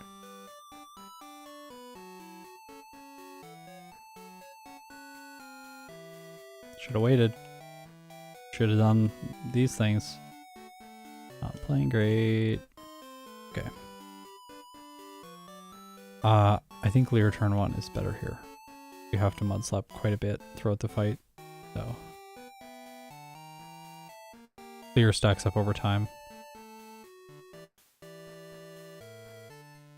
I don't know which answer to the slowpoke dialogue gives me faster. I don't actually know. I assume no. Good, check that. Okay, Swift. Hopefully less encounters than last time. Oh. Ladders are also hard. Doors and ladders. One of the most challenging things. Oh. Okay, we're okay. Go. You added that move swiftly. Always try. I get the joke.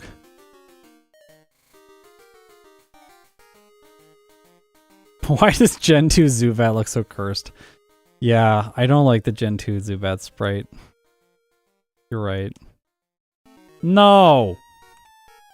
It's so rare to get a Slowpoke there.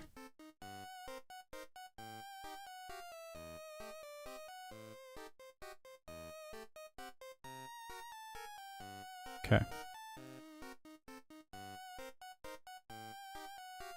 Stadium Golbat? I don't know if I've ever seen Stadium Golbat. Some people, Red and Blue Golbat is mixed. I hear a lot of people give it tons of praise. Like Van Man loves it, I think. Or is it no, Van Man likes the Haunter.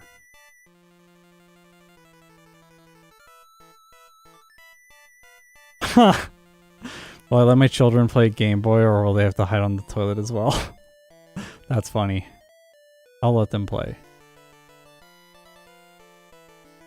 I don't know, I think, like, maybe I'm wrong, but I think our parents' generation really did demonize technology to some extent, and, like, at least, like, video games and stuff like that. Maybe not everyone's parents, but I know a lot of parents that were like, video game addiction, like, it's gonna, like, ruin society. It's like, I don't think it's gonna ruin society. We're all fine. There are problems, of course, but I don't think it's anywhere near what people thought it was back in the 90s and early 2000s.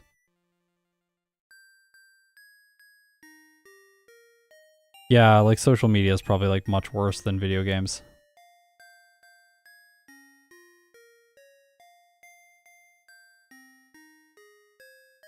Okay, we're gonna be fine. Go. No save. I'm confident. Hypnosis. Do not.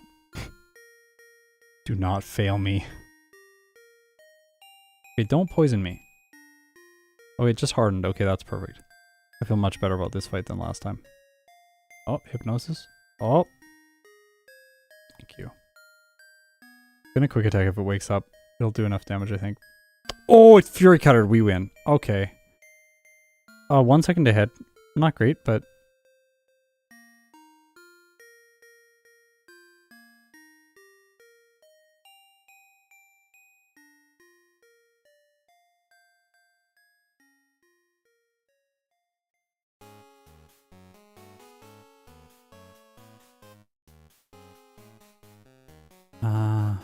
last time I did 5 Pokeballs, and then I had just enough money to buy the Abra. I am gonna save for this rival. Last time Bayleaf almost gave me a heart attack. What time are you aiming for? I would like to get under an hour and 15 minutes. That would be... Okay. See, if it just lowers your PP on Hypnosis, you don't really mind. Yeah, I would like under an hour and 15. Under an hour... Oh, no. The Supersonic right before the Bayleaf is not great. Okay. Come on. Come on. The Reflect is really annoying. Oh! No! I thought I was gonna get that. Well, we're behind now. We still have the chance to catch up in the mid-game, though. Because we're racing my other run. Gosh.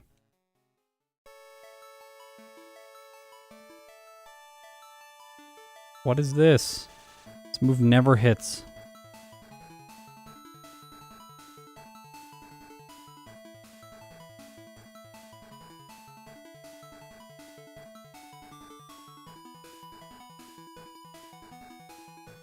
It's like Hypnosis is always the optimal option, but never the consistent option. That I feel like that's like a really good way to put it. Because it's like, you will always make it through the battle with the fastest possible time if Hypnosis hits exactly when it needs to every single time. But it's never going to be the consistent option because it will always fail when you're actively trying to use it.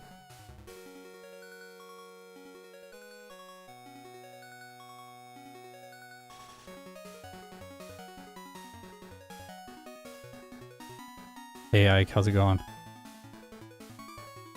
Today we let Stantler frustrate us.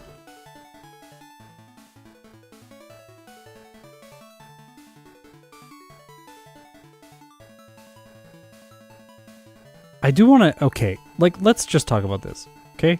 We need to have some perspective. Everyone, Stantler is getting a ridiculously good time. It's already A tier. Like, its time is so good. We are literally, like, trying to optimize things with Hypnosis to get it into the S tier. This is not necessarily, like Stantler is an amazing Pokemon. So, while this does look very painful, what we're doing here is we're pushing it so far, or like so hard, into the territory of RNG to try and get it at a really exceptional time. So, it's not so much that, like, Stantler is a bad Pokemon or something like that, or doesn't have answers. It's just like, yeah, we could go like 5-10 minutes slower and have like an amazingly consistent run, but we can also go much faster. We're pushing for that.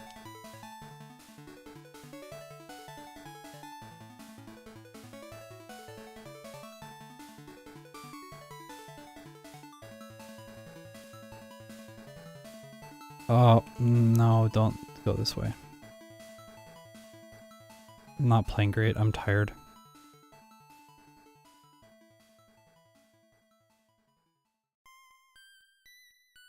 Oh, cool. Last time I didn't one-hit that. Last time I didn't one-hit that either. The first one 52%, the second one 90%. So I got unlucky last time there. It's unfortunate.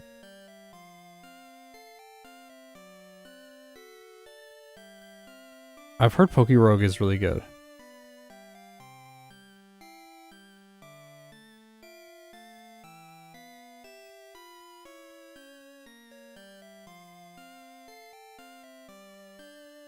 Oh. Okay. See, I have enough there to buy the Abra still. Alright, good. Let's go. North to get Kenya. Oh, good pathing there. I'm happy with that. Now, here's the thing I just learned. Repel here, and then heal if you haven't healed. Because then you fight this guy, and by the time I get to the forest, I should have run out of repels. And that'll allow me to catch the Psyduck a little bit faster without having to waste time. And I don't have to stop there to open my inventory a second time, just in case I needed to heal. I think that's like a little bit smoother section there that I can implement. See, 46 steps. I'm going to use those up, getting into the forest. Now we can catch Psyduck much more efficiently. Yeah, that's way better. Oh, Psyduck right away. Hype. Oh my gosh. Like, crit the Psyduck or something, that'd be hilarious. Just throw. Low enough on health. Apparently it's not. Okay, we're hypnosising this. Don't want to mess around any longer. Stop. Psyduck. Psyduck, don't ruin this for me. Thank you. Let's go back. This is the run. Jonathan, I hope so. Hope so.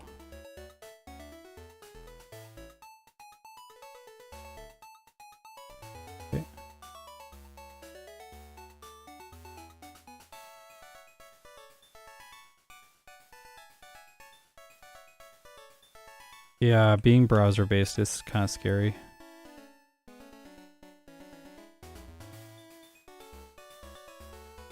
Alright, the Miltank. Okay, so last time we got the worst possible Whitney luck. So maybe we're gonna be a net neutral interaction there between the rival in Azalea Town and Whitney. She like metronomed Sand Attack and metronomed something else. I forget what it was. Oh no, she went attract first turn with the Miltank, which it like never does. Oh, 5-turn double slap. That's kind of unfortunate. Okay, that's much better. Crit. I crit twice in a row on the Miltank. Okay, we're still a minute and 23 seconds behind my former run. But the last run that I did, I think, was ahead of that in this split. I think. It's not bad though. There's time that can be made up.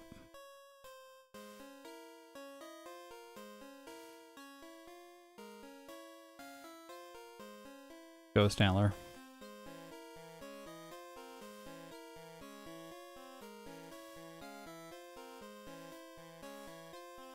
Oh.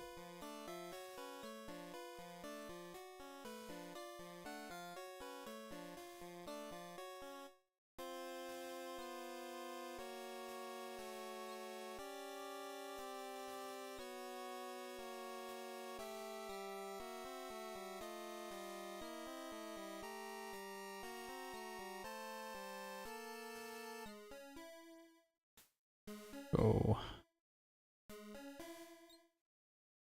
What is the next stuff that I do?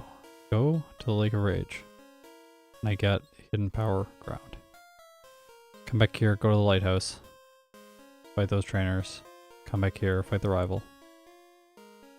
Then fight Morty with the Mint Berry. Remember to equip the Mint Berry. Then I go over, fight Chuck. Remember to equip the Bitter Berry in case of Dynamic Punch. Yeah. Maverick Allen, also hi Scott, long-time lurker. Just wanted to say thanks for the content. Your videos have helped me immensely when I've had panic attacks You're calming down, so thank you so much. You're welcome. I'm glad I can help with the videos. Well, thanks for saying hi. Here we go. Fought this guy last time.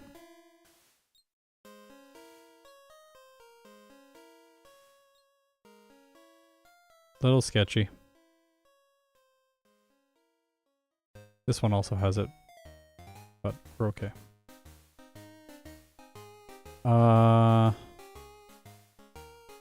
Sure. You don't really need those moves. Stomp has a chance to flinch, so.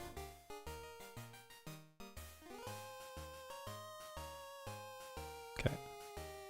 North. Didn't need that last time. I'm just gonna skip it. That saves me the steps so that I don't have to use another repel. I did use the elixir in the underground, so I'm gonna pick it up again, even though it wastes a little bit of time or costs a little bit of time. Oh, don't. We don't want Hoot Hoot. We already had one sleeping Hoot Hoot today. We don't want a second one. Elixir. Then hidden power.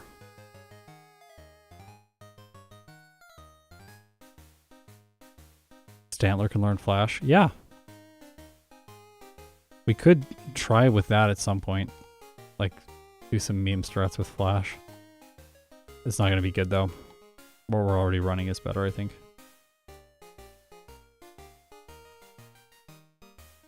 Angel. Hey Scott.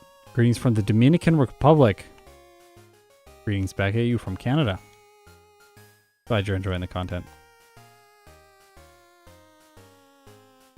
I feel like content is becoming a dirty word, like almost like it's like there's like art and then there's content, and content is like so much lesser. And it's like, yeah, I get it, but it's like I think like it's like what I make is not art.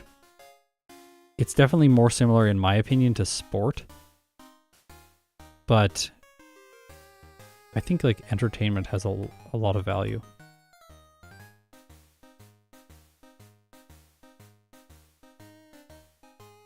That's why I don't have 3 nuggets later on. I was like, why don't I have 3 nuggets when I was in the department store trying to buy the carbos? I need to be very, very diligent about making sure that I correctly use the carbos in this run. Grimer video was art. Yes! That's right. That's why I went too far. Yeah, video editing is also art. There's artistic, maybe it's that there's artistic aspects to it. Yeah, why are all the good PokeTubers, solo runners, Canadian? I don't know. It's like something. Yeah, there's like is like Picaspray, or I always mess up how to say it. Is he Canadian as well? Yeah, I'm not sure what it is in the water up here, but maybe it's just that the water is frozen. I've said that before. Ha ha ha. You make the joke twice, it's better. So we're gonna fight Dennis for the third time in today's stream.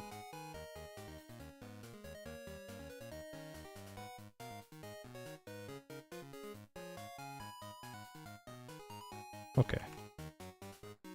That's not how the bag works. Doesn't work like that in Gen 2.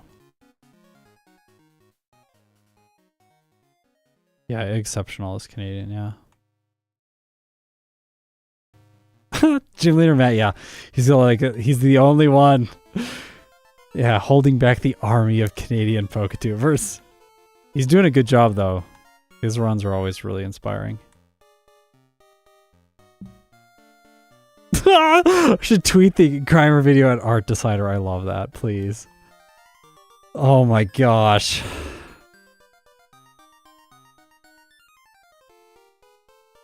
Let's go. This is easy. Goodbye, Bayleaf. Ha ha ha. Missed. Don't even need to heal for Morty.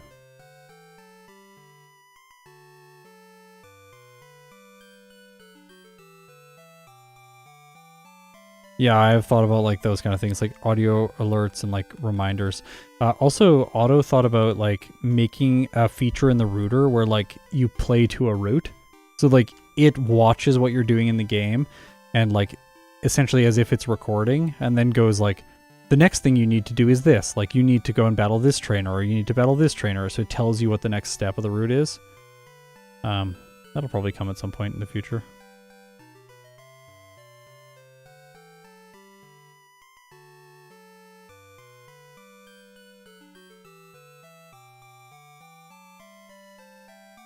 Yeah, it's kind of like Pokemon GPS. That's what it would be like. Like, take a right turn here. It's more like, fight Morty here. Or equip the Never Melt Ice here. Okay. Good. We gotta make sure we use an Ether here. Otherwise, we're not gonna make it. 4 is not enough attacks. Yeah, you can skip right. I know. That's like a secret of these games that like most people don't know, that you can skip the second trainer in the gym.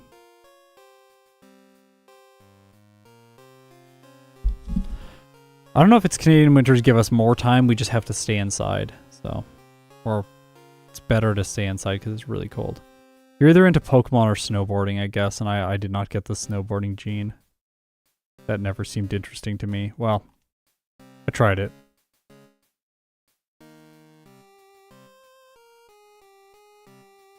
This is just more fun.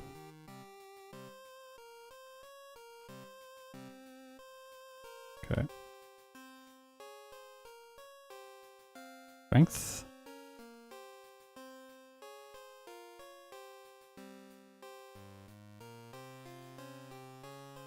Nope. Oh, fumble.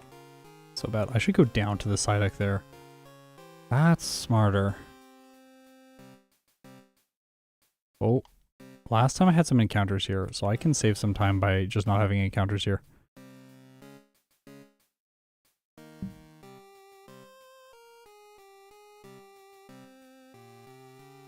Canada's also like big into hockey. My city went like wild when our team got into the playoffs. Like it's like regular normal people are just like become like animals. Just like so wild. Okay, here we go. This fight's kind of sketchy. I think headbutt makes more sense here than fall back on hypnosis, which I'm gonna have to do here now against the Hitmonchan. 60% is better than 30%, and headbutt has a 30% chance to flinch. Yep. Oh, we lived. Oh. Sketchy, but we did it. Oh, good day, good day. If you didn't start the stream at 3 a.m., you might not be so tired. Yeah. Yeah, I missed. Thanks for the 20 Australian dollars as well. But I missed last week because my voice wasn't feeling good. Still not feeling great this week. But I'm hoping that over the next week or so it's going to improve. And then I can start recording more stuff, doing more streams. I would really like in my brain, I would really like to stream twice a week because I really enjoy streaming. It's so fun. I just need, like, my voice needs to be good enough to keep up with all the content. If my voice can keep up with production, then I can stream. Oh, I forgot the bitterberry, but I only forgot it to the heal, so I didn't completely mess this up. We just saved twice. It's fine. Okay, let's go. Here we go. Chuck, this is a luck-based fight. Hopefully we flinch. Flinch! Nope. Oh, Mistlier. Okay, we're fine. Now we hypnosis. Okay, we got it. Full heal, then we attack, I think. Survive. Yes! Calculated! Oh my gosh!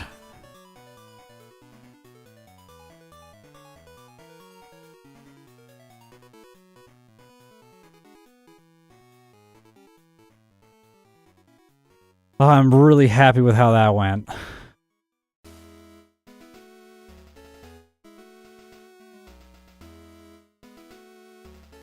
Where are you guys at? There. With the pink bow. Run is getting behind, yep.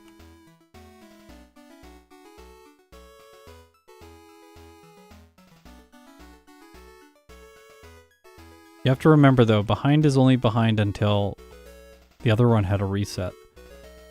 And then behind is just even.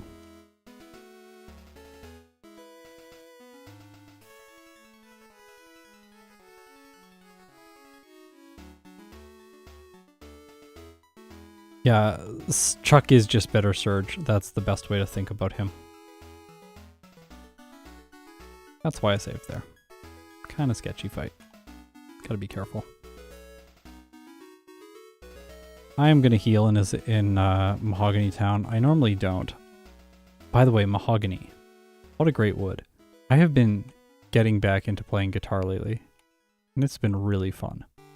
With my I've been trying to like, okay, so like, the way I was like for the last 3 years is just like when I have downtime, I just do more playthroughs and try and make the software better. Like that's, and then when I like with actual work time, it's like try to prioritize like actual production of videos that are going to come out. But lately I've been like trying to balance things out a little bit more and take some time to just do things I enjoy. So I've been playing more guitar and it's been really fun. I have other hobbies. Yeah, well, I haven't for a while, but now I do.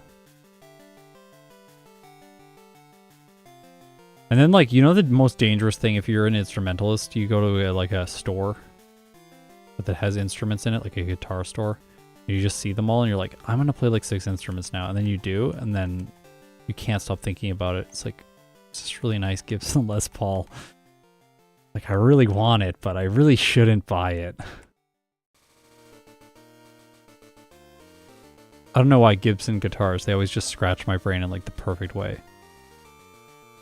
The scent, like they smell like something. Like they smell like, I don't know, it's like, it's hard to describe it if you don't know what I'm talking about.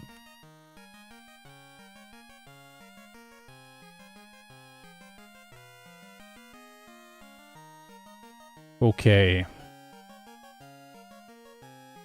So let's not forget the passwords. That's a one way to give up some time. We don't want to give up time because we're already behind. Okay, here's something else that I want to talk about regarding runs that are a little bit behind at this point, and then behind later on in the game, or when you finish with a slower time than your first playthrough. Those runs, you know that you're like hitting close to sort of like the average of where this Pokemon will be. So I actually feel like sometimes when runs are like this and it's like, oh, we're like constantly pushing up against the RNG, but we're always getting the same time. It's like, oh, this kind of seems like where the Pokemon's like average would be. Like we're just not hitting the peaks or the like troughs.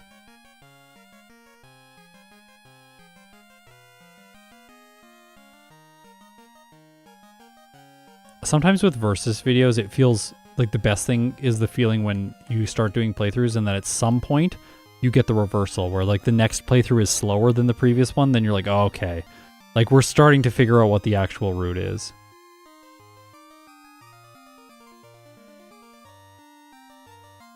Okay.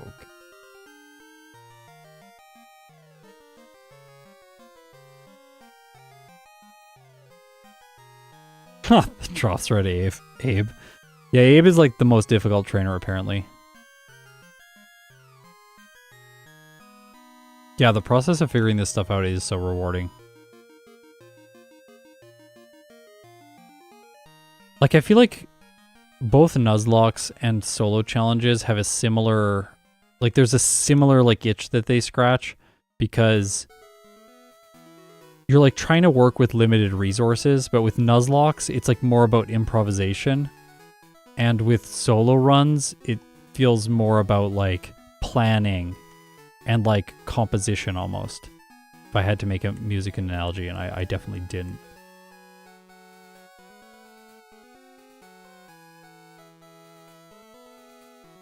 Okay, price. Alright, price, seal. Just go down in one hit, please. Okay, good. It's not going to lower my speed. Flinch the dugong again. Nope. At least it didn't lower my attack. And then we just hope for no blizzards here. And if it does, okay, flinch, good. I actually find it Nuzlocke you spend all of the time theory crafting. Oh, maybe, yeah. So it's like more of a planning exercise of like, I need this Pokemon at this point and this Pokemon at this point. When I have all those things, then it's just going to come together perfectly. That makes sense. Okay, so Jasmine is RNG because we have to Hypnosis the Steelix because it does half damage with Iron Tail. And even with Hidden Power Ice, we can't knock it out too much faster. So it's just, we have to get lucky. And she's going to Hyper Potion it, which is annoying unless we crit. We're not going to crit. We don't want to bank on that.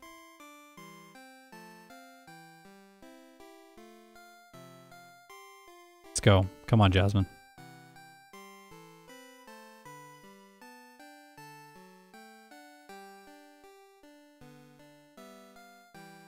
Come on. That should have healed. I thought I had full health. Okay, that's good. Okay. Could I have a crit right after this attack? Right now. Nope.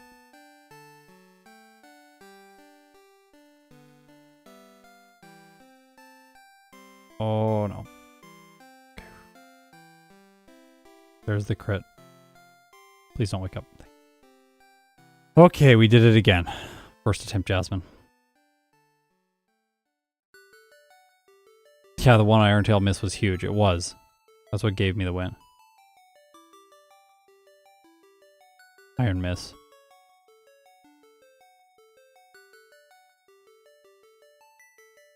Okay, I have to go and get my vitamins now. Nope, I have to go and do Ice Path now.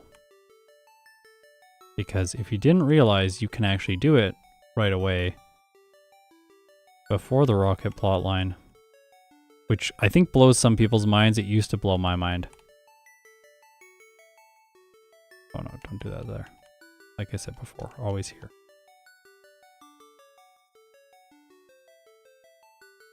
Go, let's go, let's go. Come on, come on, come on, come on.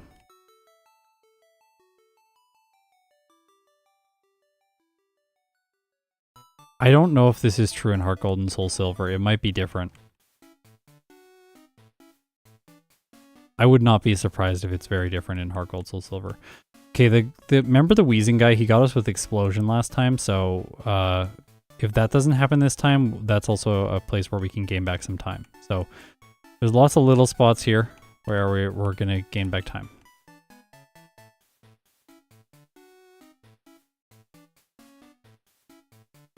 Yep.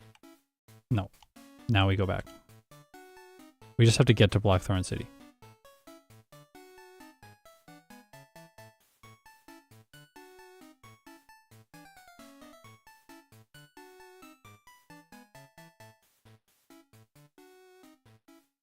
Get return. Sell stuff. Oh, I have less money this time. I haven't beat trainers yet. Why? We still have enough money though. We have a bunch of TMs that we can sell.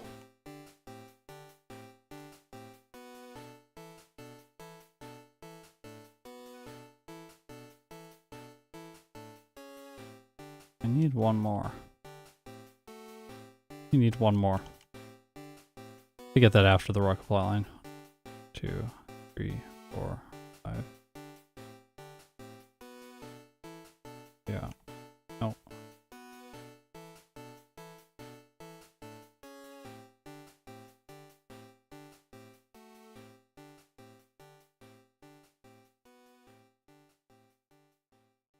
So when I come out of this part of the tower, I need to go back and get another one.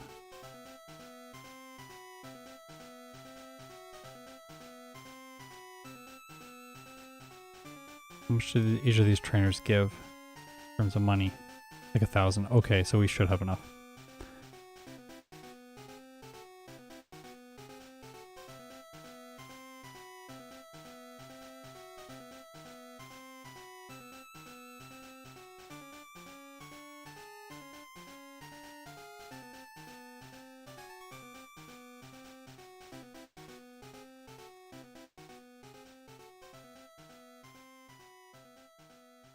Yeah, the one thing I didn't remember is that I'm not fighting trainers, like the same trainers. But because I'm not fighting the trainers, I don't have as much money when I get there, so I was not able to buy all of the carbos that I wanted. And the battles here might push us over the threshold for the vitamin.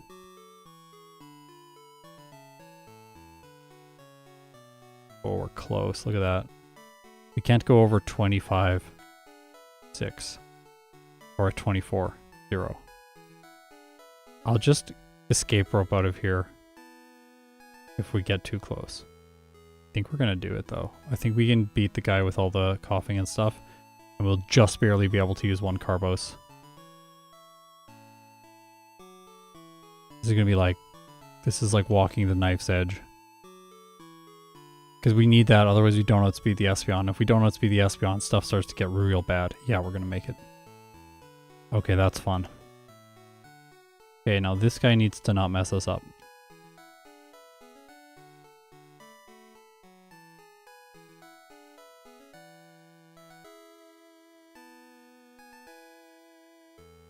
Come on. Oh, gosh. Rough.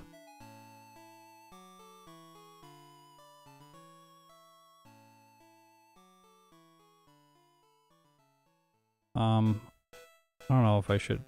Don't miss. Just... Oh, gosh.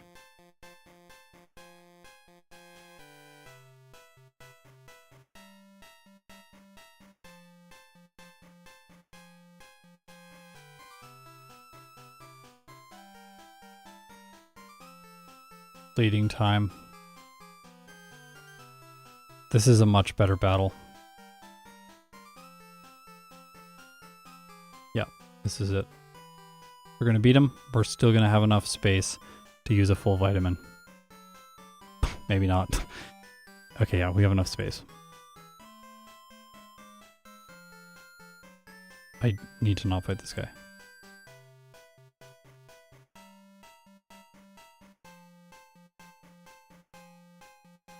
Okay.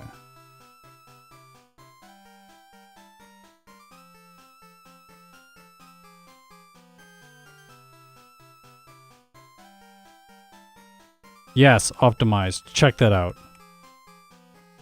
Beautiful.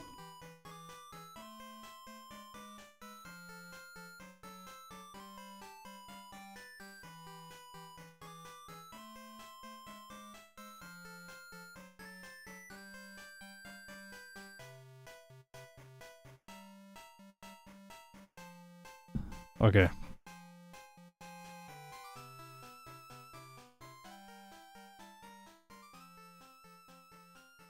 All right.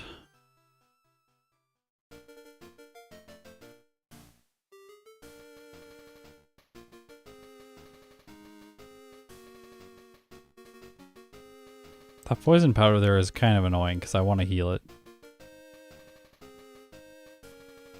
No, the special attack and the special defense are the same because they use the same value. Internally, they are both based off of the same DV and stat experience quantity. The only thing that differentiates the special stats in this game is the base stat.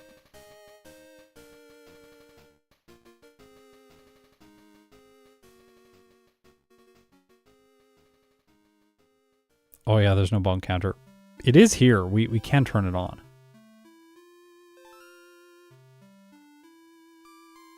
Turn on.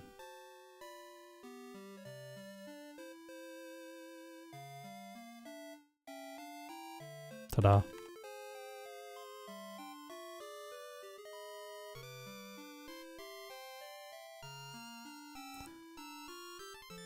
Okay.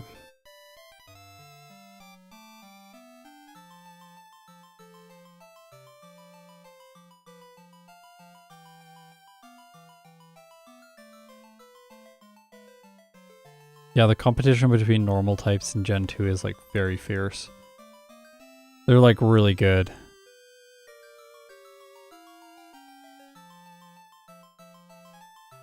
Good to see the best stat on the overlay make a return. Yep, bonks. That's what we all really want to know. 758 so far.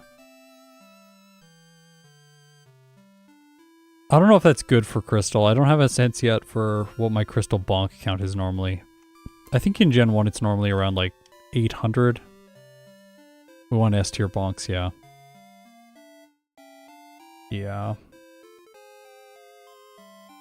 What type do you think will be best in Gen 4? I don't have a good sense for that yet. I haven't played every type yet. Like, I haven't played Bug yet.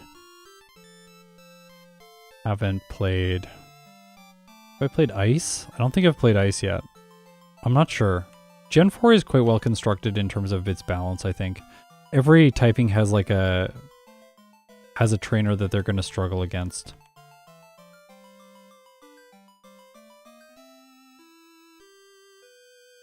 Yeah, the Stantler back sprite is quite good.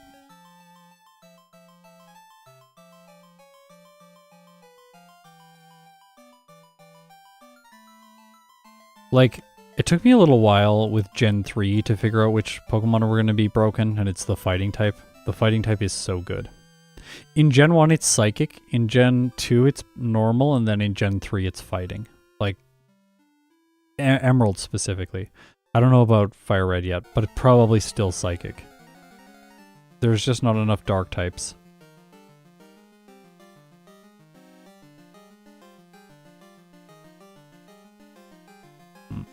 Careful. She has a lot of Pokemon. I think 5. Be careful running into her. I'm gonna get some water one second.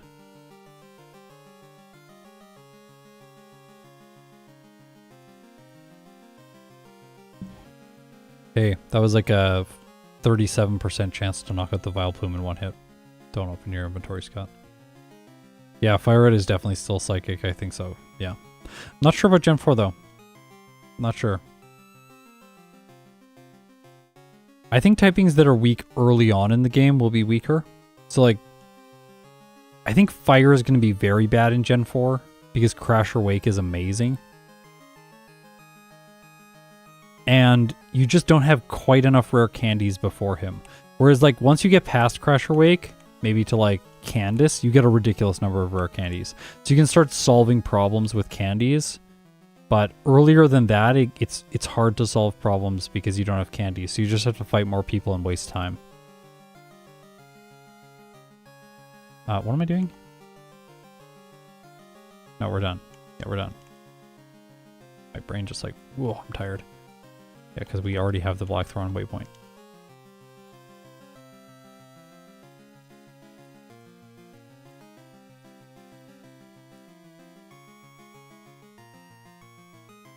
Oops. How much do you think the tier list would change if natures were backported in Gen 1 and 2? Is there a Pokemon you think would gain massively? You know, like the first thing that came to my mind is Victory Bell. Like, that thing is already ridiculously good in Generation 1, and I think if you could just make it even better. Like, by like taking stuff out of the stats it just doesn't need, and giving it like, I don't know, more attack. Like, it's so ridiculous, or more special. I think natures in Generation 1 would not be that interesting though, because you're going to go for like a plus special nature so often. And in yellow you're going to like never minus speed. So you're going to like plus special minus defense almost all the time. I feel like that would be the choice. Or plus special minus attack, depending on your learn set. Defense if you have to be mixed. Attack if you can just run special moves.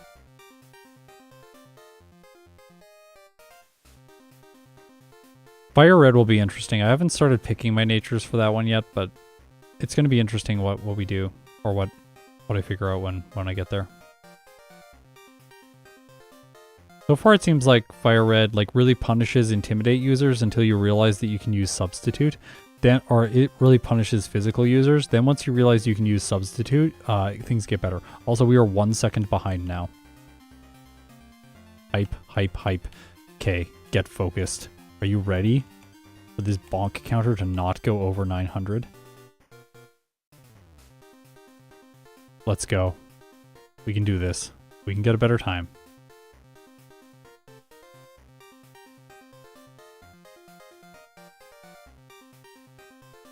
Dwan does some runs of the newer games. In case you want to see like a Gen 6 or something like that. I'm pretty sure he's running Gen 6.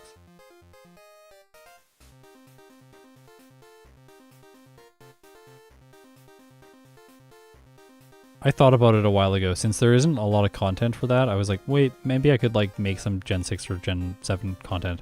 I really like Gen 7. I love those games. But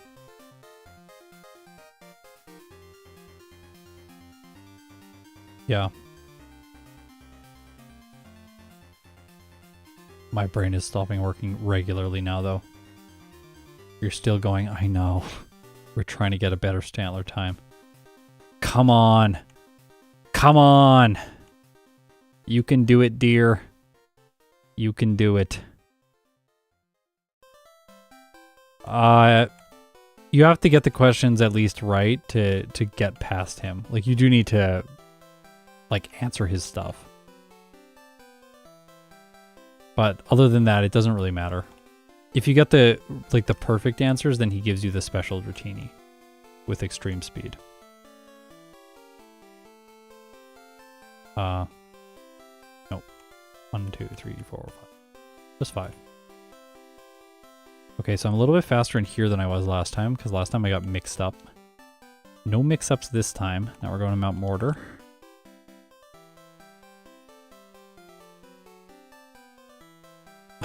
Ultra Sun and Moon, they have EVs, the opponents.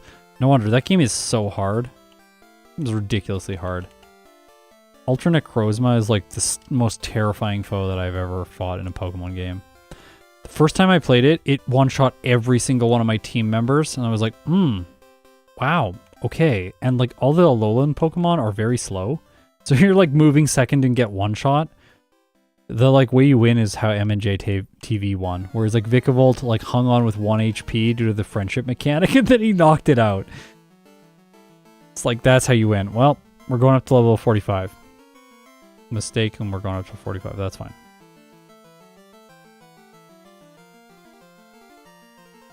Close combat is so good. Such a good move. Especially normal types that get it in Gen 4. That's a powerful combo. Cause like normal types are weak to flying. No, what are they weak? They're weak to fighting, but no. What I'm trying to say is they rock types resist their attacks. So you can you get a lot out of having a fighting type move on a normal type. It really helps. I'm going to go back and fight the last guy because he's not very far away and I need a little bit more experience to go up to 44. Yeah, it's like Staraptor is so good because it has close combat. And then it gets flying moves and normal moves. It's like really well rounded. It's a great Pokemon. It did really well when I played it in Platinum, and I didn't have any experience then, so it's, yeah. I like the fact that starting in Gen 3, they were trying to make the regional birds more interesting, rather than just like, oh, it's a normal flying type, but it's not very good. Like, okay, fine. Then in Gen 4, they're like, we're going to make them interesting. Then in Gen 5, I feel like they're almost completely forgettable, but they're also, like, isn't Braviary slow growth rate? Why would they do that? That's cruel. But that's what I say every time they give a non-legendary a slow growth rate. Okay, let's go.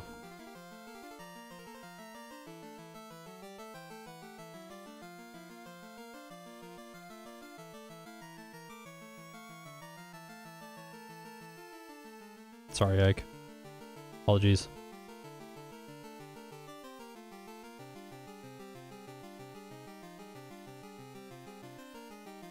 Thunder Armor?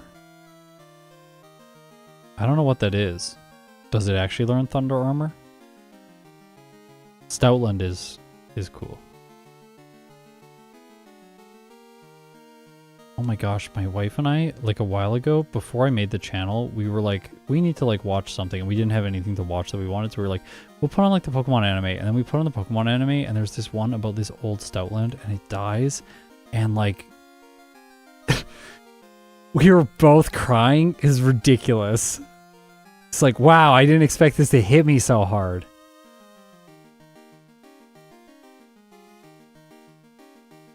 cruel episode. Don't do that.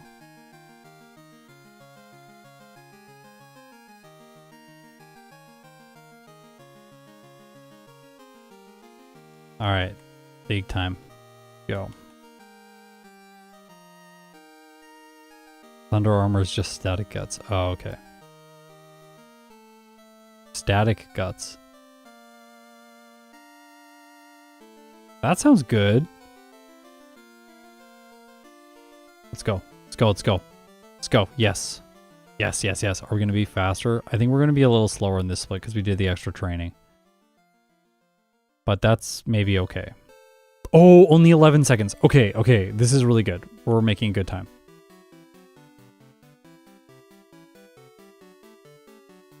We do have to fight a fighting type now. So, it's scary, I know, but we'll be okay. Alright, return did enough damage. Next is Fortress.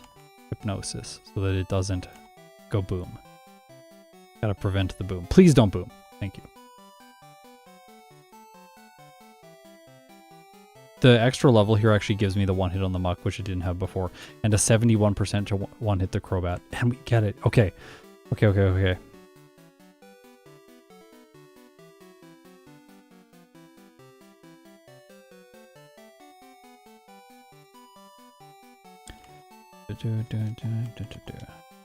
Okay, Hypnosis. Hypnosis, come through for me on Bruno. This can be how we take the lead. We can take the lead if Hypnosis hits the Machamp. Remember, I lose if we do not Hypnosis the Machamp. Because Hitmonchan plus Cross Chop does enough damage to KO. And it's always going to Mach Punch. And it gets a crit. Okay, so we're definitely dead if we don't hit Hypnosis. Okay, Cross Chop misses. That's fine. That is one way to win. Don't want to bank on that though, but we're going to win. Okay. Okay, first attempt, Bruno. That's better than last time.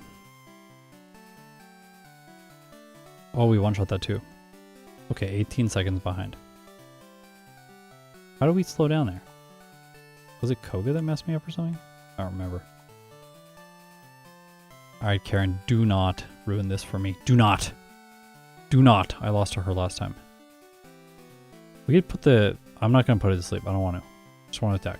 Let's go. It's fine. We'll deal with the lowered accuracy. See that? Dealing with it. Let's go. Yes. Yes. No. Come on. Come on. Just hit the Houndoom. Just hit the Houndoom. Let's go. Come on. Just hit. Just hit. Yes. Okay. 19 seconds.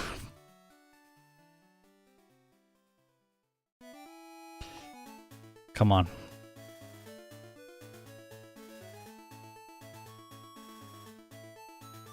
Okay, Lance. Be kind. Oh. Yeah, where is my Paralyzed Cureberry? Gonna remember that this time. Didn't remember that last time. Oh, I know why we're not gaining time. Because we're fighting. We're trying to beat my first attempt splits, not my second attempt splits. That's why I'm not gaining. Go. Okay, can I have a crit against one of these the Dragonites? That way we don't have to Hypnosis. Okay, we have to Hypnosis. That's fine. Please just don't slow me down with a miss. Please. Yes. No! I hate that. It's the worst. Okay. Stop. Don't want to have to do this. Wake up. Stop.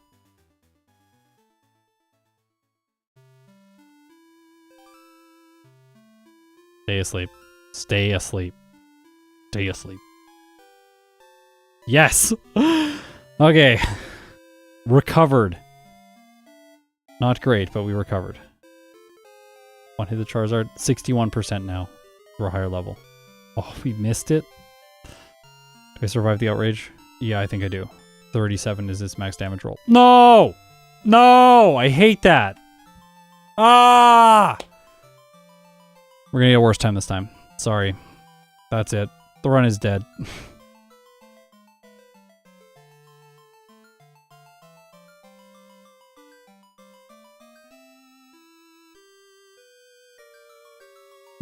Thinking too much about outrage. Well, that's ridiculous. Fumble fingers on the earthquake. Gosh.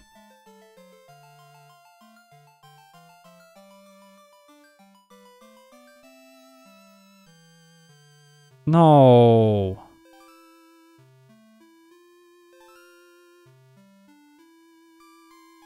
It's gonna get me. Oh, it doesn't quite get me. Hilarious. I thought for sure it was gonna get me. Well.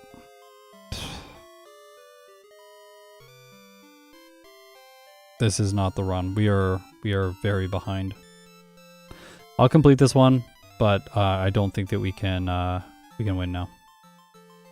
I think we're gonna be like 2 to 3 minutes behind, depending on how everything else goes. Hidden Power Ground is just the best for Stantler. We need a way to counter Morty as well as Jasmine. Stantler naturally doesn't have like particularly good stuff against them. It's only like the only natural move it has is Mud Slap, which is obviously not good against Morty.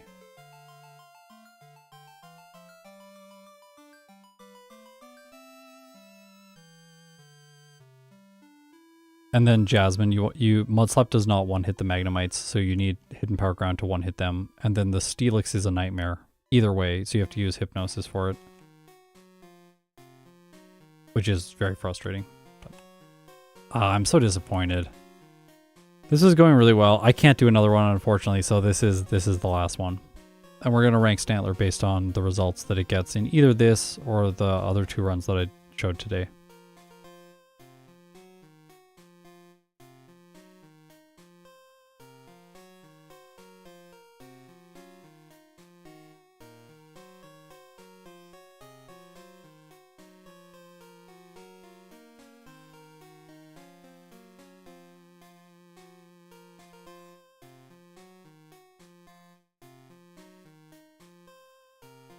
Okay.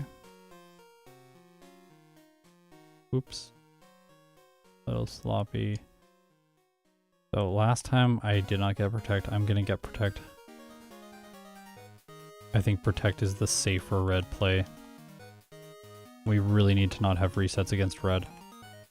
It's like the only way we can salvage this run because all of Johto is so easy, or all of Kanto is so easy. I need to not make major rooting mistakes either. If I have like a problem where I forget something, we're gonna fall really behind.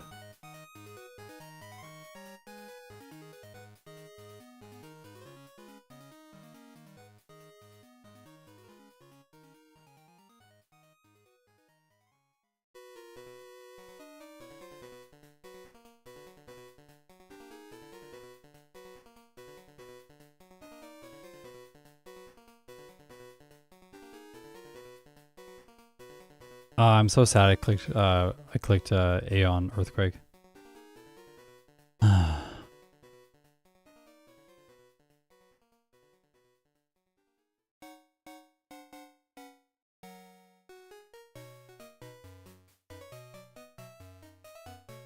Only a 74% chance to one-hit the Blossom. I didn't get it. Alright, we shaved off 30 seconds there. So better execution. That's good. Maybe I can just like, with execution, muscle a win from this and somehow get a kind of recovery. I'm gonna focus. I'm sorry if I don't talk very much for the next little bit. Let's see if we can... If you've made it this far, you're already invested.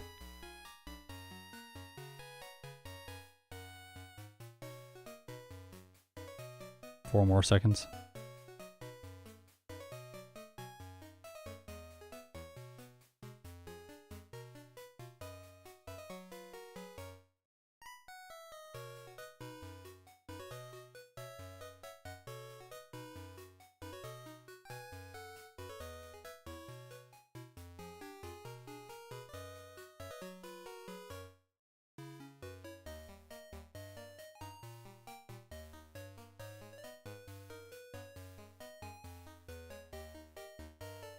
Replenish PP in the Pokemon Center. you have to go inside anyways, you might as well.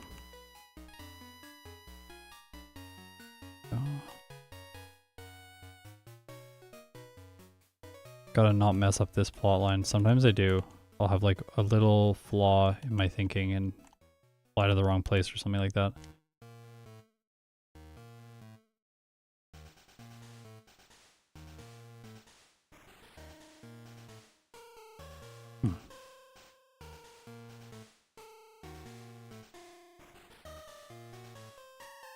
I have more PP this time because I did that one heal, so I'm not going to have problems here with the Paris that tried to spore me last time.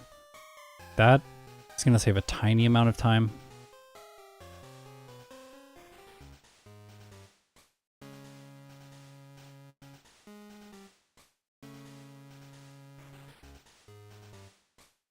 I'm going to talk a little bit right now, because this part of the game is quite simple. I'm going to talk a little bit now about what I think about Stantler overall as a Pokemon. It's the kind of Pokemon that is really good, and it's going to get a very high ranking in the tier list, but it feels like in order to get a high ranking in the tier list, it kind of needs everything to work for it. Like, it doesn't feel good getting a high time with Stantler, whereas with Girafarig, it feels easy. Like, I think that's the big difference between these two. And like, Stantler's held back by its slow growth rate, and then the fact that it also has to use Hypnosis, and it doesn't get Stomp at the beginning of the game. Stomp at the beginning of the game for Girafarig is huge.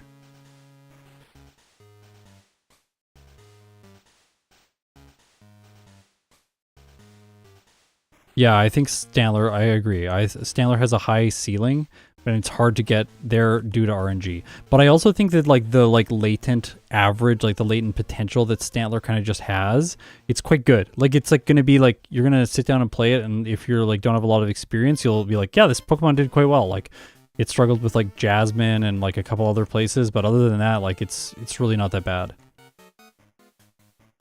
So I think it trends towards the average all the time. Like, it's just like kind of gets pulled down because like to get the ceiling, it's like, I don't know how to describe it, but it's like a little like getting the best possible playthrough with this thing is going to take so much luck, but then getting like the worst possible playthrough with it is also quite hard. Like, it's quite easy to just like be like, yeah, it did really well. It had a bunch of resets, was a little inconsistent here and there, but other than that, it's okay. Okay, we lost some time that time in that split. That's okay though.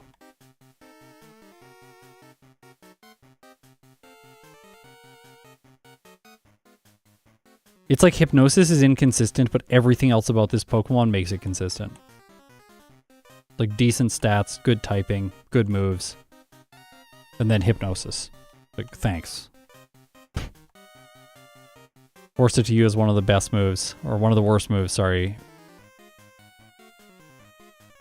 You see that Freudian slip? One of the best moves. That's what my brain really thinks. Hypnosis, my favorite. Okay. Didn't forget this. Very good. A heal here. Can probably prevent a heal later on by doing that.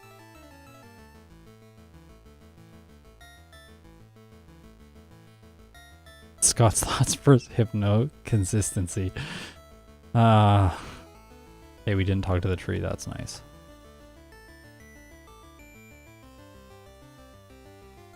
Oh gosh.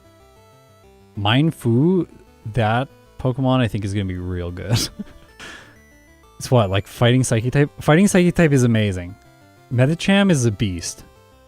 I can't wait to play Medicham in Fire Red, but that's like 3 years away. But I can't wait for that. That's going to be so fun.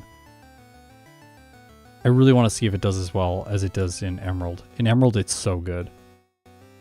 It's disgusting. Like, I felt like I didn't even have to try and just beat everyone else's record. Maybe is it just pure fighting? Okay, it feels like it's a Psychic type. Maybe it's really good. I don't know what there is about it. It feels like, I remember when I first faced it in Gen 4 and I was just like, what is it? Or in Gen 5, and I was like, what is this thing? It's like broken. Just destroyed me over and over and over again. Oop.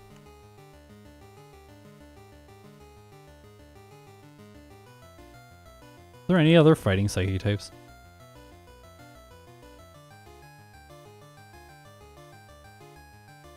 A little stressful. Gallade. Oh, yeah.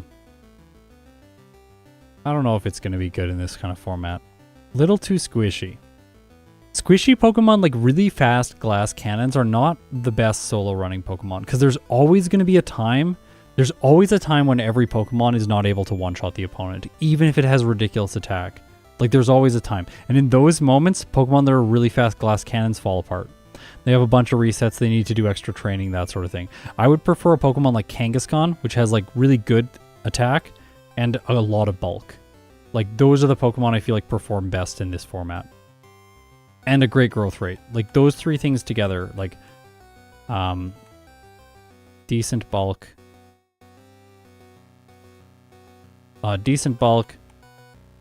great growth rate, and also good moveset. Those are, I think, the three things. Come on, come on, come on, come on, come on, come on. Go. Let's go. Out of my way. Out of my way, I'm going to heal. I want Earthquakes. Oh, it evolves at a disgusting level at 50s? Yeah, that's why. They're like, we gotta nerf this thing. It's too good. Like, why are all the Gen 5 Pokemon evolve at, like, ridiculous levels? Like, Volcarona, it's like 64. Like, why? Why? You want no one to use this? I guess. They're like, we gave it a really cool typing, Bug Fire, but we're gonna take it away from all of you. Okay, fine. You can only use it in the post-game. Oh, well, that's great. Feels really good. Nope, don't do that.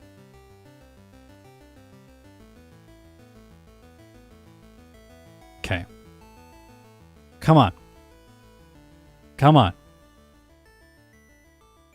Yeah, Braviary is like what? Like 52, 55? It's like, why?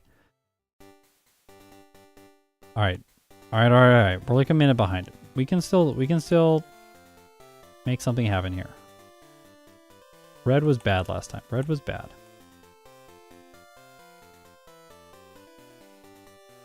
We're gonna outspeed this time. We planned. There's math. We know the math. It should be fine. I got one more level this time also. So, like, you have to remember, there's that training at the end of the game that I also don't need to do. So that will help me out. We do have a fighting type here, but it should be fine. Hopefully.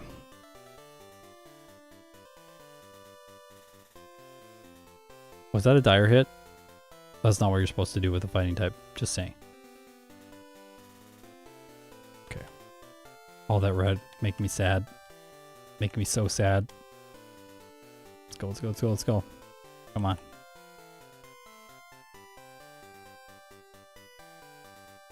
I don't have the pink bow. Give me the pink bow. Extra damage.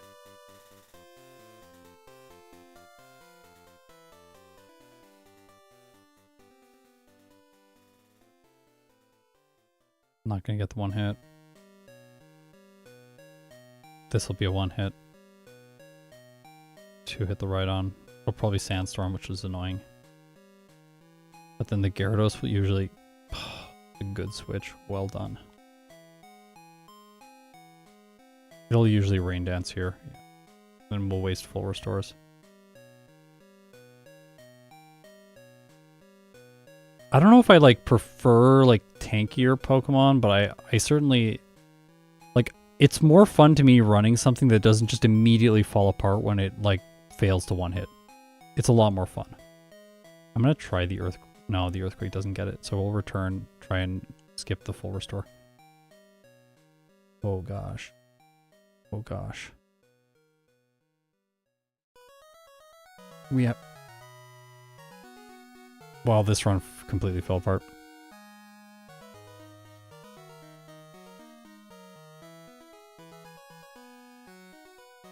Oh, that's awful. Gosh.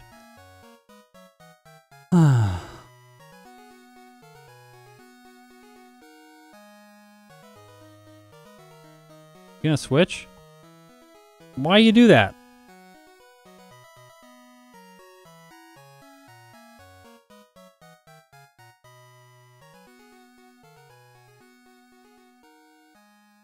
Yeah, gems. Gems I have heard are ridiculous.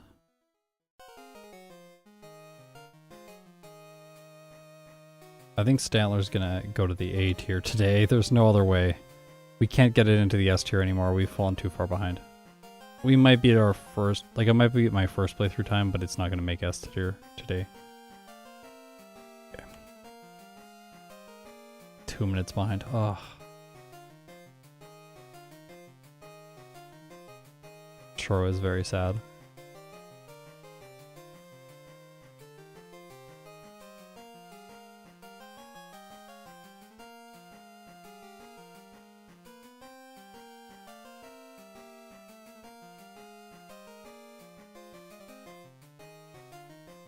See, we're already level 62 with that extra level that we trained earlier, so we don't need to do that training. We just grab the rare candy and then go to red.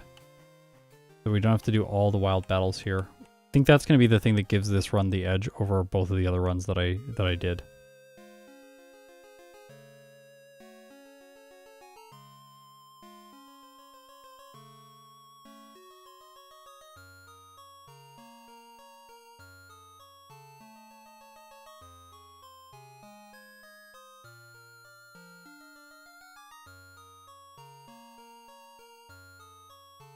Come on.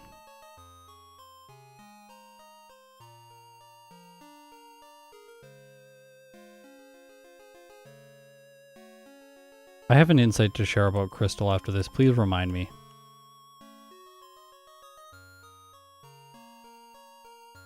Okay, you see? Now we have enough speed to move first against the Espeon.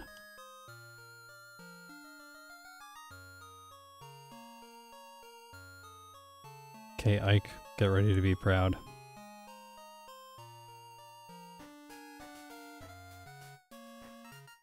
Okay, Stantler. It's always fun that rest and curse are not the solution. Please. Yes. Alright. I should have headbutt, but it didn't wake up, so it's irrelevant. It's gonna have amnesia, giving me a turn to set that up. I'm gonna headbutt here. Okay, I'm gonna return. It's not doing as much damage as I wanted it to. That crit was awesome. This is gonna solar beam probably. Sunny day. We're gonna protect. We're gonna stall this thing. And then hypnosis it because we don't want the Charizard coming in on a sunny day. There, we got it out. Okay, good. No sunny day for the Charizard. I think we can just attack it twice. Oh gosh. Did a lot. Sleep.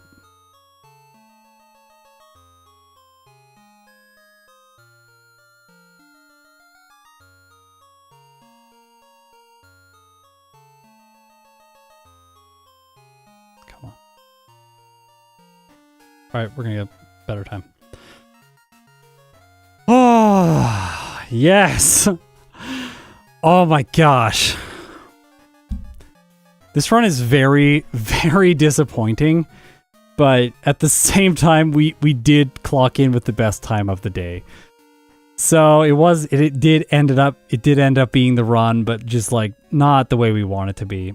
I think you can go a lot faster. I think Stantler could make it close to maybe... I think there's potential for this thing to get close to 110 if you're like really dialed in and playing perfectly. That said, I do want to say that it is held back fundamentally by its slow growth rate, and its move pool is fairly limited, and it doesn't get the moves it needs when it needs them. So, overall, it's like, we did pretty good, but it could have been better. We could have got better RNG. It's disappointing. But again, it's always disappointing when you have to use Hypnosis outside of Gen 1. In Gen 1, it's just fun. Okay, so I wanted to mention something here, which is about Crystal in general. So let's look at the Crystal tier list, because I think that's the best way to illustrate my point. In Crystal, look at how many Pokemon are in the A tier right now. Okay? These are Pokemon with results under an hour and 20 minutes. Okay? Stantler just promoted itself from the E tier up to the A tier. Crystal version as a game is so fundamentally easy that all of the results are going to cluster around one spot.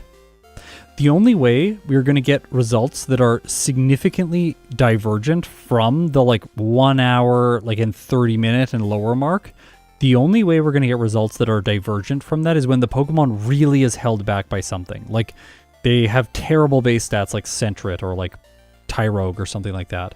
But like pretty much like I feel like all fully evolved Pokemon that aren't like just awful are going to start making their way into the A and B tier. And we're going to notice that like the bell curve on Crystal is like really heavy in the like 115 to 130 range. There's going to be so many Pokemon in that range.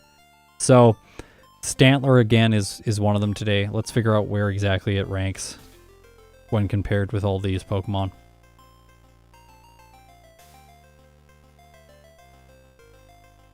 Okay, so with a time of 1 hour, 16 minutes, and 45 seconds, it's 1 second faster than Entei.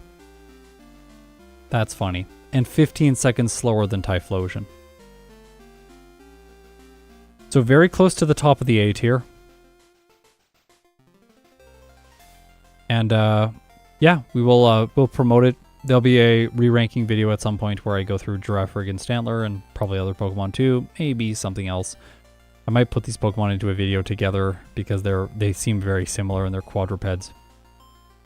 I'm really tired. That was exhausting. We got bad luck, got the best of us at some points, but overall we improved the time from last time, but not as much as I wanted. Next week we'll be going to Emerald for some streams. 3 weeks of Emerald in a row. We're going to do Absol.